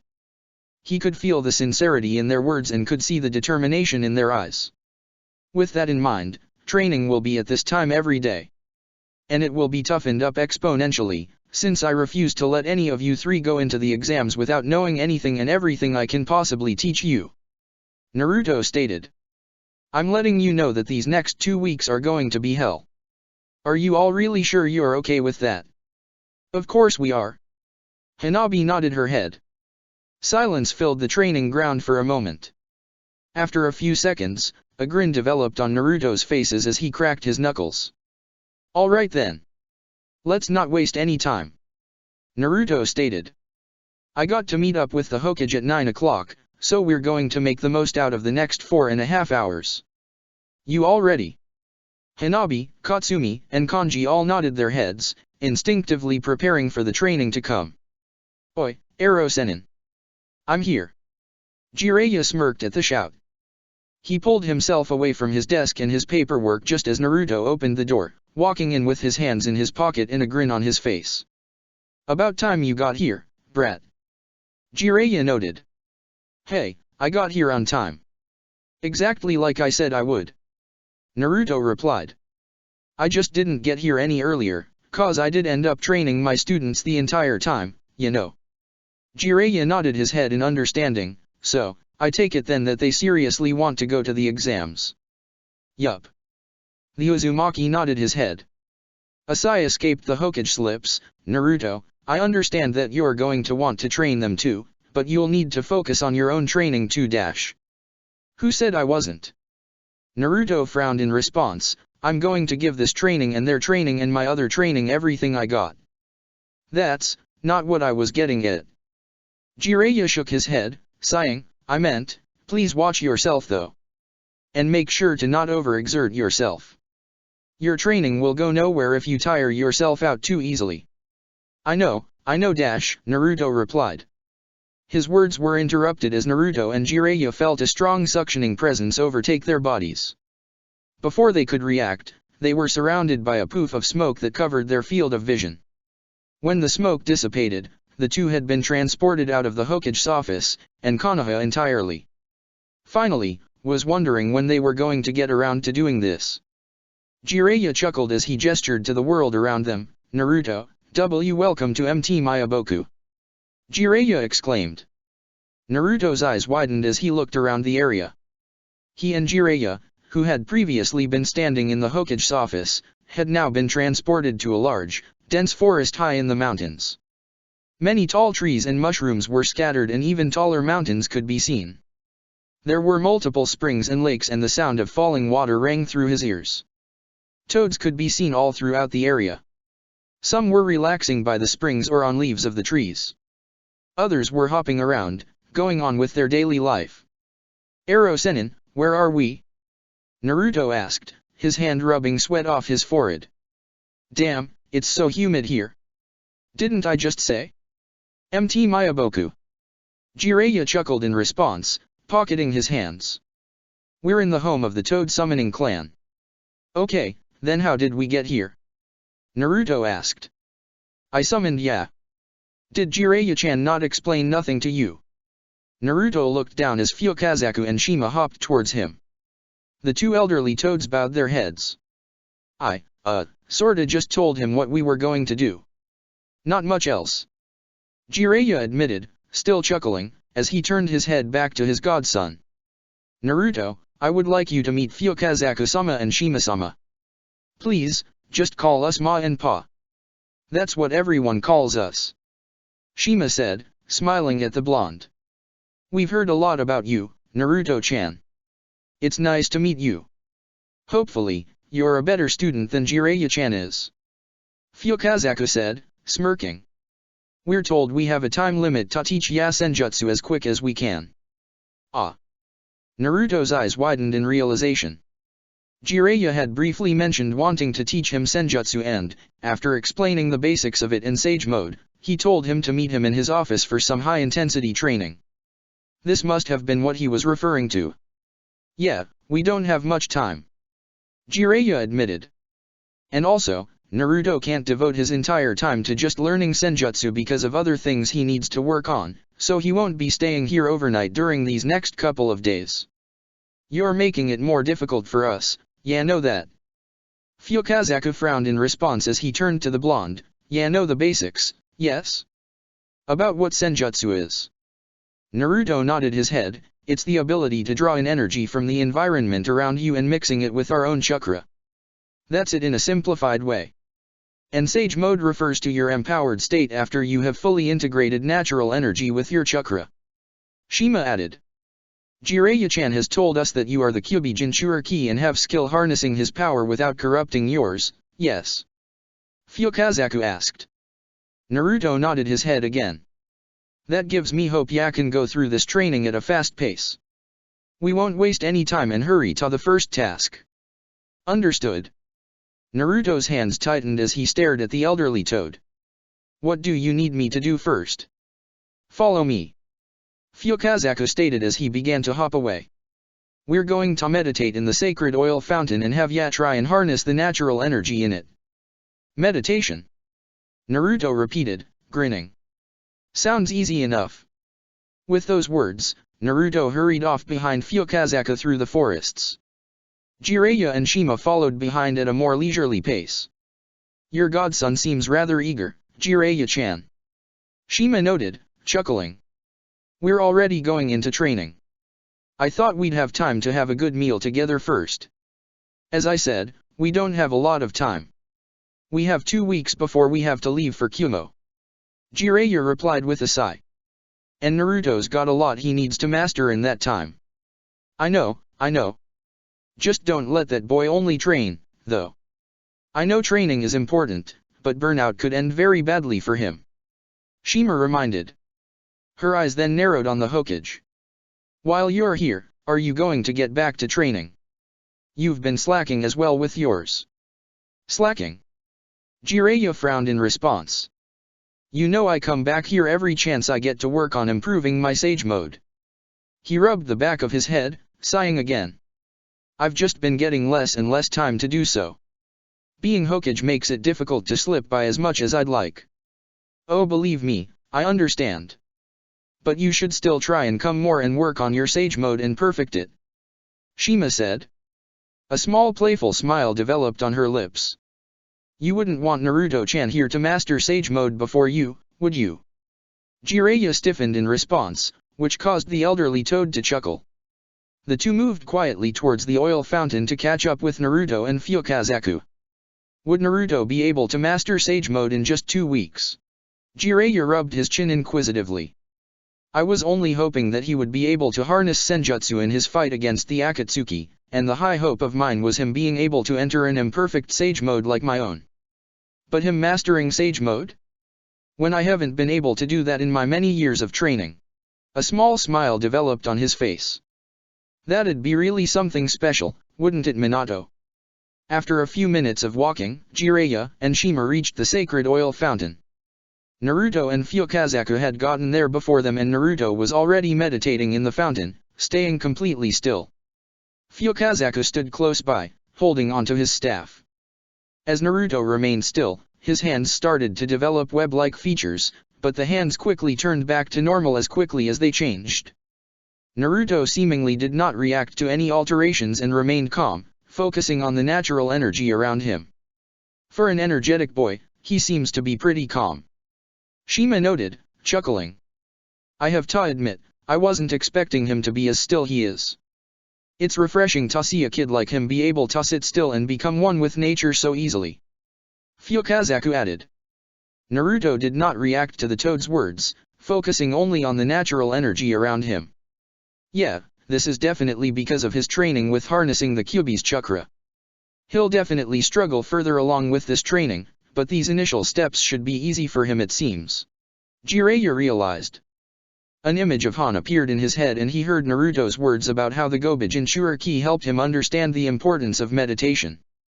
A chuckle escaped the Hokage's lips. Thanks for the help, Han. You helped lay the foundation to make this training go by a lot faster. Jiraiya's eyes then moved away from his godson towards Shima. So, while Naruto and Fukazaku work, did you have anything you were going to do? Well, I was planning on watching and helping, and maybe making some lunch for all of us soon, but I could be flexible to do other things. Shima noted, a small smirk developing on her face. Are you feeling inspired, Jiraiya-chan? Do you wish to do some training yourself? Jiraiya's smirk was enough of an answer. He and Shima moved away, leaving Naruto and Fukazaku to focus on their own training. After spending 8 straight hours training at MT Mayaboku, Naruto and Jiraiya returned to Konoha. The blonde proceeded to meet up with Hinata and Anko for dinner at Ichiraku's, who began to ask about his training. Wait, you can turn into a toad if you mess up your training? Hinata asked, her eyes wide in horror.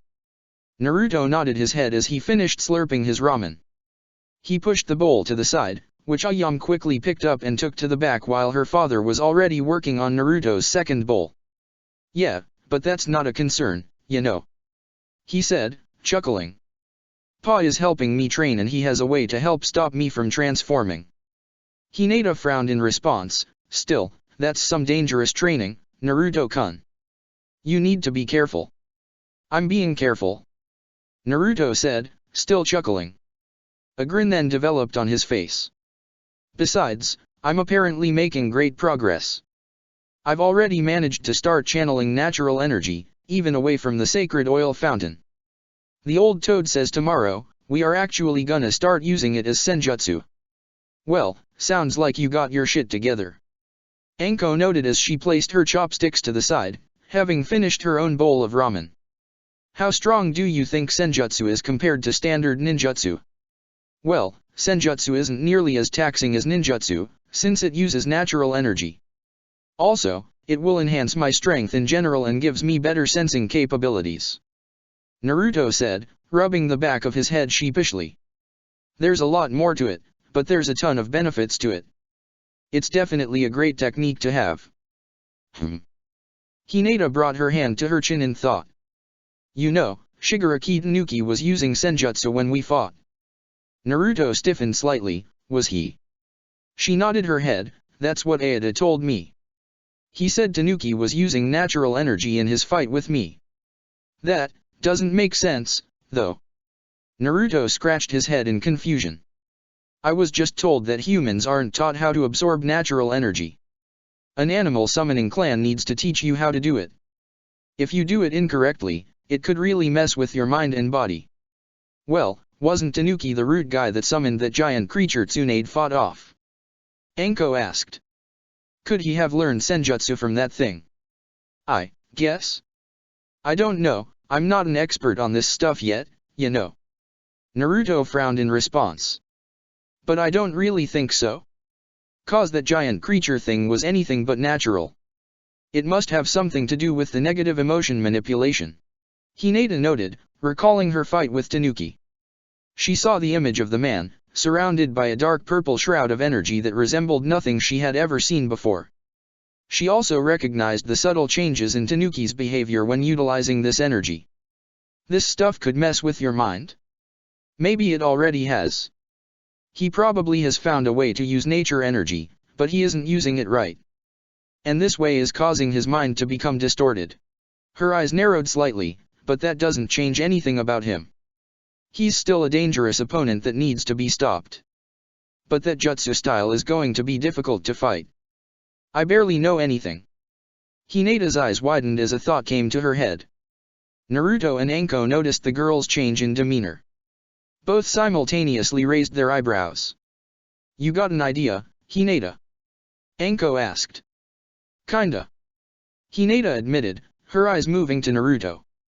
Naruto-kun, you say any animal summoning clan could teach people about senjutsu, yes? That's what Ma and Pa told me. Naruto replied. Hinata then turned her head to Anko, do you think the snakes would be willing to teach us? Anko's eyes widened. She bit her lip as she brought her hand to her chin in thought, would they? Why wouldn't they? Naruto asked. Ayam placed another bowl of ramen in front of him, which Naruto pulled closer to him, but he remained focused on his team. The snakes have to know how to use senjutsu. I'm sure they'd be able to teach you both. You're both summoners, after all. True. I just guess we'd have to ask White Snake Sage for permission, though. And I really don't know what she thinks of things, so we'll find out. Anko said with a shrug. A scowl then developed on her face. Either that or we'll have to ask Manda for permission, and fuck that. Manda. Hinata shivered in response. She had only met Manda once and he had threatened to eat her for not offering him a human sacrifice upon signing the contract, and the only reason he did not end up eating her was thanks to Mamushi's intervention. I don't like him. No one does. Not even Mamushi, and she's his mom. Anko said, crossing her arms. Not even Orochimaru got along with him. The mention of Orochimaru caused another person to appear in Hinata's mind, causing her to frown, you know. I bet Kabuto can use senjutsu. Naruto's eyes widened in response while Anko's scowl deepened. You're probably right. She shook her head. If he's been digging around for bloodlines and shit, I bet he's at least tried to learn how to do senjutsu. I'm sure the idea of it is tempting to someone like him. Naruto's hands tightened into fists. I have to master senjutsu then and learn how to do sage mode. And master Biju form when I get to Kumo. I have to make sure I'm strong enough to beat him, especially if he's working with Akatsuki. We won't fall behind either. Anko stated, turning to face Hinata. Tell you what, Hinata, you and I will talk to the snakes tomorrow morning and see what they say. And maybe we can start figuring out how to do this shit that Naruto's doing. Sure. Hinata nodded her head in agreement. Just make sure you all be careful with it. Don't want you two turning into toads. Naruto warned, rubbing the back of his head. Or would you all turn into snakes, if it's Snake Clan Senjutsu? Whiskers, you think we know how this shit works? Anko snorted. Regardless, we'll find out. And we'll master that shit. Definitely. Hinata stated. Hell yeah. Naruto grinned in response before he turned his head back to his ramen. Anyway, back to ramen. The Uzumaki began eating his next bowl. Both Hinata and Anko chucked in amusement as they turned their attention back to their own bowls. The next day came quickly for Naruto. After another hard training session with his students, he found himself on MT Miyaboka with Fukazaku standing by his side. The next day came quickly to Konoha. Naruto. Naruto stood directly in front of a large rock formation surrounded by trees, his hands together as he began to channel nature energy. As the energy began to settle in his body, his eyes turned yellow and an orange pigmentation developed on his skin around his eyes. With the energy moving through his body, Naruto went up to the rock formation and began to lift. He groaned as he began to exert all the force he could. After a few seconds of lifting, Naruto managed to lift the stone formation up. Fukazaku's eyes widened as he watched the blonde lift the stone over his head. How's this, Pa? Naruto asked, grinning despite the exhausted tone in his voice. With a shout, the Uzumaki tossed the stone forward, causing it to hit the ground hard enough that it crumbled. Fukazaku's eyes widened even further as he stared at the broken rock fragments for a few moments before he turned his head back to Naruto, chuckling. I'll be damned, kid. Ya really learn quick. Ya make Jiraiya-chan look like a bad student in comparison. Fukazaku noted. Heh. Naruto blushed slightly, rubbing the back of his head. Actually, I'll take that a step further, you're learnin' faster than ya dad. Fukazaku noted. Dad. Naruto's eyes widened momentarily. Dad was a sage. He was. And a good one at that. Or he would have been. Fukazaku crossed his arms, frowning. Minato never used sage mode much. It didn't fit with his fighting style. Why not? Naruto asked, frowning. Well, having ta wait ta channel enough nature energy ta enter sage mode was a hassle for a man whose fighting style was all about quick, fast-paced combat. Fukazaku noted. Which that is something ya need ta consider yourself. Ya need ta figure how you're gonna channel nature energy in a way that won't make ya a sit and duck. Ah. Yeah. Naruto nodded his head, rubbing his chin in contemplation. But we have some more time to work on that for later. Right now, I wanna make sure ya learn all ya can. Fukazaku said. I can teach ya the Toad Kata fighting style and enhance ya taijutsu. Would ya wanna work on that now or would ya do some experimentin'? Experiment how? Naruto asked. Well, Senjutsu Chakra can help ya enhance your overall jutsu repertoire. Give ya access to different techniques ya never could before when ya mix regular chakra with Senjutsu Chakra. Fukazaku explained. Jiraiya-chan uses it to enhance his fire style in particular. Why don't ya try it for yourself? Enhance your own jutsu repertoire. Naruto's first inclination was to try improving his wind release techniques further, but the thought died as he recalled his own current jutsu repertoire. Wind release was his most common and strongest element, and he had recently discovered he was capable of already enhancing it easily with the Kyuubi's chakra. While he could develop it even further, it made more sense to improve on some of the jutsu that he was not as capable in. Maybe I could work on my water release.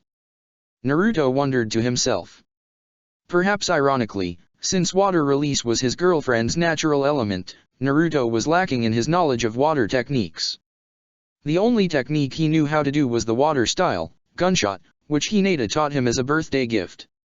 He found the jutsu rather useful addition to his elemental barrage combo jutsu that he performed with his clones, but he knew that he would like to enhance on what he could do. Why stop there? The Elder Toad asked. Work on all your elements. I could. Naruto nodded his head. Instinctively, Naruto made the hand signs for the jutsu and began to channel his chakra into his mouth, integrating the senjutsu chakra into it, water style, gunshot. Naruto spat out a large ball of water from his mouth with enough force that he was knocked back from the recoil. The water moved forward until it made contact with a tree in the area. Upon impact, the tree exploded, scattering bark everywhere. The water ball, after impact, broke apart into smaller-sized water balls that hit more surrounding trees, hitting them with enough force to topple over. Whoa! Naruto's eyes widened. So, it not only got stronger, but it also can do more than one attack too. A grin then developed on his face. Wonder if I could do that detonation manually in air. That way, if an enemy dodges it, I could cause the water ball to self-destruct and trigger the secondary attack when they're more likely to get hit. Ya can experiment all ya want, kid. I think that's what today should be out. Learnin' some new tricks ya can do with the jutsu ya already know. See what ya now are capable of with Sage Mode. Fukazaku noted. A chuckle then developed on his face. Just let me know, though, any names of techniques ya discover. Ma and I are trying to keep a record of all the senjutsu that our clan and its summoners are capable of. Wait, was I the first person to try something like that? Naruto asked, his eyes widening. Our clan can use water style, gunshot, but we normally prefer streams of water rather than a singular attack like that. Fukazaku noted. As far as I'm concerned, ya made that one. So name it for me, will ya? Naruto's eyes closed in thought for a moment. Maybe Sage Art, Water Style, Water Bomb Parade. Water Bomb Parade. Fukazaku tilted his head slightly. Hey, I thought that worked. Naruto crossed his arms with a huff. It's fine. Certainly better than what your father would have called it. The toad grumbled. Huh. Naruto blinked in confusion. What's that supposed to mean? For as much of a genius as that man was, Minato-chan was rather dumb when it comes to naming things. I guarantee the name he would have given that jutsu would be something akin to Sage Art, Water Style, Spherical Combustible Multiple Orbs of Water that multiply upon impact. Naruto's eyes widened as he processed Fukazaku's words. You aren't serious, are you? Fukazaku shook his head, chuckling. To be honest, Minato-chan would have made a worse name. Wow. Naruto whistled in response, chuckling. I thought you were some super serious book smart guy, Dad. His eyes narrowed slightly in the sky, imagining Minato's head on the Hokage monument. What kind of person were you really, Dad? A few seconds passed by before Naruto turned his head back to Fukazaku, shaking his head. Well, so I guess I just discovered something I can do with water style. I'm going to explore with all the elemental affinities and see what else I can do. He declared. Hinata made her way through Training Ground 44, the Forest of Death, towards the large clearing that housed the outpost where the preliminary matches occurred during the Chunin exams. Anko stood in front of the entrance to the building, grinning as her former student approached her. Yo. You ready for this? Anko asked. I am. Hinata said, her eyes then moved to the trees around them. Although, I'm surprised you wanted to do this all the way out here and not at the Hyuga clan compound. Or anywhere that's not the literal Forest of Death. Whenever I got business to discuss with the Snake Clan, I always come out here. Hardly anyone uses this training ground, which means no eavesdroppers. And as you've already noticed with the snakes, they value keeping things secret. Anko explained. A sigh escaped her lips, and to be honest, I'm still not certain how this talk will go. So this will definitely to be here. Hinata nodded her head in understanding. Anko bit her thumb and began running through hand signs, summoning jutsu. Within a moment, Lady Mamushi appeared in the clearing. The purple snake's eyes moved around the area for a brief moment before they focused on Anko and Hinata. Good afternoon, Anko-chan. And to you as well, Hinata-chan. She greeted. I can't see or sense any enemies, so I assume you summoned me to discuss business, yes? Yup. Anko nodded her head. Hinata and I were wanting to ask you about senjutsu. Mamushi's eyes narrowed instantly. What about Senjutsu? Are you two wishing to becoming sages? Yes. Hinata answered, her eyes focusing. I've encountered an individual who uses some type of senjutsu in his fighting style and I want to be better equipped fighting him and other people like him. This individual wouldn't happen to be Yakushi Kabuto, would it? Mamushi asked. No, but he is someone who I am concerned about having to fight. Hinata admitted, scowling, he is a sage, isn't he? Yes. He came to Ryokai Cave roughly 2 to 3 years ago and obtained training directly at the cave under the tutelage of the White Snake Sage. Mamushi shook her head, scowling, I knew allowing that Cretan into our clan was a mistake. Damn that Manda for allowing him in. If you want to shit talk about Kabuto, we'd be more than willing to join. But for now, we just wanted to ask you about how to seek out how to train in Senjutsu. Anko noted. Well, I am the wrong person to discuss this with. The White Snake Sage oversees actual Sage Mode training, and the 3 princesses are the ones who control who actually can take the training. Mamushi stated. 3 princesses. Hinata repeated, frowning. I can introduce them to you, if you'd like. They can actually vet your worthiness now, if you two desire. Mamushi answered. The snake did not wait for a response from either summoner, she slammed her tail on the ground, creating a seal with the kanji for snake at the center. The seal began to glow as a poof of smoke filled the clearing. When the smoke cleared, Anko's and Hinata's eyes widened as 3 women appeared with fair, pale skin and dressed in rather loose-fitting robes.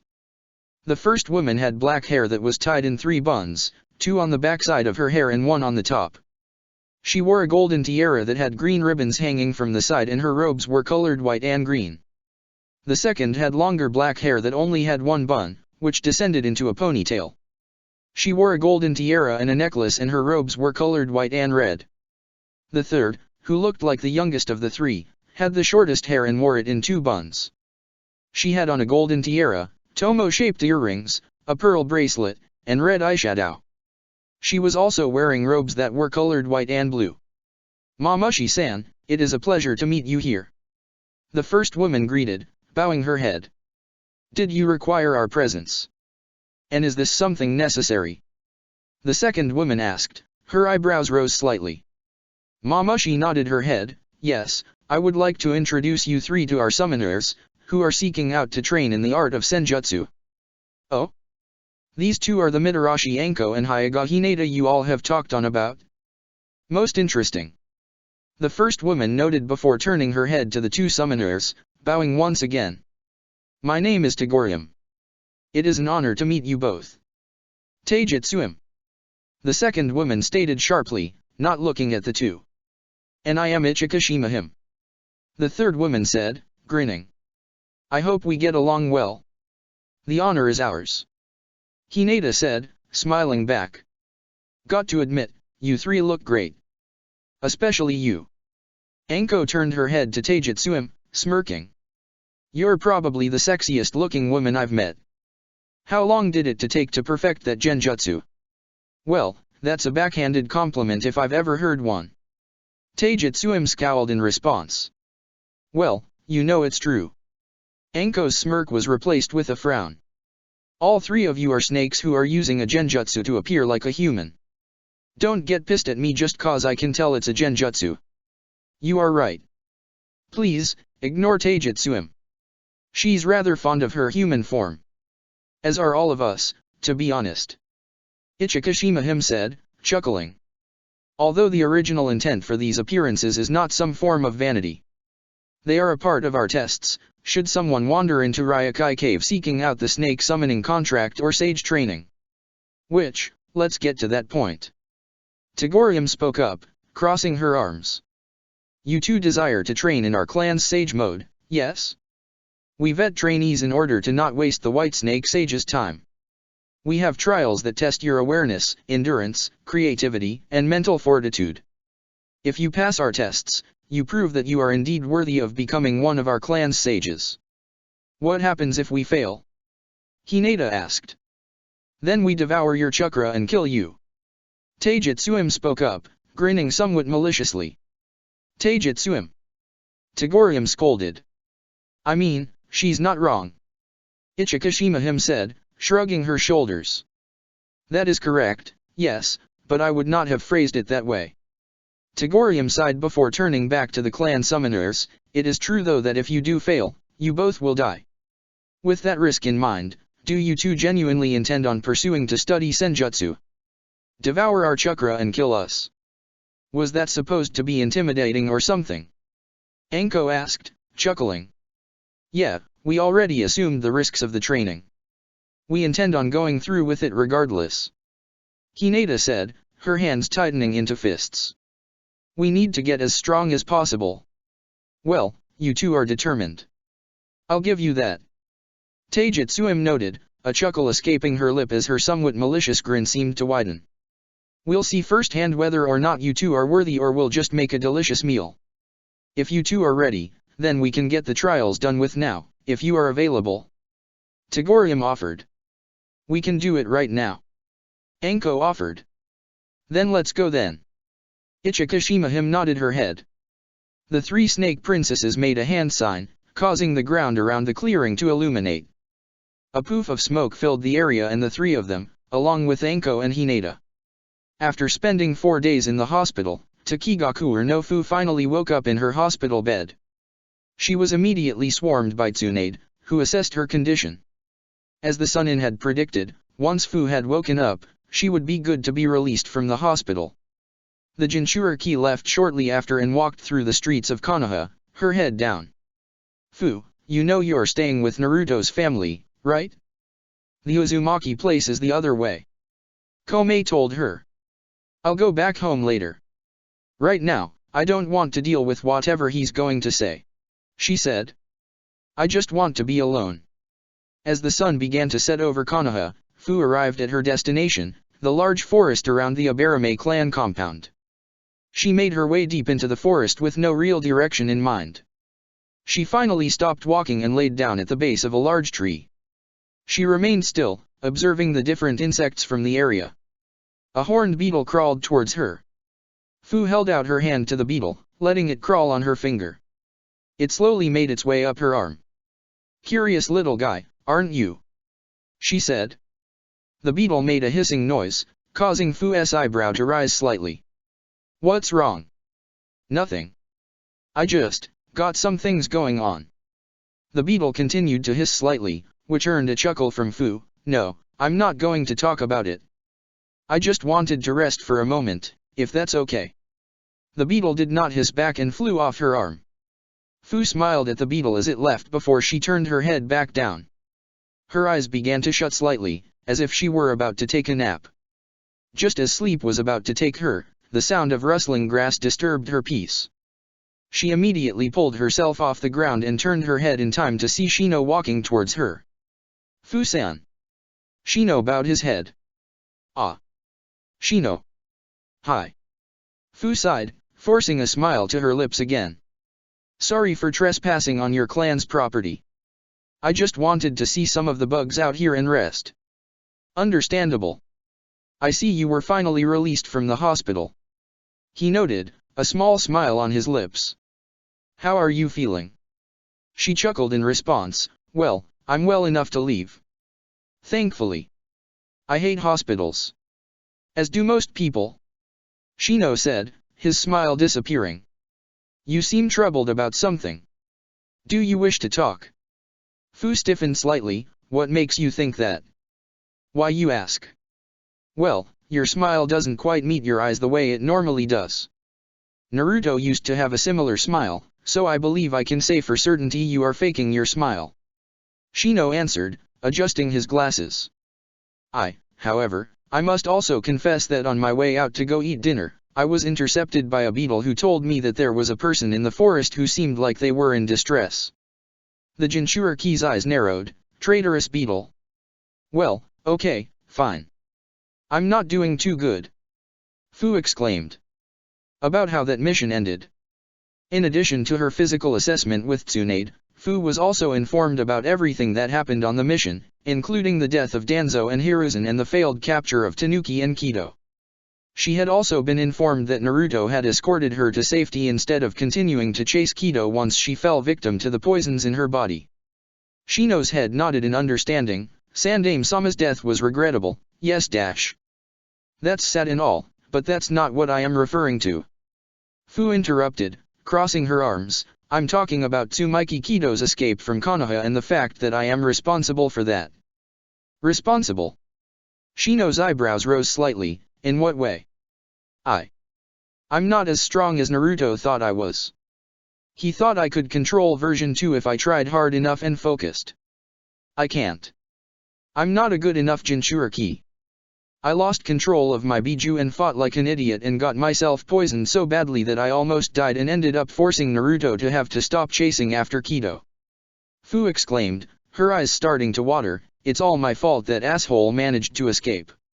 Fu-san, you dash. Don't.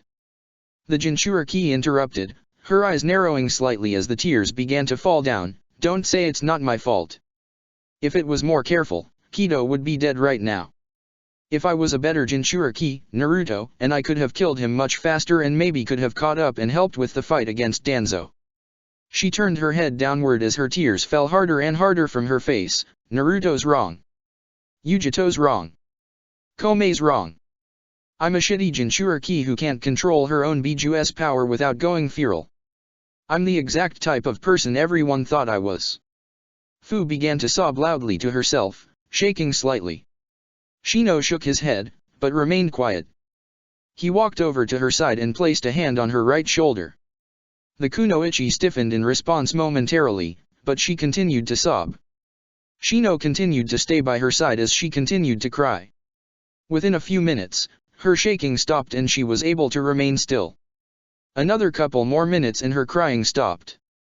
As the sun finished setting and the moon was now firmly in the sky, Fu finally looked up at Shino with confused red eyes. Why, are you still here? She asked. I just yelled at you. And weren't you on your way to dinner? You didn't have to stay with me. I could tell you did not want to talk more or get told things you would assume were empty platitudes, but I did not want to leave you alone. Why? Because you are in pain. Shino answered. You. Fu shook her head, rubbing at her eyes in attempt to dry them. You didn't have to. We've only met like 3 times and one of those was a mission. We barely know each other, so you don't have to feel obligated to help me. On the contrary, I believe I know you enough to call you a good friend. Shino answered. Fu's eyes widened, but before she could say anything, the Abarame continued, you are a rather energetic person who cares a lot about the world and nature around you. You're more outgoing than myself, but also not in a way that's overbearing to me. And you and I share a passion for insect species. I feel quite certain from my end that you are my friend. A smile developed on his lips once again. However, even if we were not and you were simply a stranger in the forest, I could not simply just leave you alone if you were in pain. Fu was still for a moment, her eyes somehow wider. She remained still for a moment before she slowly, and almost hesitantly, reached out for Shino and pulled him into a hug. The Abarame stiffened before he quickly relaxed into the hug and returned it. You're my friend too. Fu said, smiling as tears once again returned to her eyes. Thanks, Shino. Of course. Shino replied. I'm sorry for yelling at you. She said. He shook his head, and I'm sorry if I was bothering you earlier myself. After a few more seconds, the two broke their hug. Shortly after, Shino's stomach began to grumble lightly. The Abarame shook his head while Fu proceeded to chuckle. Well, for staying around to help me feel better, how about we go out to eat? My treat. She offered. You do not have to pay for me, but I would enjoy accompanying you. Shino replied. Nope. My treat. I insist. Fu declared sharply. The Abarame shook his head, I would much rather dash. Before he could respond, Fu grabbed onto his right hand and started to rush through the forest, dragging him out to go anywhere to eat. He continued to grumble about, I can pay for myself, and I can walk, but Fu ignored those comments. A wide grin developed on her face as she tried to think about where in Konoha she could take her friend out to eat. Ah, you two must be Anko-chan and Hinata-chan. Come forward. Anko and Hinata exchanged a look between each other before they nodded and stepped forward into an open clearing inside of Ryokai Cave. Togorium, Taijutsuim, and Ichikashima him followed behind. At the center of the clearing was a large elaborate throne. Sitting atop the throne was a massive white snake wearing golden circular bands around her coils, a black turban with a red orb on the top and orange head dresses on the side. Her coils extended well past the throne she was on, covering nearly the entire clearing behind her. The snake had a cigarette holder in her mouth. She breathed out a poof of smoke just as Anko and Hinata stepped forward. Both humans coughed slightly. "I take it you two do not smoke?" she asked, chuckling. "You humans have rather weak lungs." "We, unfortunately do," Anko said, shaking her head. After recovering slightly, Hinata got down on one knee. "It is an honor to meet you, White Snake Sage." "Well, you seem rather polite." "It is a pleasure to meet you too, Hinata-chan," the White Snake Sage replied. Her eyes then moved to the three snakes in the back. "I assume that they passed your trials, yes?" "They did," Togorium said, bowing her head. "They were most impressive. These two have what it takes. They'll become excellent sages," Ichikashima him noted. "Well, that's pleasant to hear." The White Snake Sage smiled as she turned her head to the two human summoners. "Well, as a small note, I must say one benefit of passing the trials. You two now have the right to summon any of my three disciples. They can assist you in combat or whatever you desire of them. Please do not, though." Taijutsuim spoke up, crossing her arms. "We have much better things to do than waste our time in the affairs of you humans. Send out someone like Mamushi or Aida to do that kind of work." A smirk developed on Anko's face as she looked the snake in the eye. "Just for that, I'm summoning you in the first fight I get in after I leave here. And I'll make sure it's a boring one." Taijutsuim's eyes twitched while the White Snake Sage and the other two snake princesses chuckled in response. "I appreciate that you two can joke around. You're less serious compared to Kabuto-kun," the snake noted. Immediately, the smirk from Anko's face dropped and Hinata resisted the urge to frown. The White Snake Sage noticed the shift in demeanor and tilted her head slightly. "I see there is some poor blood between you two and our only other sage. Intriguing," she noted. "That's one way to put it," Hinata said, scowling. "He's been grave robbing the elemental nations, stealing powerful Kekkei Genkai to make himself stronger. He has killed many of innocent people out of some desire of his to grow stronger." "Interesting." The White Snake Sage chuckled in response as she breathed out a poof of smoke. "I hope he hasn't been slacking with his own senjutsu training. That boy spent way too long here honing his craft just to focus on other Kekkei Genkai." Anko shook her head, scowling as well. "Do you not care that he is potentially using the powers you taught him to cause harm to the elemental nations? To people all over? Why should I? The concerns of the elemental nations are not the concerns of Ryokai Cave, just as our concerns are not those of the rest of the world." Hinata shook her head in response. "That's a selfish view of the world." Togorium's eyes narrowed. "Do not speak of our sage like that dash. Rest, Togorium." The White Snake Sage spoke, chuckling as she breathed out another poof of smoke. "She is only voicing her opinion. I do not mind the discussion." Her eyes focused on Hinata, chuckling. "Although young one, I do think this is a conversation we can have another day. I'd rather not waste time. You two wish to start your senjutsu training immediately, yes?" Both Anko and Hinata nodded their heads, their expressions relaxing somewhat. "Then let's not waste time. We can work out a training schedule, but for now, I'd like to try and see how you all do right now for the next couple of hours while you are still here. Let's start with the basics." Immediately, the White Snake Sage's head rushed forward. As it approached the two human summoners, her neck split in half, creating a second head. The two heads quickly bit down hard on Anko's and Hinata's necks before they could react. "Ack!" Anko hissed. The snake quickly retracted, leaving bloody bite marks on their skin. "What was that about dash?" Before Anko could finish her sentence, an overwhelming pain entered her body. "Ack!" Both Hinata and Anko started to shout loudly as they fell to their knees. They started to breathe heavily as their skin started to change, developing scales. I just gave you all a taste of the nature energy in our cave. Your first task is controlling it and preventing it from overpowering you and causing you to turn into snakes. The white snake sage declared, chuckling. Good luck. Leaving already, Naruto? Guess Hinata and Anko weren't able to meet with you, huh? Toki noted as he watched the blonde pull out his wallet. Guess not. Naruto said with a sigh as he began pulling out money. Naruto had planned on meeting with Hinata and Anko for dinner once again, but he was told by them ahead of time that they may either be late or not show up depending on how their conversation with Senjutsu went with the Snake Clan. They could potentially be put through training immediately and, in that case, they may miss dinner depending on what the Snake Clan wanted to do. He understood that, but it was still disappointing to not see either of them. He still wanted to talk with someone about what he was learning to do. Well, thanks for the ramen, old man Ichiraku. Naruto said as he handed over his money to the ramen chef. After a quick goodbye between the two, Naruto left the ramen stand and started to walk through the streets of Konoha. His eyes moved to the moon in the sky. It is late, though. I think they said they were going to meet with the snakes around noon. Yeah, they have to be starting their training then. He realized.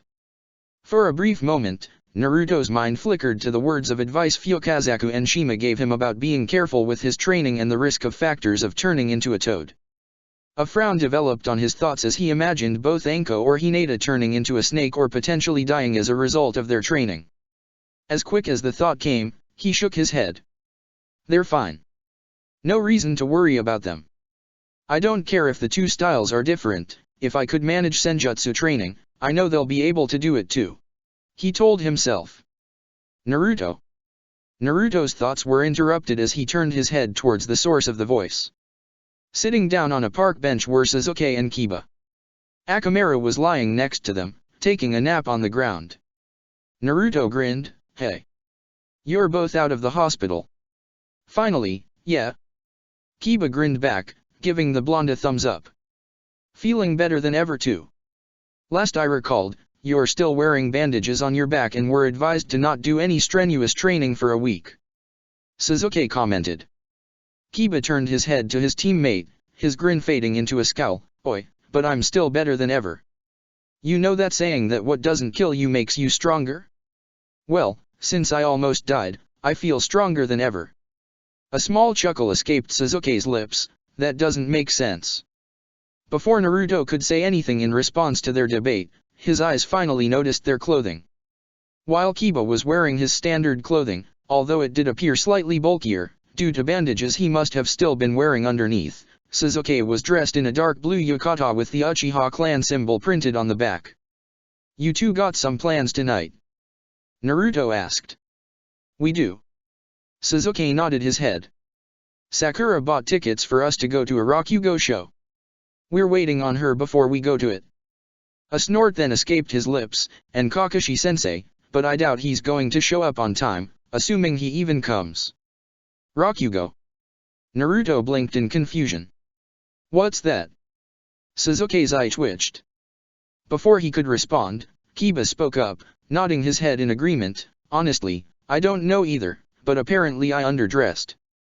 I think it's like a concert or something. No. No, it's not. Sasuke shook his head, sighing. It's a show where a storyteller gives a short play by himself, using only his voice and a few props. Oh. Naruto brought his hand to his chin in thought. Sounds boring. It probably will be.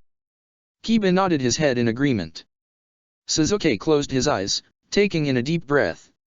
Ignorant idiots. Well, hope you two end up having fun. Naruto said. His eyes then lowered slightly, how are you two feeling? You're talking about the mission? Kiba asked, frowning. Well, I mean, Danzo's dead and all, but it sucks what happened with the Sandaime. He didn't deserve that. His hands tightened into fists, but we're going to keep getting stronger from now on. So that way we can be more active and help prevent things like this and be able to take out Konoha's enemies faster. Whatever it takes to keep Konoha and the people safe. Yeah. I feel the same way. Naruto nodded his head. He then turned to Sasuke. How are you feeling, Sasuke? With Danzo dead. Sasuke did not say anything for a moment and pocketed his hands. He took in a deep breath before he shook his head, sighing, I feel at peace that he's dead and that my clan can move on from what happened. But I regret not being able to do more. I would not have been able to kill Danzo by myself and I could have died if not for that Yamanaka root agent. Yamafu. Naruto mumbled. I need to get stronger. To keep this village safe. Sasuke stated. Regardless of whatever was going on with my clan, I know that my mother and father cared a lot about this village.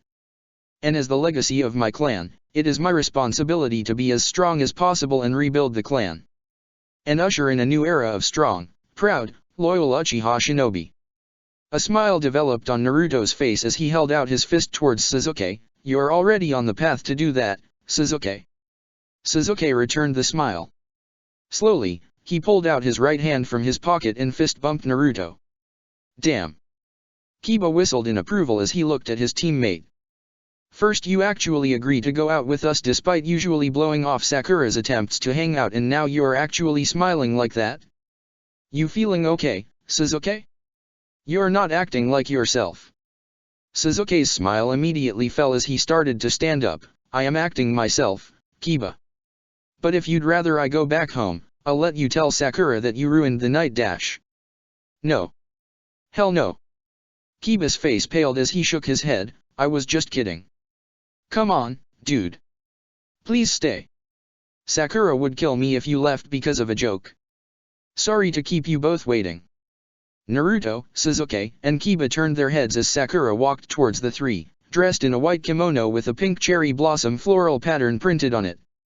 And no. You didn't keep us waiting too long. Sasuke and I are excited to be here and can't wait to go to this show together. Kiba exclaimed loudly, chuckling nervously as he glanced at Sasuke. Alright, Sasuke? Why you excited to go, yeah. Idiot. The Uchiha shook his head, an amused smirk on his face. He then turned his head to Sakura. The kimono is rather fitting on you. You look nice. Ah. Sakura blushed slightly, smiling widely at the compliment, thank you. Her eyes then noticed the third guy at the park bench. How are you doing, Naruto? Were you coming along with us? Nah, I was just saying hi to them while they waited for you. Naruto said as he started to move back. But I'll be off now. You all have a good time, okay? Oh. Okay. Sakura smiled back at Naruto, waving goodbye.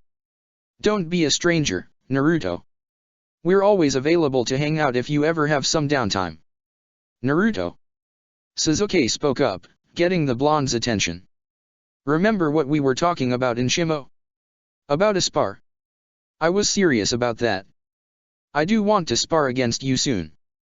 Give me a little bit of time, if you don't mind. I'm finishing up some special training. But I'd love to spar before the Kumo exams start. Naruto said, grinning. You are going to be there, right? I have to be there. Sasuke declared sharply, his eyes moving to the sky, he's going to be there. And I need more questions answered. Naruto nodded his head in understanding, then the day before the teams from here leave, then. We'll have ourselves a spar, okay. Looking forward to it. Sasuke stated. With those words, Naruto waved goodbye as he walked back to his family's compound. Well, I hope Naruto was good company while I was getting ready. Again, sorry for taking so long. Sakura apologized to her teammates, frowning. Mom and Dad were nagging me about my health and making sure I'm still good to even go out. Nah, no need to apologize. We get it. Kiba said as he rubbed the sleeping Akamaru's head. The Ninken slowly opened his eyes and, after a quick yawn, got up to his feet and barked in approval, You are doing okay, right? Of course. Sakura said, frowning, I don't need you nagging me either, Kiba. I was discharged from the hospital before you were. He didn't mean anything by it. Sasuke spoke up, we're just making sure you're doing good, too. Yeah. Kiba rubbed the back of his head. We're a team after all. We got to look after each other. Yeah. I know. Sakura said, her smile widening even more. Shall we go then? Let's just have a relaxing night for a moment before we get back into training again. With those words, Sakura, Sasuke, Kiba, and Akamaru started to head out. The next day, once again, began quickly. Naruto met with his 3 students and went through extensive training with them. 4 hours passed and Hanabi, Kanji, and Katsumi were all panting heavily, sweat falling down from their faces and with cuts all over their body. Same time tomorrow. Naruto said, grinning. You suck. Katsumi grumbled as she began to walk away from the training ground with a slight limp. Hey, you all said you want to do these exams. This is how I know you'll be ready. Naruto replied, grinning even wider. Katsumi's response was to raise her middle finger as she faded off into the distance. Kanji followed behind, staggering slightly. The boy appeared like he was going to say something, but yawned instead and continued to move, seemingly too tired to speak. The blonde Jonin turned his head to his final student. Well, you seem like you're in better condition than your teammates, Hanabi. I'm really tired. Hanabi admitted, yawning. You should go see Hinata-sama, Naruto-sensei. Naruto's eyes widened as he stared at the snake around Hanabi's name, Hebihiro. Truth be told, Hanabi's companion had gotten quieter as time went by, seemingly only speaking to when Hanabi spoke to it or when Naruto was trying to train Hanabi. It always tripped him up whenever he heard the snake speak up. It was even more surprising to hear him reference Hinata. Is everything okay with her? He asked. Hinata-san is fine, but she's tired. She came back home around 5 hours. When I was finished getting ready for training. Hanabi said, frowning. She was training with our clan's White Snake Sage and she seemed particularly exhausted. Hebihiro said, frowning. You should go see if she's okay. She may like it if you stop by. I got time before my training, yeah. Naruto said, nodding his head. I'll see if she's okay. Waving goodbye to his final student and the snake, Naruto hurried off towards the Hyuga clan compound. After being let in, he rushed over towards the clan head's personal residence and rushed through the hallways. When he got to Hinata's room, he noticed that door was slightly ajar. Hesitantly, Naruto walked inside. Hinata was lying down in her bed, snoring loudly, fully clothed in her training attire. She did not get herself under the blanket and her bed was not on any pillow, it appeared as if she just collapsed on the bed. Damn Hinata, you look like your training was hell. Naruto told himself, chuckling. His eyes focused in on her neck. He noticed a bite mark on her neck that looked like blood had dried up from it. He also noticed that Hinata's face was red and slightly sweaty. A frown developed on his face. Naruto stayed still for a few seconds, staring at his girlfriend's sleeping body when he heard the sound of someone clearing their throat. Naruto turned his head around back to the door and saw Hyuga Hayashi standing there with his arms closed. The Uzumaki tensed slightly and rubbed the back of his head sheepishly as he moved away from Hinata's position. The 2 men walked out of the room and closed Hinata's door quietly. I trust you weren't planning on bothering my daughter, Naruto. Hayashi said. As you can see, she needs rest right now. I wasn't. I was just checking in on her. Naruto said, frowning.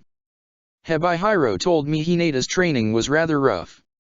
Hayashi nodded his head in acknowledgement. Yes, the snake told me the same thing. Hinata's currently going through senjutsu training with the Snake Clan.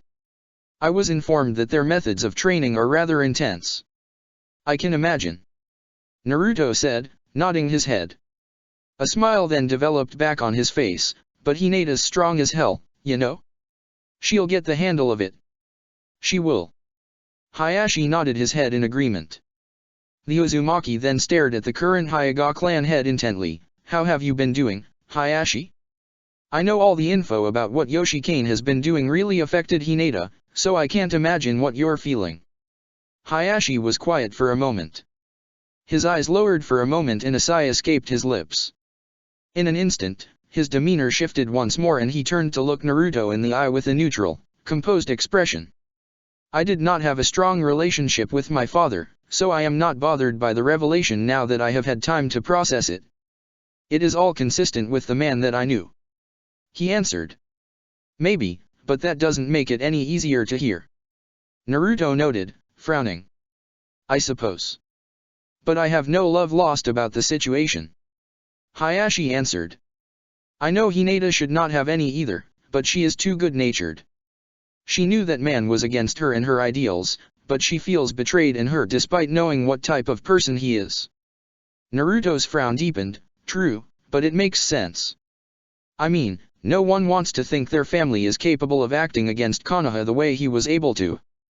I suppose that is how life should work. A pity that is not often how reality actually works. The Hyuga clan head said. His eyes softened on Naruto. I believe when you asked me if you could court my daughter, you promised you would be by her side when she had to face her enemies, even the ones amongst her own clan. You have been by her side, giving her strength to fight against Yoshikane and to keep strong. And I believe you are motivating her still further, including her training in this snake senjutsu. A smile developed on his face. You are a man of your word and have done so much good for her life. You have my eternal gratitude, Naruto. Naruto's frown faded as he looked Hayashi in the eye, smiling back. You do not need thank me for anything, Hayashi. I always said I'd be by Hinata's side and I meant it. I'm just grateful she wants to be by my side. Of course she would. You two have remarkable chemistry, I must admit. It reminds me of Hitomi and myself, actually. Hayashi admitted. With that in mind, you have my blessing.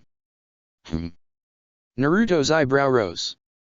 Whenever you and Hinata are ready to be wed, do not feel like you have to ask me for a blessing.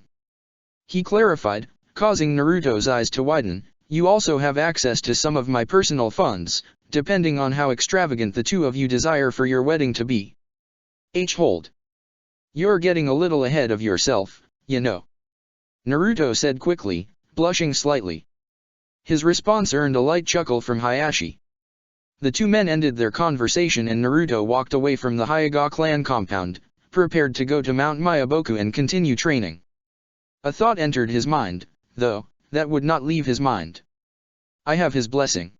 A small smile developed on Naruto's face as he brought both of his hands to the back of his head.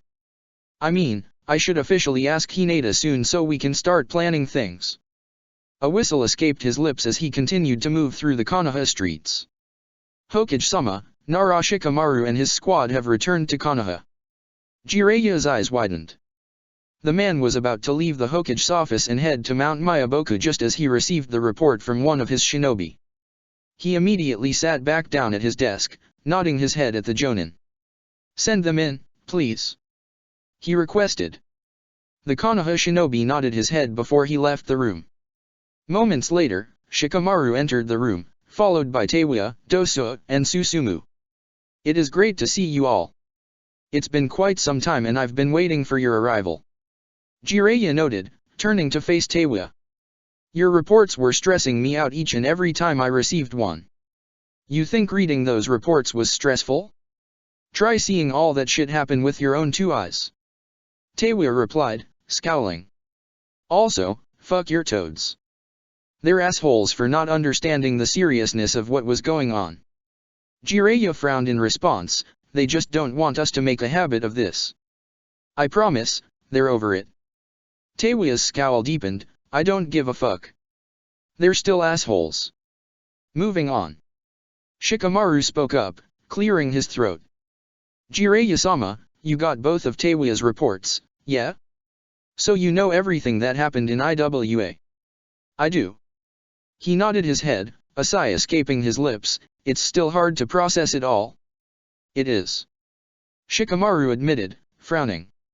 IWA is still in a weakened state right now and our relationship with them is definitely in flux.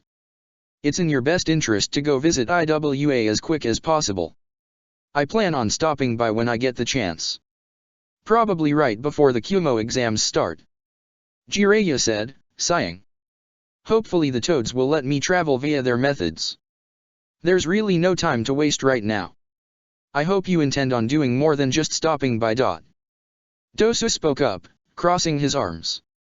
Konoha needs to properly punish Danzo for his crimes. Danzo is already dead, Jiraiya stated firmly. Doso's words died on his lips. The four Konoha shinobi were silent for a moment before they nodded their heads. Good. Asshole deserved it, Teiwa stated. Hopefully his execution was painful. It was, but it was painful for Konoha, Jiraiya said, sighing. I have to catch you four up on some things as well, it seems. The Hokage then informed his shinobi about the events of the past few weeks. Of the mission and meeting in Shimogakure with the Raikage. Of Danzo's attempt at assassinating the Raikage in order to damage their developing relationship with Konoha. Of Danzo's desire for Kyomigakure to fall to Akatsuki. Of the following pursuit of Danzo and his top root agents out of Konoha. And of the death of Shimura Danzo, who took down Sarutobi Hiruzen alongside him. When Jiraiya finished his explanation, the four Konoha shinobi in front of him stared at him in silence with wide eyes, processing everything. Uzumaki Susumu had only been in Konoha for a short while and had not known Hiruzen well at all, but he still heard stories of him throughout his life.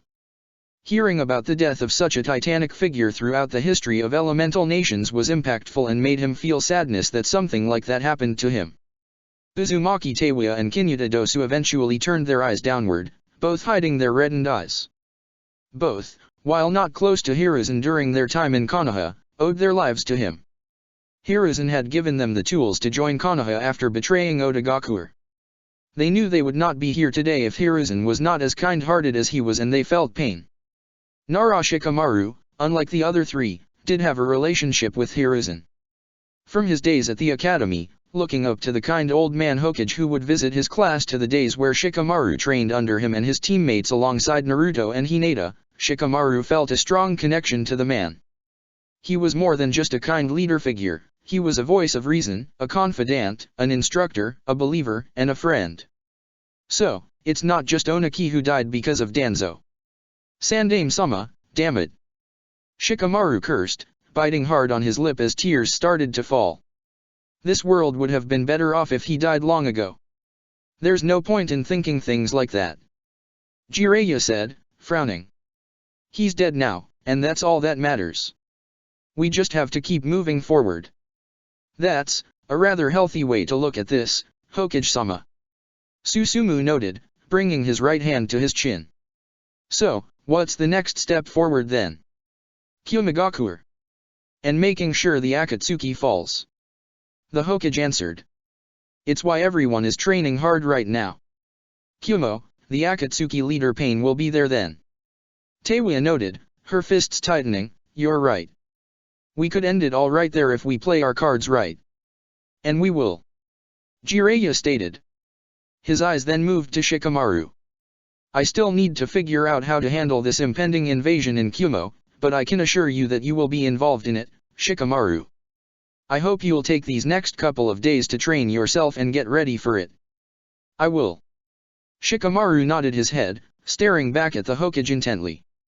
With those words, Shikamaru, Doso, and Susumu all bowed their heads and bid farewell to the Hokage. Teiwa, however, remained behind. I'll be heading out to my next assignment in 2 days and head to Kaminari no Kuni. I'll see if I can meet with Itachi one final time, Teiwa said. I appreciate that. Thank you, Teiwa, Jiraiya said, nodding his head. I'll ask that you stay in the area even after you meet with him and join up with us. Your assistance in fighting against Akatsuki will be needed. I'll do what I can, Teiwa replied, frowning. Although, I do have one thing I should suggest to you. The Hokage's eyebrow rose, and that would be? It's about Kabuto. His spymaster began. He seems to have mastered the Edo Tensei and is able to summon some S-ranked shinobi of the past. Fighting opponents like Mew is going to be an impossibility for us, especially if they can't properly be killed. And if what you say is true about Kabuto allying himself with Akatsuki. She shook her head, as a determined expression developed on her face. I'd like to see the Forbidden Scroll, if you don't mind, and I think every Fuinjutsu expert in Konoha should do the same. We need to pass out all information possible so we can hope to fight that Forbidden Jutsu with Fuinjutsu. I see. Jiraiya nodded his head. I'll arrange to make copies of the specifics of the Edo Tensei and distribute notes to all Fuinjutsu users. You are right. Killing Edo Tensei zombies is not something that can be done through fighting. When we engage Kabuto, we need to have competent seal masters on the battlefield at all time that can seal the souls away.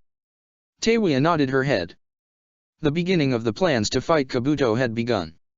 Sunset was falling over the streets of Konoha. Naruto, Anko, and Hinata were all sitting down at Ichiraku's, eating from their bowls of ramen as they caught up on the day. You really don't remember me coming by this morning at all? Naruto asked Hinata as he finished slurping his bowl and pushed it aside. I thought I made a bit too much noise. Hell, your dad thought I made too much noise coming in. No, I don't remember you coming by at all. Hinata shook her head, frowning. Then again, I remember next to nothing about earlier this morning. When Anko-sensei and I got home, I walked back home and just passed out. You and me both. Anko said, sighing as she laid her head down on the counter. I don't recall the last time I've ever been that drained after just training. Guess that's what Senjutsu can do to your body if you are not used to it. So, the White Snake Sage just forced you two to absorb Senjutsu and wanted to see if you all could handle the amount or get turned into snakes. Naruto asked, frowning. That's really fucked up. Anko snorted, oh it was. She's an asshole. Honestly, she is. Hinata nodded her head in agreement. But unfortunately, she's the only one who can teach us how to use the Snake Clan's Senjutsu, so we're stuck with her. Make sure you don't let her do anything that could kill you too. Naruto said, his frown deepening. Throw everything back in her face, learn Senjutsu as fast as you can, and then tell her to fuck off. Whoa. Who needs to go fuck off? Naruto, Hinata, and Anko all turned around with wide eyes as the flap around Ichiraku's opened up. Shikamaru came inside, taking a seat right next to Naruto with a smirk on his face. Ah, Shikamaru. Ayam spoke up from behind the counter, chuckling. Shio ramen, I assume. Yup. He nodded his head, chuckling. Shikamaru. Before Shikamaru could even respond, Naruto grabbed him by the shoulder and pulled him into a hug, causing the Nara to yelp. Why yo, Naruto, what's up? Shikamaru nearly choked out as Naruto tightened his hug. What's the death grip on me for? Naruto let go of his friend, grinning as he looked back at him. What, I can't be excited to see you? It's been a long time. Naruto, we've had longer weeks away. It's not the first time we've been gone for weeks. Shikamaru said, chuckling. True, but it's also been a few hectic weeks. Hinata spoke up as she got out of her chair and hugged Shikamaru. It's nice to have you back and see you're safe, Shikamaru-kun. It's good to be back with you all. Shikamaru replied, returning the hug. Good to see you too, lazy ass. Anko said as she laid her head back down on the counter. I'd get up and hug you too, but I'm too sore right now, so that's not gonna happen. You're going to call me lazy ass, but then not move? Shikamaru asked, shaking his head. Pretty hypocritical, Anko-sensei. Pretty hypocritical. Bah. Anko rolled her eyes.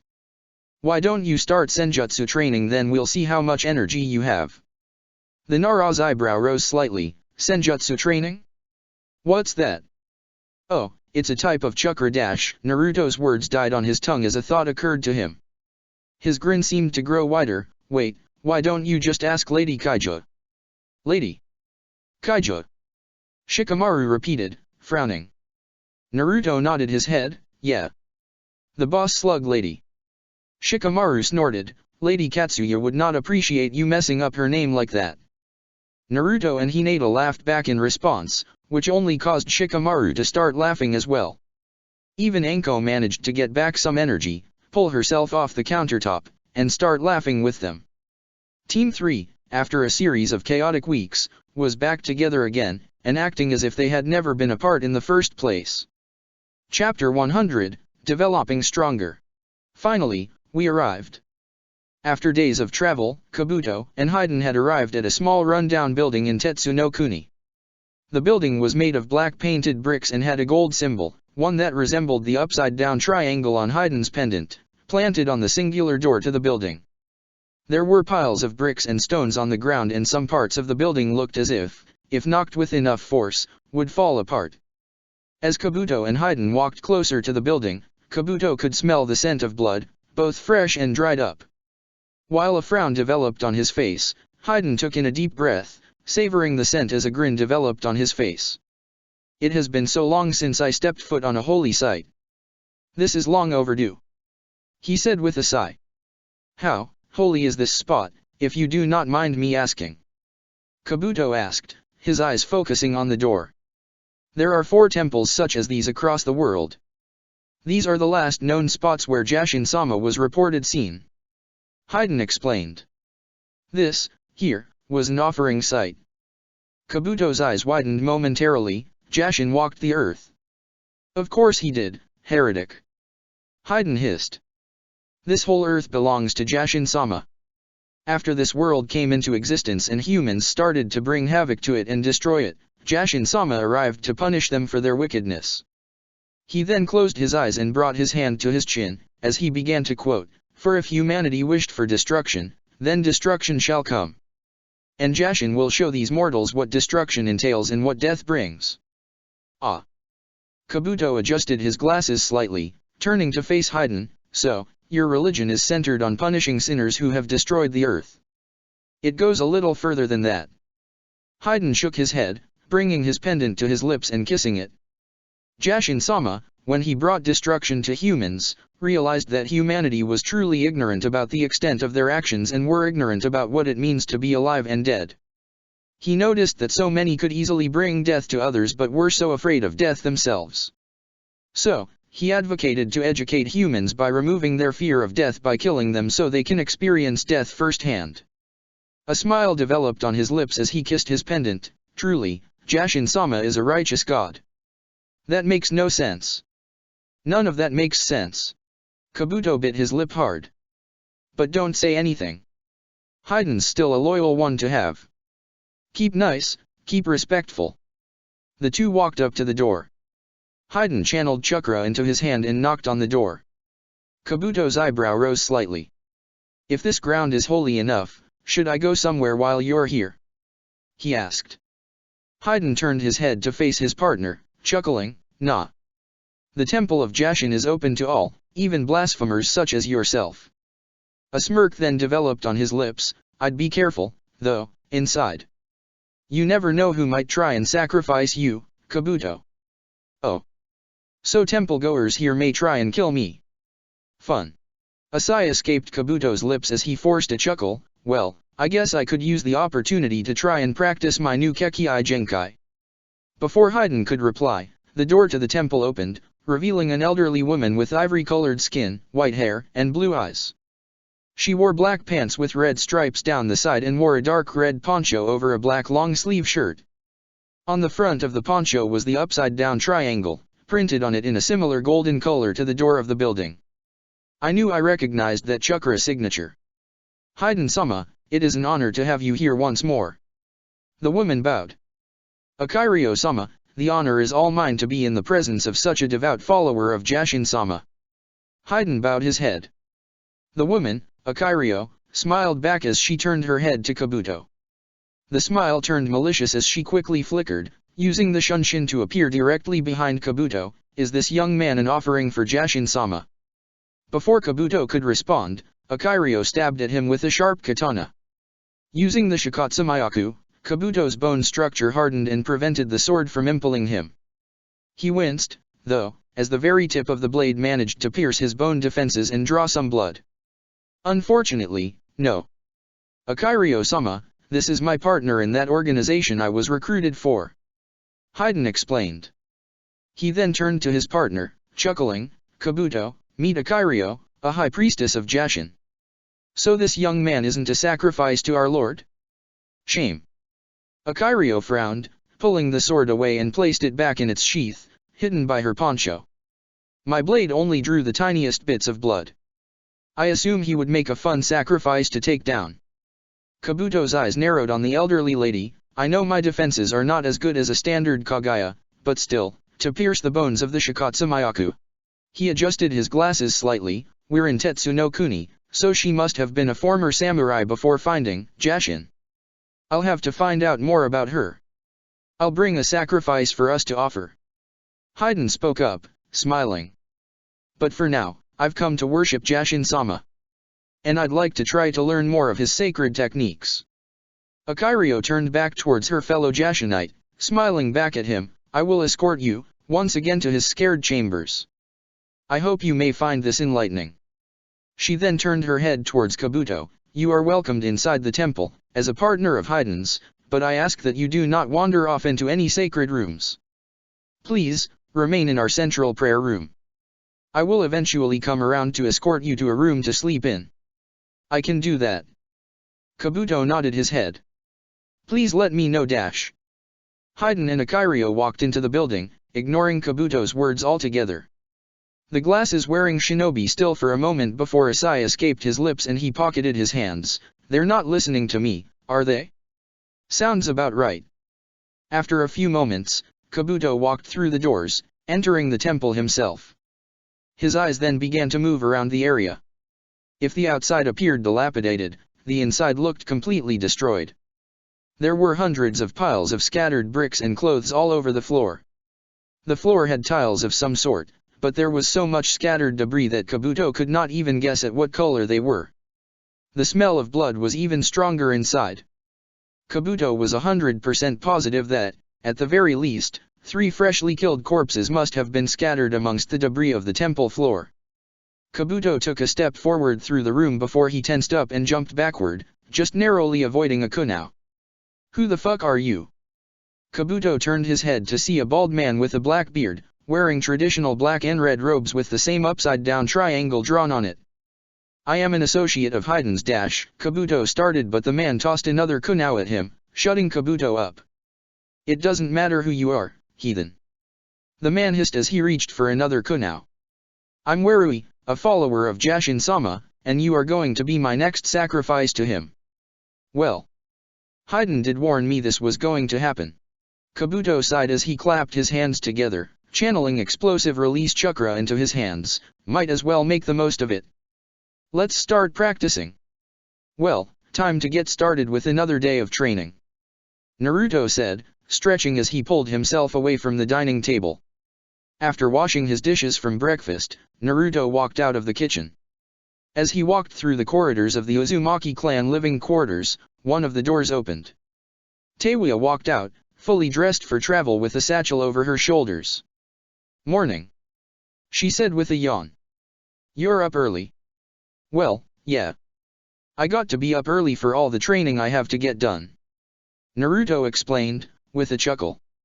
His eyes then focused on her attire. Are you leaving Konoha already, Teiwa-ne? Yup. She nodded her head. I'll be out of here by the time I get done with breakfast.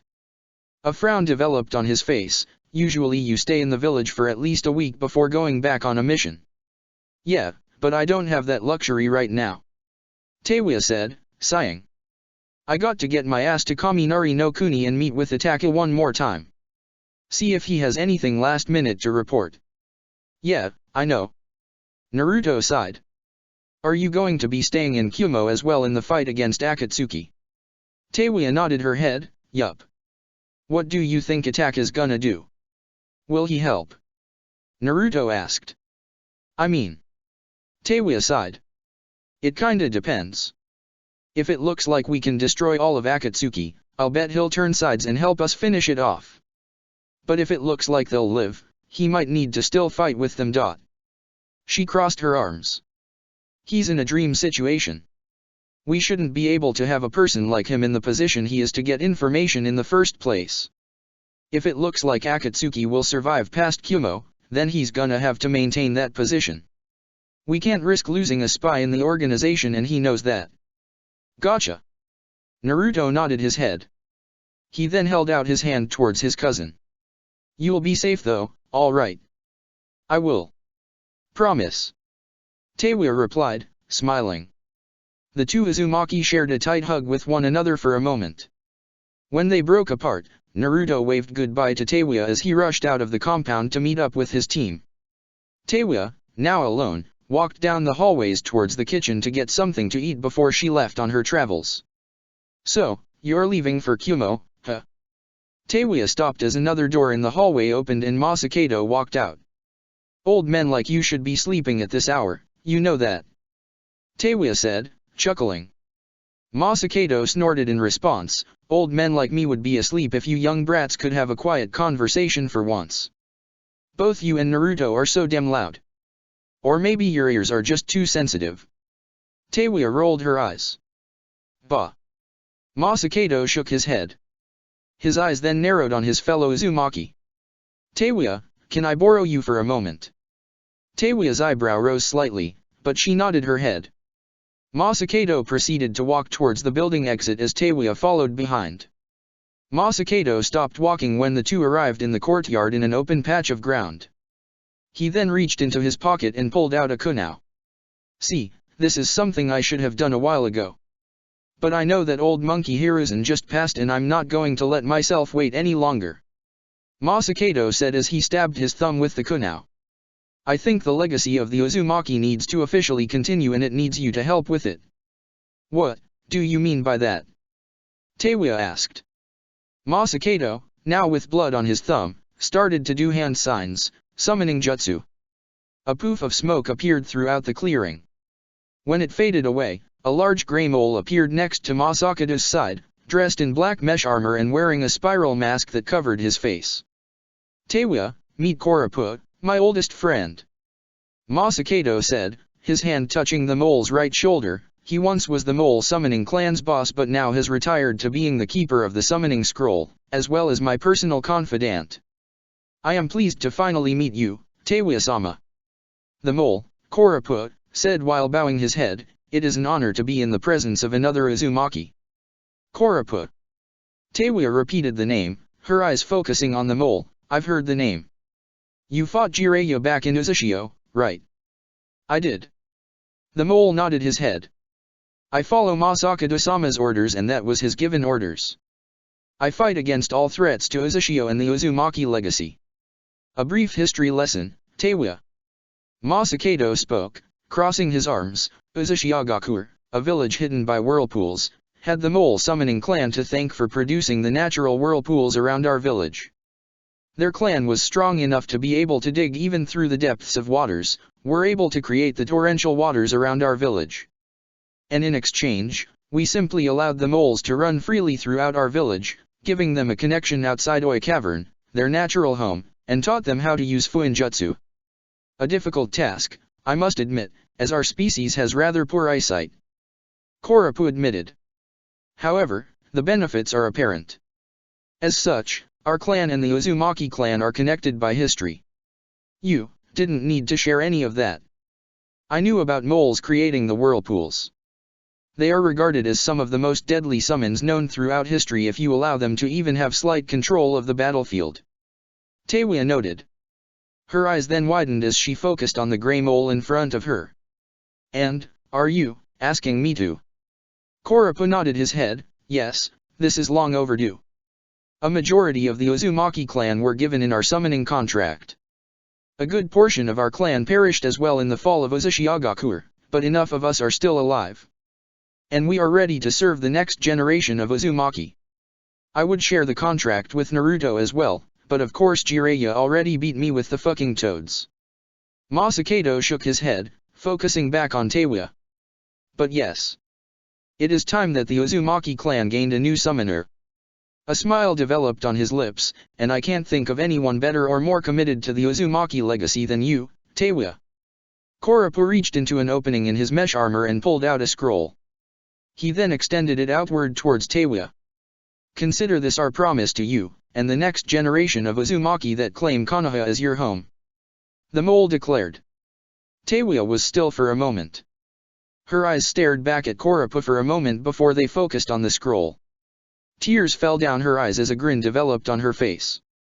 And in return, I'll be the best fucking summoner your clan has ever had. Teiwaya declared sharply as she bit down on her thumb. Quickly, Teiwaya signed her name in her blood, cementing the relationship between the Uzumaki and Mole clan once again. Someone's here already. Naruto's eyebrow rose slightly. As he arrived at the training ground, he came face to face with a man with short brown hair and a well-groomed beard with green eyes. The man wore a dark green robe yukata with a white sash along the waist. As Naruto walked up to the man frowned. "Uzumaki Naruto, I presume?" the man questioned. Naruto nodded his head. "The name is Inu Hideki. I help run the store Inu Fabrics with my wife." "Ah." Naruto's eyes widened in recollection. "You are Katsumi's dad." "I am. And that is precisely why I wanted to speak with you," Hideki stated, frowning. "You need to re-evaluate your training methods." Naruto bit down on his lip, resisting the urge to scowl. He took a breath in before he stared back at the man with a neutral expression on his face. "And what do you mean by that? 4 in the morning is ludicrously early in the morning for her to be training," Hideki explained. "It's dash. Circumstantially, it makes the most sense right now," Naruto interrupted, crossing his arms. "Also, a shinobi should be ready for anything at any given time of the day. She already has her forehead protector, she is capable of waking up for a 4 o'clock training session." Hideki's frown deepened. "But you're doing this to her after getting back from a week-long excursion out of the village dash. Mission." Naruto interrupted again, shaking his head. "I believe the word you're looking for is mission." "Mission?" Hideki took in a deep breath, seemingly trying to compose himself. "Do you not realize how you are affecting her home life? And her ability to see and help her family?" Naruto held out his fist in front of him, then extended his thumb out. "First, missions are a part of a shinobi lifestyle. Just the way you have to go to your shop, shinobi are expected to go on missions. You need to get used to it." He then extended his index finger. "Second, she still has plenty of time in the day to see you and help out if she wanted to, which ties into." Naruto raised his middle finger. "Third, you don't seem to respect your daughter's life, so why are you expecting her to want to spend time with you?" "Excuse me." Hideki's eyes narrowed. "I allowed my daughter to enter the academy and dash. Never gave her any time to actually work on her training." "You actively discouraged it," Naruto said, shrugging his shoulders. The shopkeeper began to grit his teeth. "That's might presumptuous to say, Uzumaki-san. Her words, not mine." Naruto, again, shrugged his shoulders. "But I'm not changing our entire team's training schedule just because you do not approve of it. If you want your daughter to help out more around with your shop or with your family, you should ask her when she's off duty with me." Hideki was quiet for a moment as he stared at Naruto intently. He shook his head before he pocketed his hands and turned his back. "You shinobi turn your back on your civilian counterparts, as if you're better than them," he muttered. "You've been a bad influence on my daughter, Uzumaki-san." Naruto scowled. Making a hand sign, Naruto disappeared with the shunshin, appearing directly in front of the man. Hideki's eyes widened as he took a step back, but Naruto stepped forward until he was in his face. "Look, I'm used to people blaming me for shit that's not my fault. And judging by your age, I assume you know why people would do that. Again, I'm used to it and don't give a fuck. I know a lot of it is from ignorance, so I'm not gonna lose sleep over people just not understanding things," Naruto stated, his eyes narrowing. "This, though, I'll draw the line on. Katsumi is feeling distant from your family and it's not her fault. She does not feel like you or her mom approve of her lifestyle and that's causing her a lot of distress. And so if she is distant and you want something to change, then you need to do something about it." Hideki was quiet and breathing heavily, his forehead starting to accumulate sweat. Naruto's glare intensified before he shook his head and moved forward, brushing his shoulder against Hideki, pushing him to the side slightly.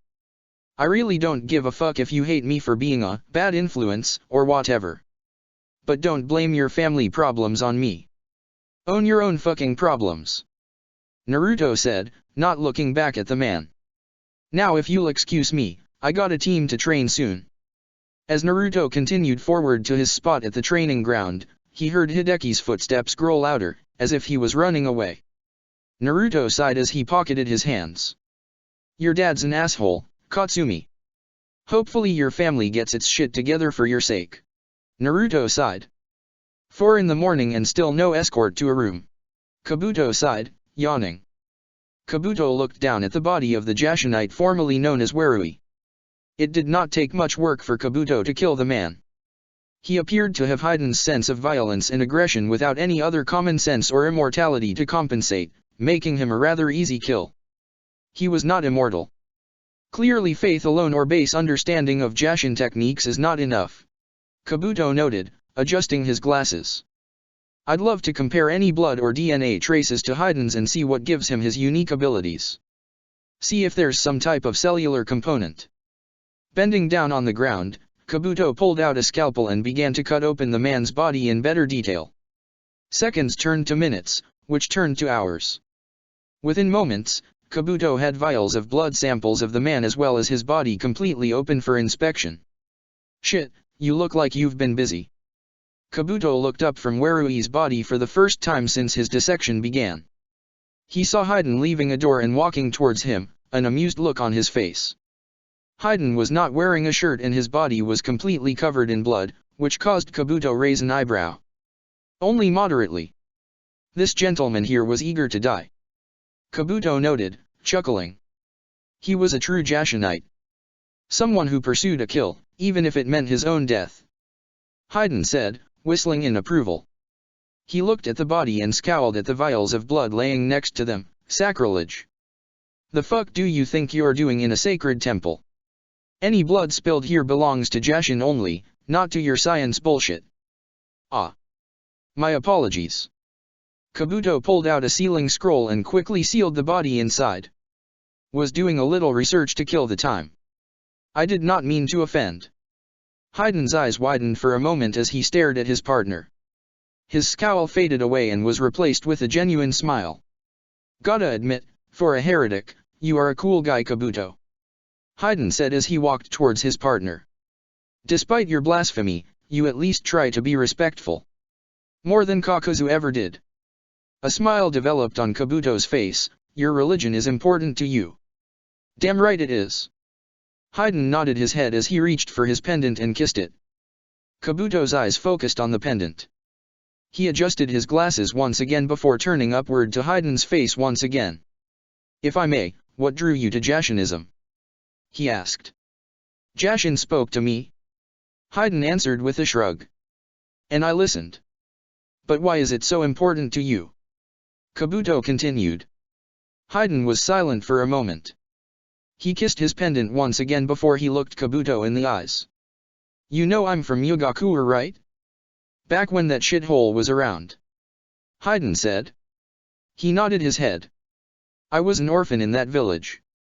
Never had a dad and my mom died from some disease when I was 4. I had no future really, so when I turned 7, I enrolled in the Shinobi Academy. He crossed his arms and sighed. The goal was to either live a successful long life as a ninja or simply die on a mission. And I was fine with both. You were. Kabuto's eyebrow rose. Most children do not covet death. Well, what other choice did I have? I had no family and was stealing shit to pay for food all throughout my academy days. Haiden scoffed. Well, I became a genin real quick. Then shinin. Then jonin. And then real quickly, I became one of the top shinobi in the Dem village.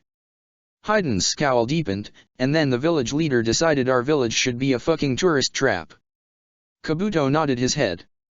He knew about this. Yugakure, the village hidden in hot springs, disbanded its shinobi forces, opened its village to the public, and became a popular tourist destination for its hot springs and resorts.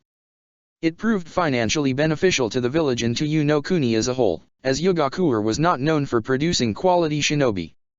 Can you believe that shit? Haiden snarled. Nearly the entire fucking village was okay with that. It really fucking pissed me off. Cause being a shinobi was the only path someone like me had here. I didn't have a family or some trade I could fall back on. If I were born 10 years later, I'd fucking die penniless and homeless in some tourist destination. Haiden's hands tightened into fists. Fuck them and everyone who was involved with that bullshit. That is why I murdered all of them. And I hope they are all burning in hell. Kabuto, again, nodded his head in recognition. The other notable consequence of the disbandment of Yugakure's shinobi force was the most infamous shinobi in Yugakure, his partner Haiden, going rogue and slaughtering Yogakure's leaders, from the village head down the chain of command. His actions forced the village to go into chaos to discover new leadership and resulted in Haiden becoming the only shinobi from the village to get ranked S rank in the bingo books. So after you left Yogakure a missing ninja, you found Jashin? Kabuto asked. Haiden nodded his head. He took in a deep breath as he calmed himself down. I was lost and felt hopeless again. I robbed and slaughtered indiscriminately just to survive as I moved around the countries. A smile developed on his face as he looked around the building, until I wandered over to Tetsu no Kuni. Until he discovered our sacred temple. Kabuto and Haiden turned around back to the chamber doors to see Akiryo walking towards the two men. Pardon the interruption, she said. I don't mind. Haiden shrugged his shoulders, grinning at the elderly high priestess. Hell, you're right. That day I tried to rob you and this sacred temple ended up being the most important day of my life. It was the start of my rebirth. Indeed. Akiryo chuckled. I tried to sacrifice you to Jashin-sama, little did I know I would have found the most devoted follower of his in all of my years. Her eyes then moved to Kabuto. I hope we did not bore you while we were praying. Oh, not at all. I found ways to entertain myself. Kabuto said. Good. Akiryo nodded her head before she gestured to the right. Haiden-sama is going to stay here for another day so that way he can develop spiritually and learn more of Jashin-sama's techniques. Allow me to show you to living quarters for the night. That would be most appreciated. Kabuto said, bowing. Most appreciated. Akiryo repeated, chuckling. You seem like a sweet man, Kabuto-san. You are more than welcome to stay here whenever you desire. Her gentle smile seemed to widen. Perhaps you'll receive a vision from Jashin-sama while you stay here. Akiryo gestured forward to the two men to follow her as she walked towards a door and opened it, revealing a hallway with red-painted walls. Kabuto and Haiden followed behind. Well, I appear to have gotten on her good side. Kabuto said, chuckling. She's fond of men she can't immediately kill. Haiden replied. He gripped onto his pendant as he looked at Kabuto curiously. She's right, you know? Maybe Jashin-sama will speak to you while you're here. Kabuto adjusted his glasses momentarily, which caused Haiden to roll his eyes. Unless you all this is bullshit, don't you? I don't think it's bullshit. Kabuto stated, sighing. It's just, well, based off my past, I have trouble believing in any god. Even a righteous god of punishment and destruction like Jashin. Haiden frowned in response. The two Akatsuki members were silent as Akiryo showed them to their rooms. As the high priestess walked away, Kabuto opened his door and prepared to go to sleep. Haiden reached out to him, placing his hand on his shoulder and bringing Kabuto to a stop. You know my life story already. Why don't I learn yours? Haiden asked. You want to learn? Kabuto asked, laughing slightly. I must admit, it's kinda boring. Try me, bitch. Haiden rolled his eyes. The two men were silent for a moment as Haiden smiled at him. Look, you've been respectful to me and it's the first time I've met a guy outside of the Jashin faith that gave a shit about me, so I owe you the same. So, tell me. What tragic background do you got that makes it so hard to even acknowledge Jashin-sama's existence? Don't patronize me. Kabuto replied, elbowing his partner. I'm not, heretic. Haiden replied with a snort. A grin then developed on his face. Hear that? That's the sound of me being patronizing. Would you prefer that, heretic? No. Kabuto chuckled in response. He then stared at Haiden for a moment before he adjusted his glasses and took a seat down by his doorway. Very well, then. We'll talk. I guess. I'll start with my time at the Konoha orphanage. My biological parents, I believe, are dead but I don't know for certain. I woke up there with no memory of who I was, and did not even know my name. Haiden took a seat next to his door and he began to listen patiently as Kabuto began to share his story. All right, we're almost done. Naruto said, grinning down at his exhausted students. Last up for us is group training. Then we'll be done for the day and you all can go back to sleep. Go back to sleep, he says. Katsumi mumbled. As if sleep works that way. It kinda does. Otherwise you weren't that tired. Naruto chuckled. Trust me, we're very tired. Very. Very. Kanji said, his words growing longer and longer, Very. Well, then let's hurry then so you all can see if you'll be able to sleep. Naruto said, shaking his head. He then made a hand sign, creating two shadow clones. Hanabi, you're with me. Kanji and Katsumi, you two are with the clones. Kanji and Katsumi both nodded their heads in understanding. After a deal of effort, they pull themselves off the ground and are escorted to opposite corners of the training ground. Hanabi slowly pulls herself off the ground. She yawns before turning to look at Naruto with a serious, determined expression.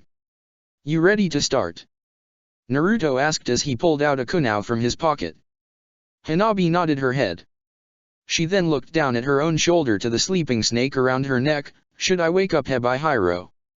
You don't need to if he needs rest. We won't be working on anything that needs him. Naruto shook his head as he started to toss his kunai into the air. So, you looked at those scrolls I gave you a while back about medical ninjutsu. She nodded her head just as Naruto caught the kunai. He tossed it into the air. How do you feel about the subject? Does it make sense? I actually like the theory a lot. I studied it a lot and understand it and I'm able to do the mystical palm technique. Hanabi answered, smiling. Although I haven't actually practiced actually healing anything, but I know I can make an appointment to start practicing on fish dash.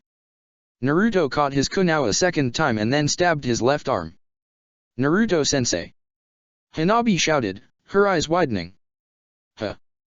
Hebihiro's eyes opened as the little snake started to stir slightly. What's going on?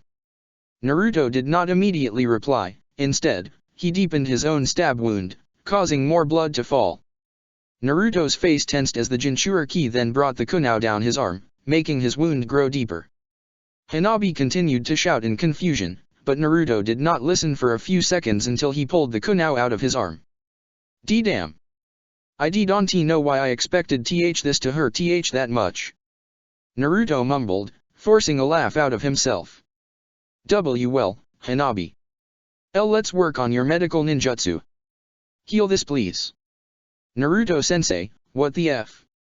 Hanabi bit her lip as she rushed to her sensei's side. What's wrong with you? Were Yuji going to curse? Naruto asked, grinning despite the pain. And no, I wasn't. It's just, never mind. Hanabi shook her head. Naruto-sensei, you can't be serious? I can't treat that. Medics are supposed to start with treating fish and birds, not actual human wounds. I could really mess something up. Why Yuri forgetting I'm a Jinchuriki, though? Naruto replied, tapping his chest with his right hand. My natural healing power will heal the wound soon. I can actually prevent it from working, but if you end up not doing the job, my own healing will heal it. You're serious? Hanabi frowned as she made hand signs before bringing her hands outwards. I can't believe you actually did this. Within a moment, Hanabi's hands were coated in green chakra. She activated her Byakugan and looked down at Naruto's wound. Her frown deepened. Geez, the wound is deep, Naruto-sensei. I really don't think it's wise to have me try to treat this. Hanabi said. Well, you get experience through practice. Naruto answered. It's important and will give you an edge up both in the exam and for what's going to happen after. It's really important that you really start working on your medical ninjutsu, so please. Try and heal it. Okay. Hanabi took in a deep breath as she brought her hands down, directly above Naruto's wound. Within a few seconds, Naruto started to tense up slightly. Shit, this burns. I'm not sure I'm doing it right. Hanabi's frown deepened as she moved her hands upward, her hands glowing an even brighter green color. Let me try this. Naruto's eyes widened again. Damn it, this fucking burns. What the hell? Naruto bit down on his lip, resisting the urge to shout as Hanabi began experimenting with the mystical palm, trying to heal Naruto's wound. So, what do you want to work on, Clone Sensei? Kanji asked the Naruto clone as the two reached their corner of the training ground. Clone-sensei. A grin developed on the shadow clone. Hell yeah, I like that. Fuck the original Naruto, I'm the real sensei here. He then looked at the genin and reached into his pocket. Anyway, Kanji, I have a couple of things I could work with you on, but I wanted to ask if you would consider learning Fuinjutsu. Fuinjutsu? Kanji's eyebrows rose slightly. Didn't your clan head ask me that one time? I don't think I'm suited for that kind of thing. Actually, I think you are. Naruto's clone replied, pulling out a blank scroll and a pen. You're a lot more of an analytical person than you let on. I don't think you'd have a hard time making seals exact. Plus Fuinjutsu is an incredibly powerful art that will help differentiate your fighting style. There is a lot of potential with it that I think would appeal to you as a tactician. The Yamanaka brought his right hand to his chin in thought. Remember, it's not just offensive benefits Fuinjutsu can bring. You'd be able to make barrier seals and traps and other things. The clone added. Kanji's mind flashed back to the trip in Shimogakure and the interrogation of his brother. He remembered the seal Danzo had placed on Fu's tongue that prevented him from saying anything incriminating that would result in the loss of his ability to speak, if it did not kill him. It would be useful, and give me more options. Kanji nodded his head. I can definitely work on other things and still plan on it. I do have some more lighting style techniques I researched for you that I think you'd be interested. And I know that, as a Yamanaka, you should also be focusing on your clan's secret techniques and learning more things you can do to other people's minds. But I just wanted to give you the opportunity. The clone said.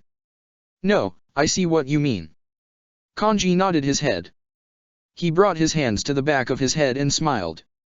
If you think I'm suited for it, then let's give it a shot. Great. Naruto grinned as he held out the scroll to Kanji and the pen. I'm going to show you some of the basics in a moment, but the first thing we're going to work on is your penmanship. I just need to see if you can reproduce kanji both correctly and rapidly. You're asking Kanji if he can draw kanji? The Yamanaka asked, grinning, as he took the scroll and pen. I thought Fuinjutsu was about drawing words and symbols, not drawing people. But we'll see if I can seal the deal, I guess, and do it. Hee hee hee hee. The clone snorted. Funny. But let's get to work, all right. Kanji nodded his head as he began the first steps to learning Fuinjutsu. Hey, Naruto-sensei. Katsumi spoke up, eyes looking down as she and the clone escorting her reached their corner of the training ground. I'm sorry, by the way. Huh? About what? Naruto's clone asked. I saw my dad on my way to the training ground. She mumbled, pocketing her hands. And I can't imagine he'd be out here for any other reason than to bother you. Ah. Yeah. That. He sighed in response. Nothing to be sorry, though. I'm sorry you have to deal with that asshole. He. Katsumi sighed. He's not really that bad, honestly. Like, he's a good father overall and cares about his family. It's just, he has some preconceptions about shinobi. And that's something he has to break out of. That's not right. The clone stated. I know. His student sighed. Don't feel bad, though. We ended up talking, yeah, but I think he understood in the end. Or at the least, he won't be bothering you about it too much. Naruto's clone said. I hope, at least. I'd like that. Katsumi said, forcing a smile to her face. But anyway, sorry for getting you off track. What did you want to work on today? I actually really want to work on developing your fighting style more, Katsumi. The clone said, his eyes narrowing on her. The original me had to work with Hanabi today because of what he wanted to work on with her, but the original is probably going to be working with you a bit more than usual. Because his idea is probably making you the muscle of this team. Katsumi's eyebrow rose. Both Kanji and Hanabi can fight, but Kanji slots more into a strategist role and Hanabi is learning medical ninjutsu, so it'd be in all of your benefits if she isn't the frontline person either. That leaves you. The clone elaborated. A grin then developed on his lips. Which admittedly, I was the muscle of my team as Shikamaru slotted into the strategist role while Hinata-chan kept a distance as a long-distance fighter.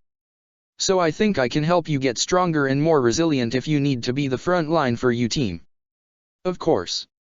Katsumi nodded her head, gripping her hands together. I'll be up for anything. What would you like me to work on?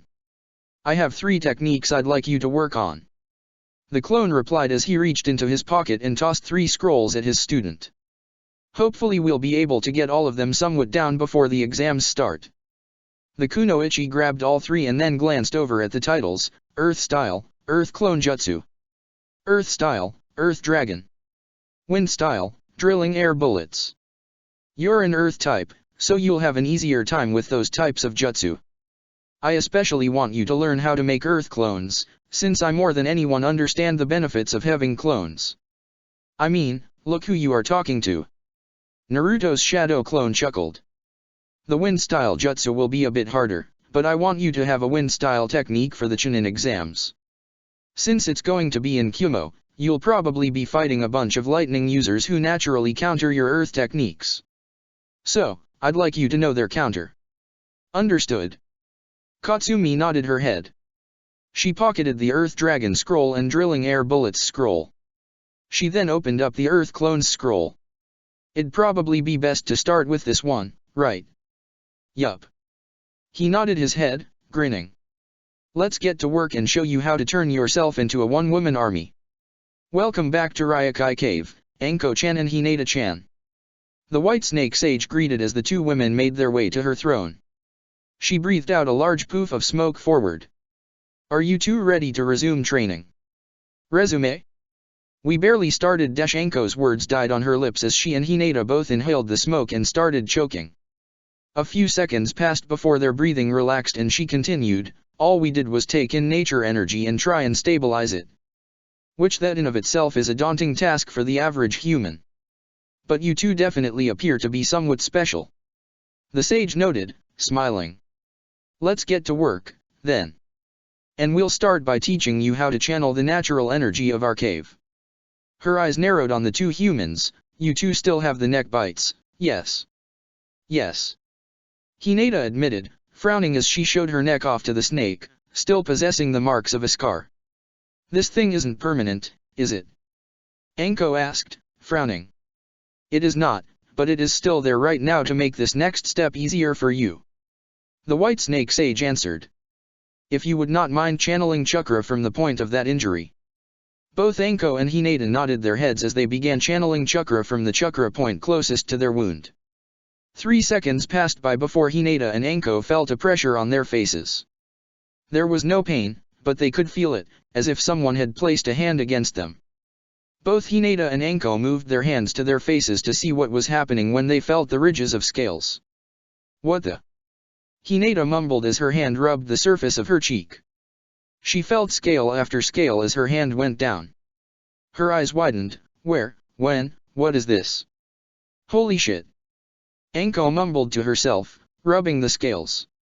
Human bodies have difficulties funneling nature energy into their bodies, so I left a loose bit of my own chakra in your bodies when I bit you 2 yesterday. It is manifesting as the scales on your face right now, and it is, at this very moment, absorbing the nature energy around us. The White Snake Sage answered. Damn. Anko continued to run her finger down her scales. Her eyes widened as the scale actually cut into her finger slightly, drawing blood. A grin developed on her face. This shit's sharp. This is cool as hell. Hinata began to frown. These scales aren't permanent addition to our bodies, right? No, that would be impossible. The White Snake Sage replied, chuckling. It is only present because you are in what it is colloquially known as sage mode, or a preemptive state of it at least. It'll go away when you stop trying to channel the chakra. Oh. Okay. Immediately, Hinata stopped channeling chakra and the scales vanished. Hinata quickly rubbed her hands on her cheeks, affirming their disappearance. She sighed in relief. Are there any other changes we should be aware about? Well, that depends on how adept you are at integrating nature energy into your body. And hell, the scales are only there right now as a crutch for you all when you are beginning. If you're skilled at it, a few minor scales and your eye coloration should be the only changes. The white snake sage answered, chuckling. If you are sloppy with its integration, you may develop more scales in a tail. Hinata's eyes widened, a T-tail. That'd be cool as hell. Anko exclaimed, chuckling. Maybe I'll mess this shit up on purpose. Anko-sensei. Hinata immediately turned her head to former sensei in surprise. What? Anko shrugged her shoulders. It'd give me some utility in my fighting style. I could use my tail to sweep people off my feet. Plus I think it would just look cool. As Hinata stared at her sensei, trying to understand her excitement, she noticed that her sensei's eye color had changed to yellow and her eyes appeared to be more slitted, like a snake's. An image of Orochimaru appeared in her head, but she shook it away. No, Anko-sensei likes her look. Mentioning him will only upset her. You can do that if you wish, Anko-chan, but I advise being cautious. If you were too sloppy, the nature energy may simply overwhelm your human body as a whole and simply turn you into a snake. The snake warned. Ah. True. Anko rubbed the back of her head for a moment as she turned her attention back to the sage. So, what should our first step be? It is as I said, channel the nature energy. Practice that. The white snake sage replied. Once you two are able to do it effectively, then I can start working on the intricacies and techniques of sage mode. If I may ask, did my eye color change as well? Hinata asked. Like Anko-sensei's. Of course, child. The white snake sage replied. That is a change consistent amongst all sages, even if you have mastered the art. A brief image appeared in Hinata's head of the third current snake sage. A scowl developed on her face as she thought of Kabuto. She then shook her head again as she channeled the chakra once more. In an instant, Hinata's scales returned. She then activated her Byakugan. What do my eyes look like? Hinata's voice died as she noticed the world around her. Whoa. Hinata could see nature energy all around her so clearly. She had previously activated her dojutsu in Ryokai Cave before, but she had never seen the air around them so filled before. Every Hyuga saw chakra somewhat differently, but Hinata had always seen chakra as a blue color with a calming presence. All chakra had this similar feeling with the exception of the chakra of Jinchuriki. A Jinchuriki's chakra was colored red to her and was powerful and aggressive, so much so that she could see it without the Byakugan. Nature energy, as she was seeing it, felt nothing like either types. Nature energy was colored green to her and had this strong feeling of warmth attached to it. Seeing it around the whole area felt inviting to her, as if she was one with it. Wow. She mumbled to herself. Hinata-chan. The white snake sage's eyes narrowed. You appear confused. Sorry. I'm just seeing it all, the nature energy, with my Byakugan. Hinata mumbled, half paying attention to the snake. She shook her head, pulling away from it to better focus. Sorry, I guess I've never seen it before. You Hyuga possess that Byakugan dojutsu, right?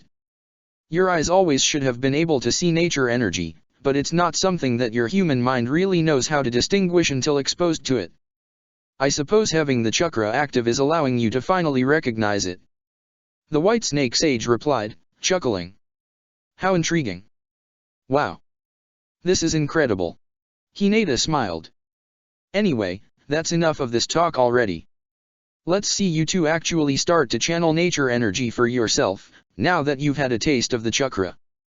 The snake declared. Of course. Both Hinata and Anko bowed their heads. With those words, the two snake summoners began their training. Time for another day. Naruto stretched lightly as he stepped foot on Mt. Myoboku. The Uzumaki moved through the forests. A few minutes of peaceful strolling passed by before he reached a large central lake that appeared to be a mixture of water and oil that had two rivers flowing into it, one with natural spring water and the other with oil.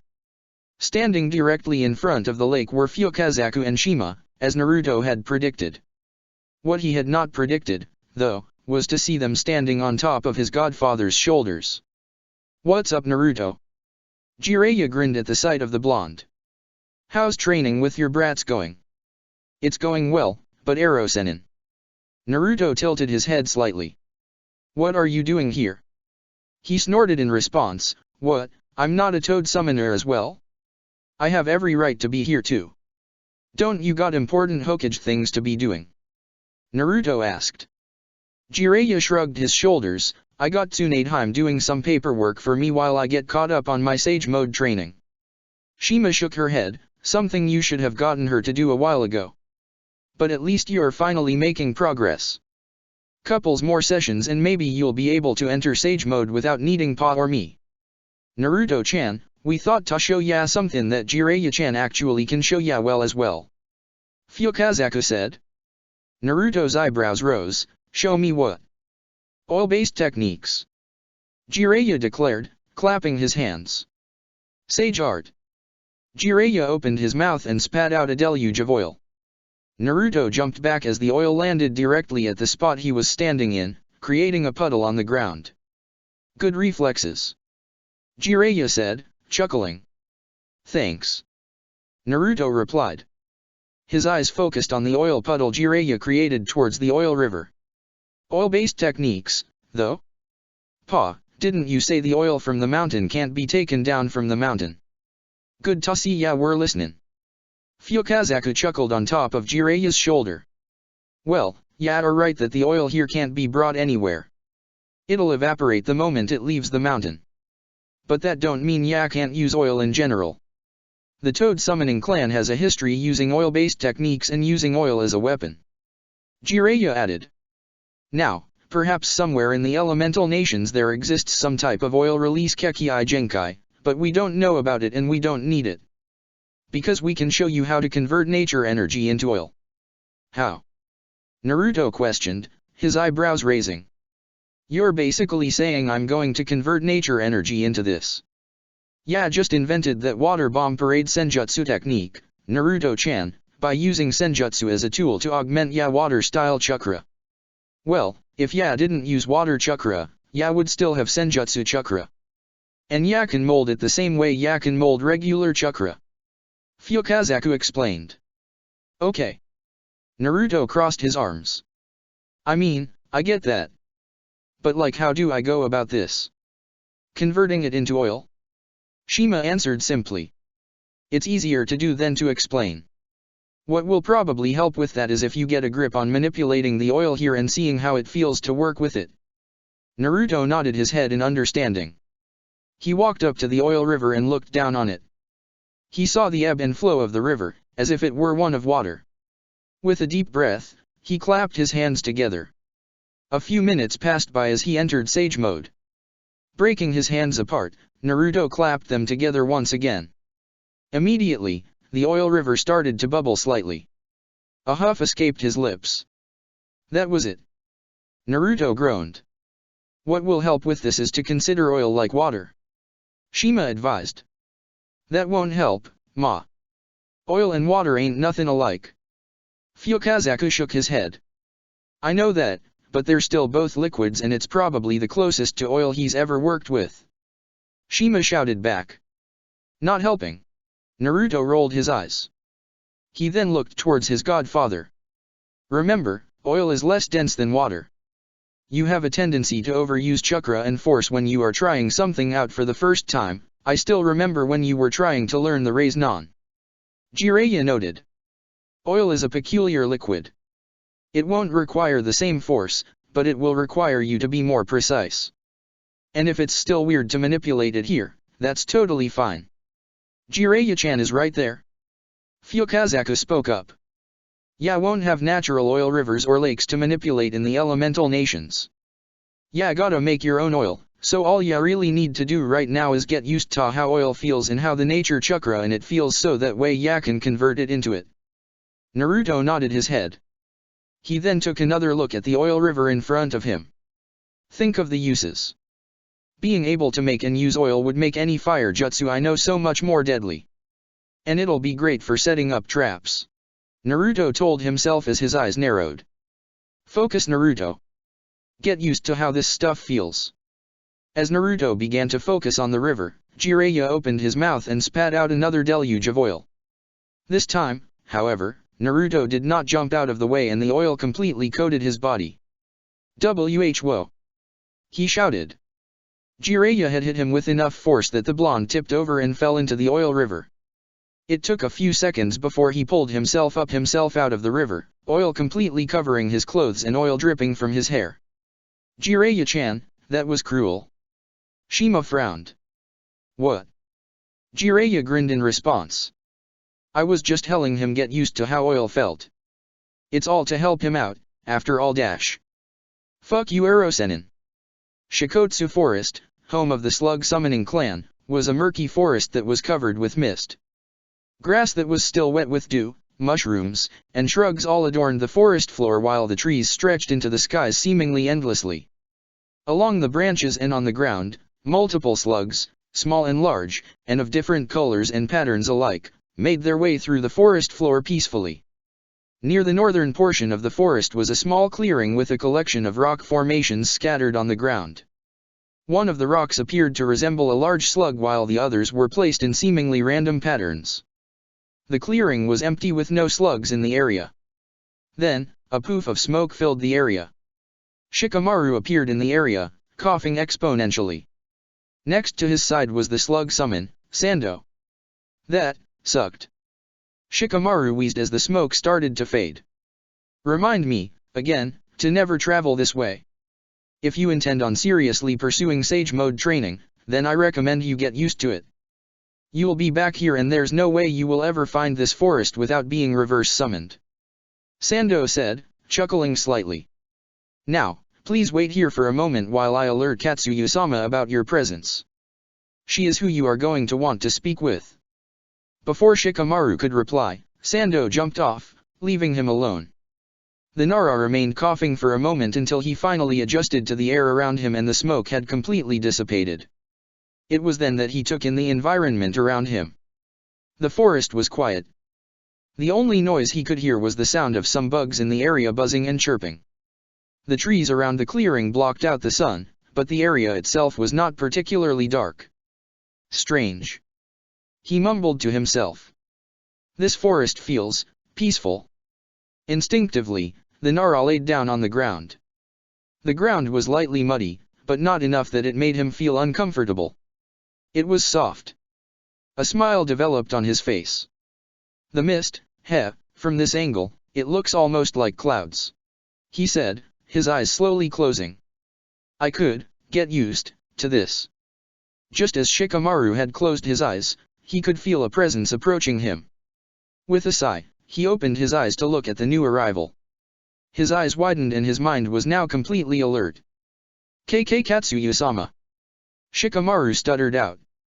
Shikamaru had summoned the boss slug prior, and he knew that her size depended on what percentage of her body the summoner was capable of summoning in that moment, but he had never seen her like this before. Katsuyu's height was over 80 feet and was equally as wide. Shikamaru could not see the top of her head to look her in the eye. Just as Shikamaru was staring at the giant slug, a small portion of the slug popped off, creating a single, tiny Katsuyu slug that crawled over to him. Shikamaru-kun, it is an honor to have you here in our humble home. I hope you find Shikotsu Forest pleasing. Katsuyu greeted. I do, it's, very relaxing. Shikamaru replied, his eyes still glued to the giant slug. Katsuyu-sama, is this your normal size? It is. She answered. Imagine summoning her like this. Shikamaru shook his head. She'd crush a whole village. Shikamaru-kun, please do not gawk. Katsuyu requested, the tiny slug shaking her head. It is impolite to stare at a woman like that. Ah. Alright. Sorry. Shikamaru shook his head, forcing his attention to Katsuyu's smaller form. I guess I'm still a little surprised, is all. It is understandable. The boss slug replied. Regardless, Shikamaru-kun, I just spoke with one of my clansmen, Sando-san. He told me you had summoned him and questioned him about senjutsu training. I did. Shikamaru nodded his head. I have spoken with a few friends of mine who have started to study senjutsu myself and wanted to see if the Slug clan had any methods for it. We do. Katsuya replied, chuckling slightly. I do find it a bit ironic that you are asking me about this considering Tsunade-sama has never once questioned me about training in Senjutsu despite knowing about it. Tsunade-sama is aware of it. Shikamaru asked, tilting his head slightly. And she's not interested in it. She is too focused on her healing arts. It's a shame, because I do feel like she would make an excellent sage. Katsuyu's voice trailed off for a second before she shook her head. But that is irrelevant. Yes, our clan has a method for teaching Senjutsu.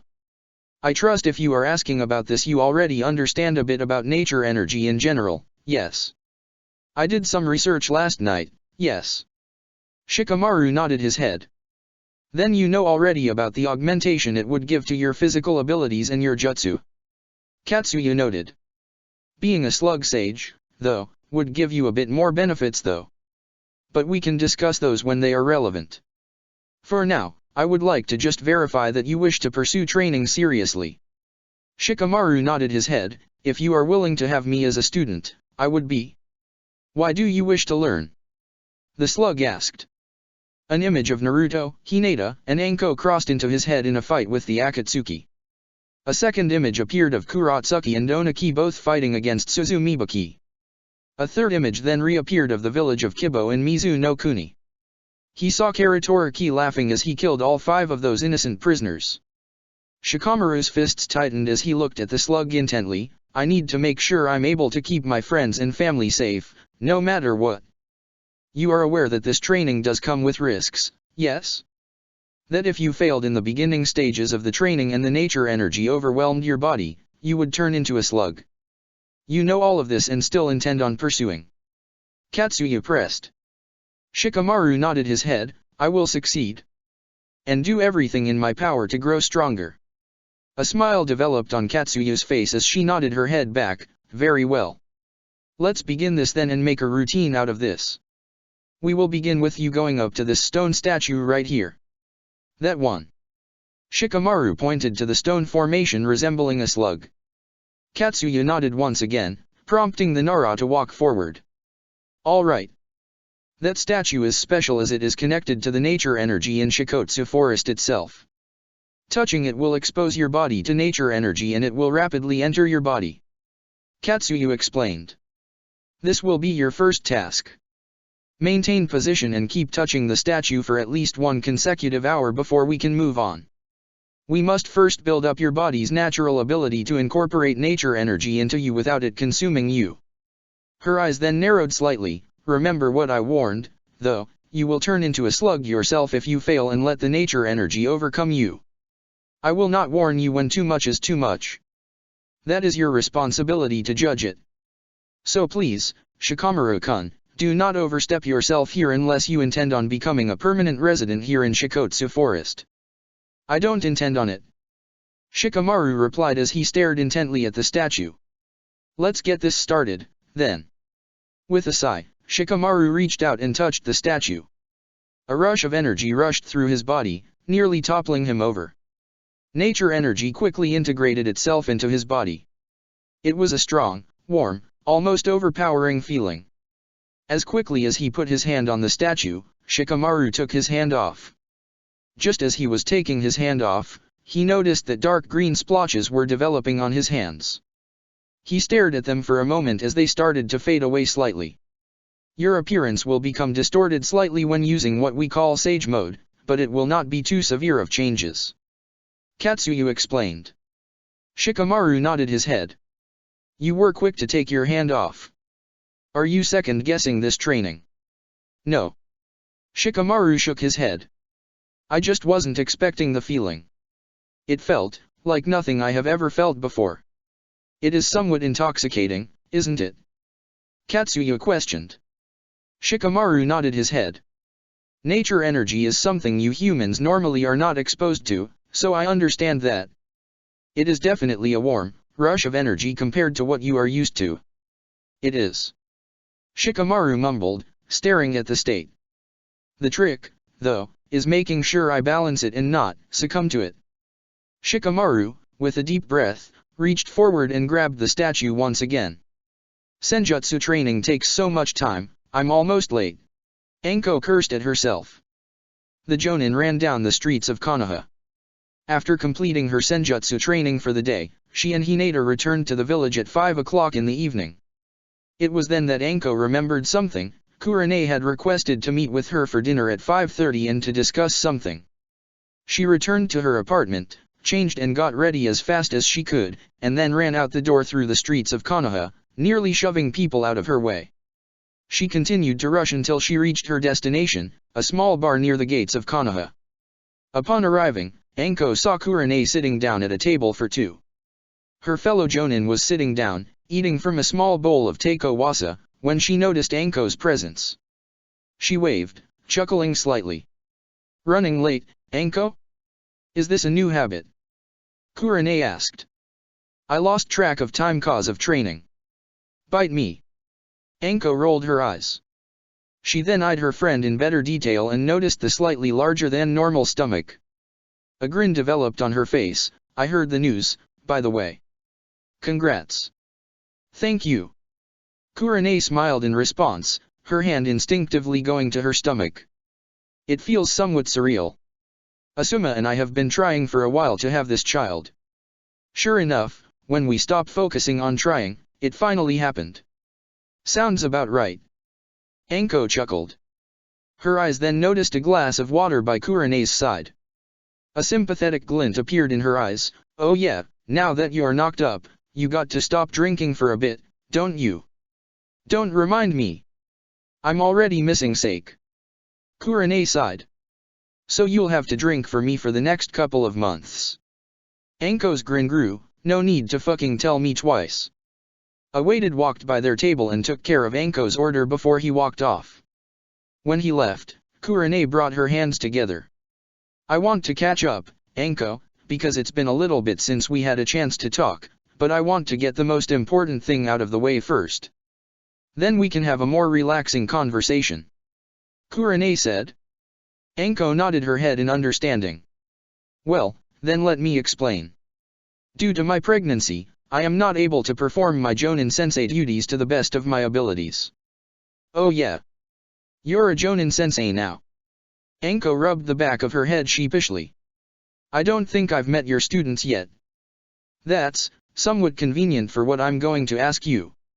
Kurane took a sip from her water cup before she looked at her friend in the eyes. "My students are going to the Chunin exams in Kumo this year and I need them to have a sensei replacement for me. I was hoping you would be willing to take my place."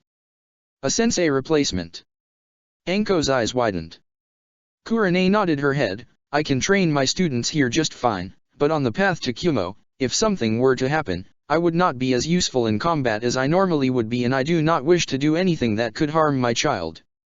She sighed. "I realize I'm asking a bit of you, but dash. Not really." Anko shook her head. "I'd be down to help you out. However, how do I tell Kurane about what's going to happen in Kumo?" Anko bit her lip slightly. "Is that still classified?" "I can't just. I am already aware of the planned Akatsuki attack in Kumo." Kurane spoke up, interrupting Anko's thoughts. The Seven Swordsmen member's eyes widened in response. "Is that what you were going to bring up with me?" "How do you know about that?" she asked. "I thought Hokage-sama was trying to keep that info under wraps unless you already knew about it. He told me and Ebisu, as well as any genin squads that he felt were qualified and would pass a normal Chunin exams." Kurane answered. "He seemed interested in our teams going but wanted us to be aware of the risk before we committed to letting out students go. After all, it's putting them in danger. But Konoha does need teams to go." Anko noted, frowning. "Precisely." Kurane sighed. "I trust my students are capable and will be fine in the exam itself. But I worry about the aftermath with this invasion." "Do your students know about this?" Anko asked. Her friend shook her head. "No, they will only receive clearance to the information at the time of the exam.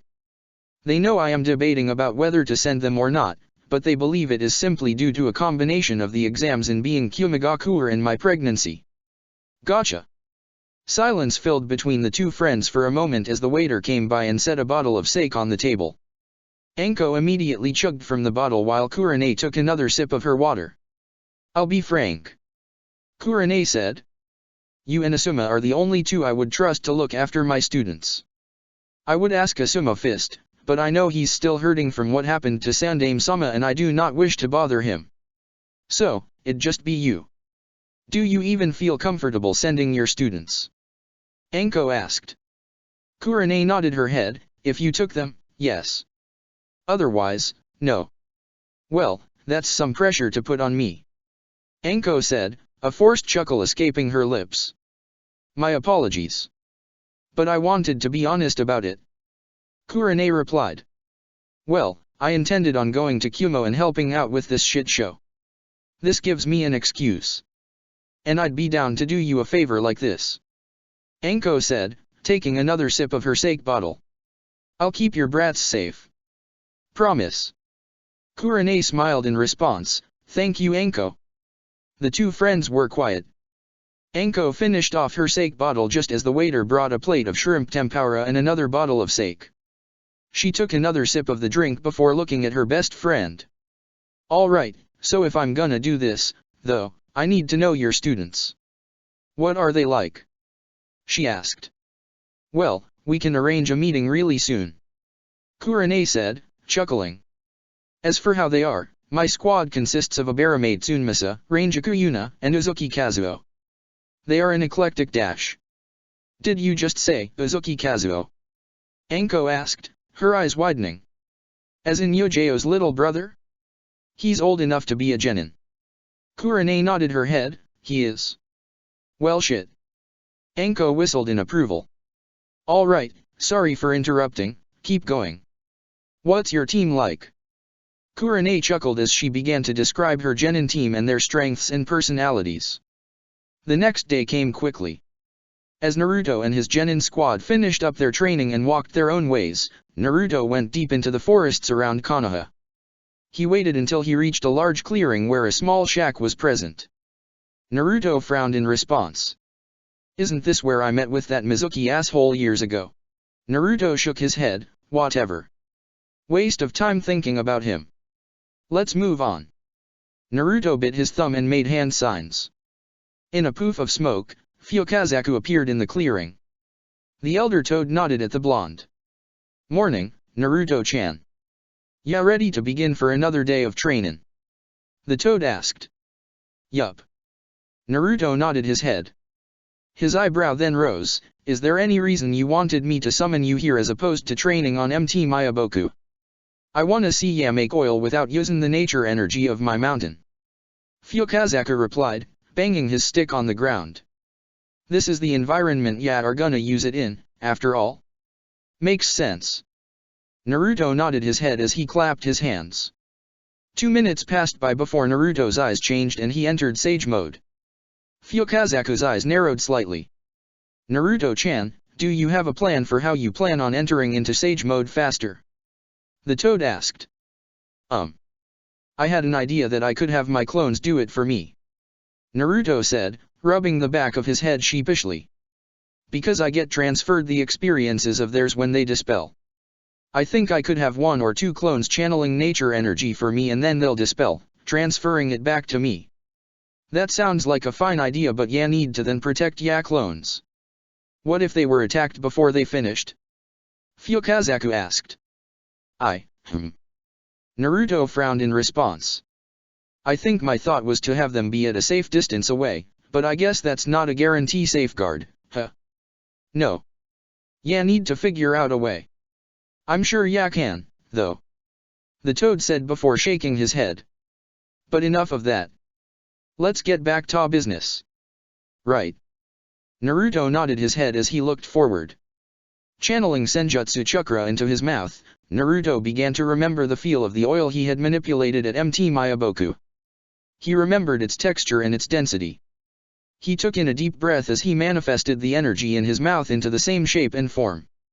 A moment passed before Naruto opened his mouth and spat out, releasing out a large oil bullet from his mouth. The bullet collided with the wooden shack in the clearing, coating it with oil. Naruto's eyes widened for a moment as he stared at his work. He watched the oil drip from the wood, creating puddles all around the ground, as a grin developed on his face. First try. Hell yeah! Naruto exclaimed. Not bad. Not bad at all. Fukazaku admitted, smirking at the blonde. Next, let's show ya some other things ya can do with it. Ya have access to one of the most versatile tools in all the Toad Summoning Clan's arsenal. Let's see what ya can end up making with it. Naruto nodded his head again, his grin widening. As the day came to an end, Team 3 met up at the Uzumaki clan estate kitchen for dinner. Naruto, Hinata, Shikamaru, and Anko were sitting down at the table of the clan compound while Masakado was at a stovetop, cooking. You can manipulate oil? Anko asked, her eyes widening. She then shook her head, wait, you can create oil? Yup. Naruto nodded his head. Something the Toad clan is apparently capable of doing. You know how much that would help me? If I could make my oil? On top of my flare aura? Anko asked. Do you think anyone's capable of doing that shit with senjutsu? I don't think so. Naruto admitted, scratching the back of his head. I don't know for sure, but I think every animal summoning clan has different abilities. Old Toad Fukazaku said that it's something the toads can do, so I don't think a snake sage would be able to. Ah. Damn. Anko sighed, leaning back into her chair. I'm sure the Snake Clan has other secrets to it that are just as cool and useful. Naruto said. I'm sure. Hinata nodded her head, sighing. But it's taking a bit longer for us. We are just in the process of mastering channeling natural energy and converting it into senjutsu chakra. We have some benefits to our taijutsu and ninjutsu, but we haven't mastered it enough for the White Snake Sage to start working with us better. Pisses me off. Anko grunted. We can channel nature energy just fine. She's just being a nitpicky ass. Hey, if it's any consolation, you're ahead of me in progress. Shikamaru sighed. I can only channel nature energy using the slug statue in Shikotsu Forest. I'm having problems with channeling it on my own. Yeah, but you just started. You'll get there. Hinata said.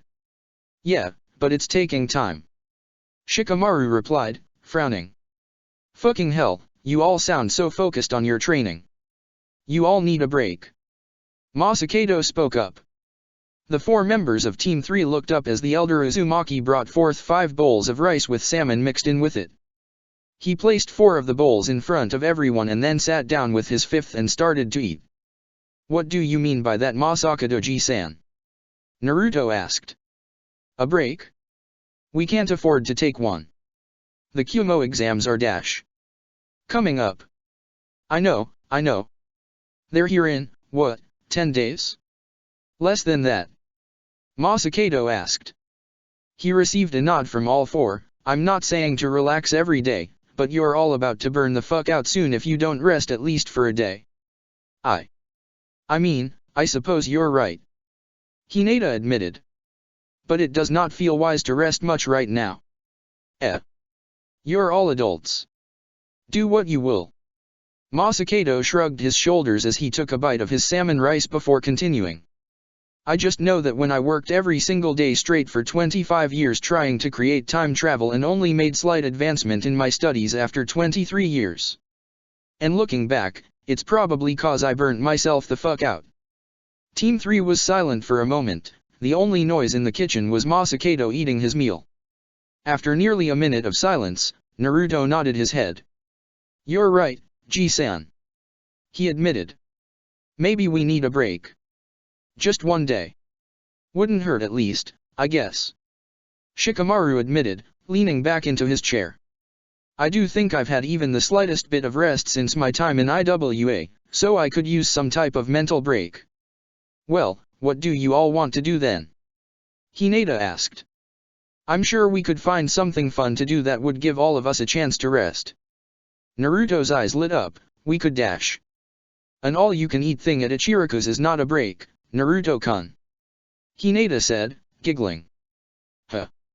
The blonde blinked in surprise. How the hell did you even know that thought crossed my mind? That's not fair. You're predictable. Shikamaru answered, smirking. Simple was the word I'd use. Anko added, chuckling. I was going to say it's just because I know you so well. Hinata said, giggling. But I guess I could use either Shikamaru-kun's or Enko-sensei's answers. Humph. Naruto huffed, dramatically. You're all so mean. The table started to laugh amongst one another as Team 7 started to dig into their meals. Masakado watched the group enjoying their meal and conversation as a smile developed on his lips. Try and get the rest you all can, he said, his eyes picking up a small sad tint to them. You never know when the last time you'll have the opportunity to relax together, after all, so it's important to make the most of the time you have while you have it. The rest of the night was filled with a much more relaxed environment for conversation, something everyone in Team 3 appreciated and greatly needed. Hayden, for the fourth time, where are you taking me? Kabuto demanded. Hayden rolled his eyes. Oh, for fuck's sake, why the hell do you science people have to question every goddamn thing? Just wait a minute more and you'll see. Kabuto sighed. Nighttime had covered the Jashin temple in Tetsu no Kuni and Kabuto was about to call it a night when Hayden stormed into his bedroom and demanded that he come with him. The two Akatsuki members were now walking in the woods behind the temple, walking on a black painted brick road that was coated with fresh blood, as if someone had been killed there that morning. Kabuto's eyes wandered down the environment, making notes of branching roads that seemed to go off the main track. Where do those other paths go? Some go to ritual sites. Others go to small shrines for private prayer. Hayden answered. He then pointed to a path to their right, that one goes to a small village about a kilometer away for the faithful. Really? Is there a village for just Jashinites? Kabuto asked, chuckling slightly. What's its population? 147. Hayden shook his head, cutting himself off. Nah, 146. I counted Mori Tenshi-sama, who was sacrificed early this morning for the monthly offering. Monthly offering? Kabuto's eyes widened. You all sacrifice fellow Jashinites. Of course. Hayden nodded his head. We have an important ritual once a month. At every Jashin temple, one member of the church needs to be offered to Jashin-sama as an acknowledgement that we are still human and are not exempt from his holy slaughter. I see. Kabuto rubbed the back of his head sheepishly. That's rather interesting. It's an honor to be chosen. Those who offer themselves up to Jashin-sama are martyrs of our faith and showcase a complete understanding and appreciation for the faith. They prove that they had no faith and willingly bring themselves into Jashin-sama's army of the undead. Hayden declared. He brought his medallion to his lips and kissed it, smiling. When I grow old, and after having sacrificed over 1 million souls to Jashin-sama, I want to martyr myself to him in such a fashion. You are blessed with immortality and you desire a death to appease your god. Kabuto adjusted his glasses, doing his best to hide his confusion. I don't get it and I don't think I ever will.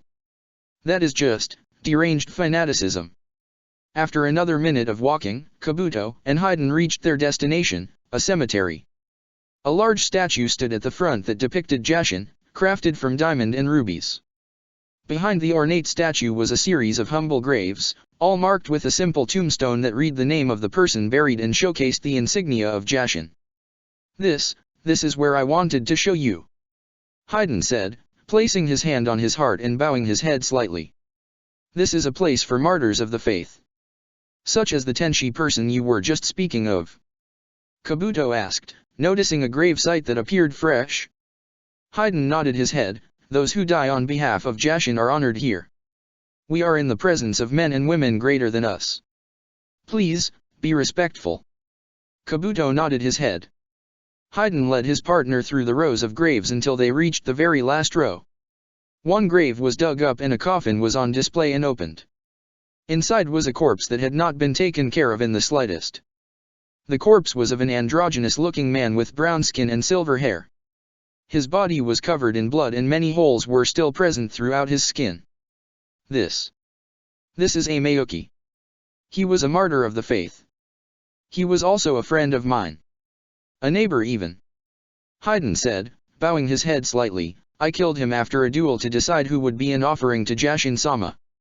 He was deemed to be a martyr by the high priests, despite being a recent convert, for having used his last breath to massacre an entire village and offer up their souls to Jashin-sama.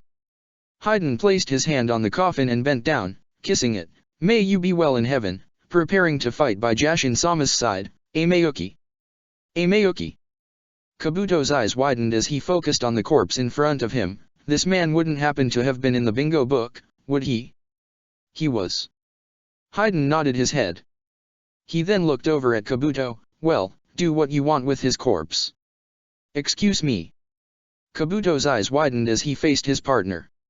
Whatever the fuck you call your experiments where you integrate a Kekii Genkai into your bloodstream. Haydn elaborated, frowning. Amayuki had the Kekii Genkai mud release. Wouldn't you be able to use that? Mud release. Kabuto repeated, his eyes turning back to the corpse. He walked over to the body, touching it. I've never even heard of mud release before. What does it do? What's it capable of? There are already earth and water style ninjutsu that are capable of using mud in their techniques. What makes this Kekii Genkai different? As curiosity filled Kabuto's mind, the former right hand of Orochimaru turned back to Haydn. Did you not just lecture me about doing experiments on holy lands? I did, so please fucking move the body somewhere else when you do it. Haydn replied, crossing his arms. And return it back for fuck's sake when you finish. I can do that. I always return the bodies. Kabuto chuckled slightly. I'm surprised you are giving me this opportunity, Haydn. I am very grateful for it. Think nothing of it. I just... Haydn sighed as a smile developed on his lips. Look, you're an infidel and will never fully understand my religion and I'll never fully understand your viewpoint. But I appreciated you telling me about your life last night and I get it. And just as important as it is to me to be the most faithful person in the service of Jashin-sama, I know how important it is for you to reach your goal for your research.